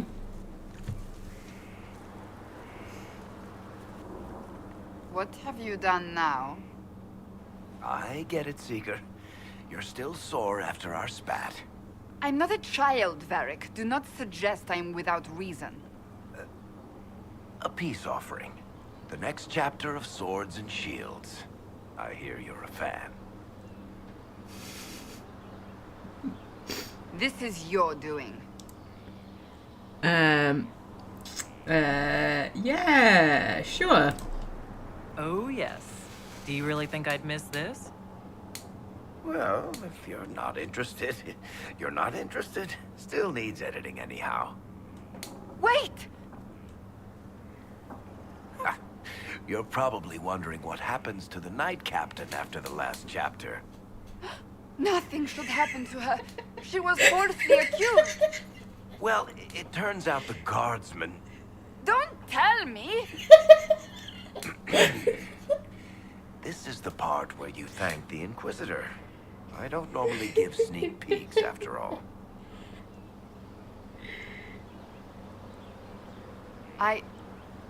Thank you. She's so cute, isn't she? I love her. Yeah, sure. Thank you, Cassandra. This was everything I'd hoped. I know how you feel. I wonder if I have time to read the first part. Don't forget to tell all your friends, if you have any. Completely worth it. Oh, God. Yeah. And actually, there's some brilliant conversations. If you take Cole, Cassandra, and Varric out on missions, there's some brilliant, like, three-way banter that goes on, where Varric is, like, daydreaming about what's gonna happen next in Swords and Shields, and Cole sort of telepathically reads his mind and says it out loud. And Cassandra's like, oh my god, is that what's gonna happen? And then Varric just goes, not anymore! It's one of my favourite things. Anyway, any theories on past characters not revealed in the trailer appearing in Veilguard? Well, I would think Fenris is likely to turn up. I would think Dorian is likely to turn up. I really hope Leliana's in it because, you know, that would make her appearing in all four.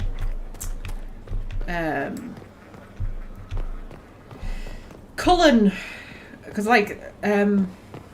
yeah, there are only a few characters who absolutely always appear in all three games. There's a few that can sometimes appear in all three games, but there's only a few that like definitely appear in all three games.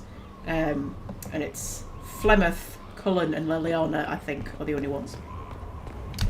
But I think of those three, Leliana's the only one who actually could appear in Veilguard because Flemeth is, you know, Flemethed at the end of Trespasser. And then Cullen, one of the possible endings for Cullen is that he becomes an insane lyrium addict. So I don't really see how he could appear. Unless he sort of appears in the same way that Alistair can appear as a drunken lunatic in Dragon Age 2. Yeah. I do wonder if it's possible for, like, Iron Bull and the Chargers to appear, assuming they're not all dead. I would hope Leliana would appear. I would also hope Morrigan would appear. I mean, we know the Inquisitor is going to appear, so it makes sense that people from the Inquisition would appear. Like Leliana. Maybe Josephine. Oh, I would love Josephine to turn up, because, I mean, we're going to get to go to Antiva, aren't we? I'm sure they said that we were going to Vinter, Antiva, Ravane, and the Anderfells. I'm sure, which is like all the places that we haven't been yet. And maybe Navarra? Was Navarra mentioned? It might have been. I really want Cassandra to appear, actually, in Inquisition. Not in Inquisition, in Veilguard. You know, there's a lot of potential for many cameos.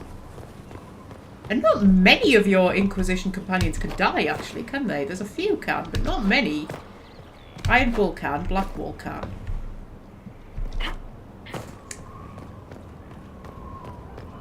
can't think who else can. But then you've got to wonder, like, whoever you make divine, are they going to appear? Like, will the divine appear? There's a thought. I don't know. Because now I'm just thinking, actually, because Leliana can become divine, can't she? So if Leliana becomes divine, that could be a bit problematic for having her appear. Like, in any other capacity. Same with Cassandra. Unless they're going to do a sort of thing that, like, I don't know, if Leliana is divine, then, like, Cassandra turns up in a certain role, but if Cassandra is divine, then Leliana turns up in that role instead, and if Vivian is divine, I don't know, one of them is like the default, I don't know. They could maybe do something like that.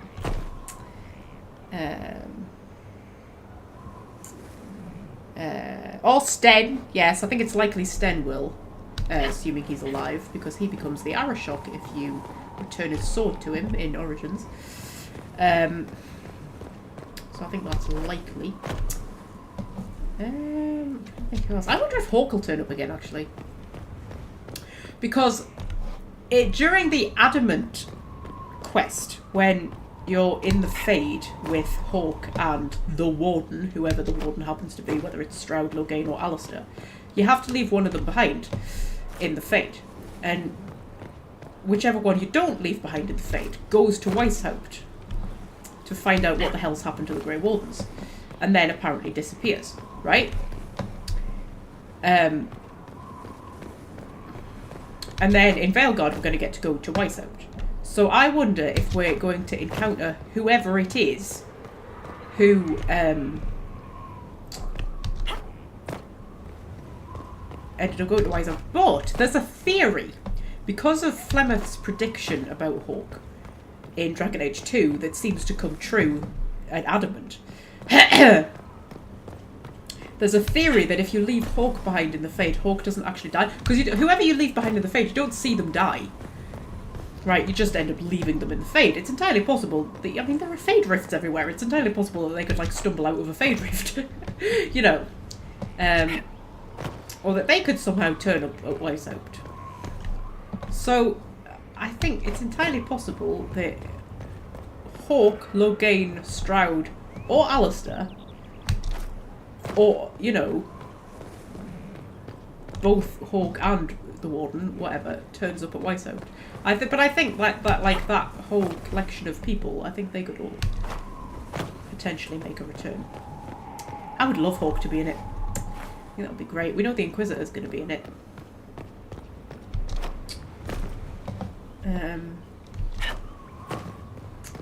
Yeah, I wonder if Anders will turn up if you don't kill him in Dragon Age 2. Often wondered about that.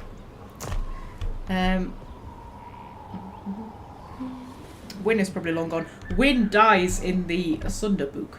She dies at the end because she's like the sort of protagonist. Well, she's one of the protagonists in Asunder, but she dies at the end. Spoilers. I mean, it's not really a spoiler because when you start reading the book, it's pretty obvious that she's gonna die. Like, you can sort of tell that that's gonna happen.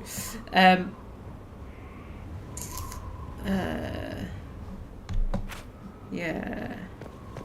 I think there's a potential for lots of people to return. But the ones I really want to return are Leliana, Morrigan, Cassandra, and maybe Josephine. I'd love Josephine to return.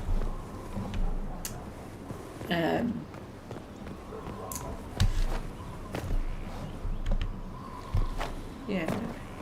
But Leliana in particular, because then, you know, she can be in all of the games. All of them. Like I say, I don't think... I mean, I suppose Flemeth could return. I mean, you never know. I mean, you know, you killed her off in Origins and she still came back in Dragon Age 2, so, you know.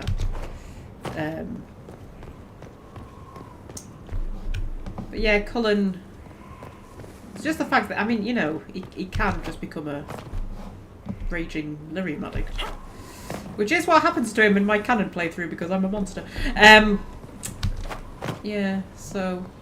I don't think he would have like a permanent role, like a big role, you know what I mean? He might turn up as like a little cameo, but I hope that Leliana has like a proper role in it. Probably not as big a role as she has in Inquisition or Origins, but you know, it would still be nice, wouldn't it? Right, so... Should we wrap things up there then? Since we've been going almost exactly 4 hours. Your worship. Yeah, I'm gonna head up to Vivian's balcony again because I like to end things on Vivian's balcony. And we shall wrap things up here. And sorry, Viv, love, I just need to jump over your head. You alright? Is that alright if I just jump over your head? Oh, it's alright, I'll go the long way. Heaven forbid you should have to move out of the way for your Inquisitor. Oh, careful, careful, careful. Don't throw yourself off like you did last time. Jesus Christ, woman. Right, so we shall wrap things up there.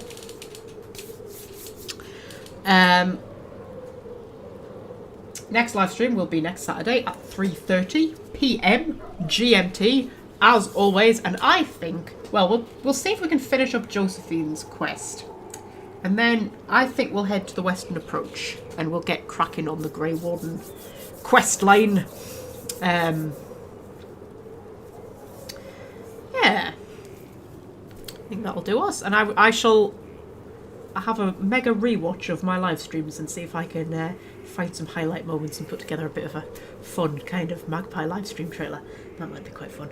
But yeah, until then, my darlings, I shall say farewell to you all. I can't remember which key I have to press to get the starting screen up. I think it's F2. I'm going to go with F2 and hope that's the right one.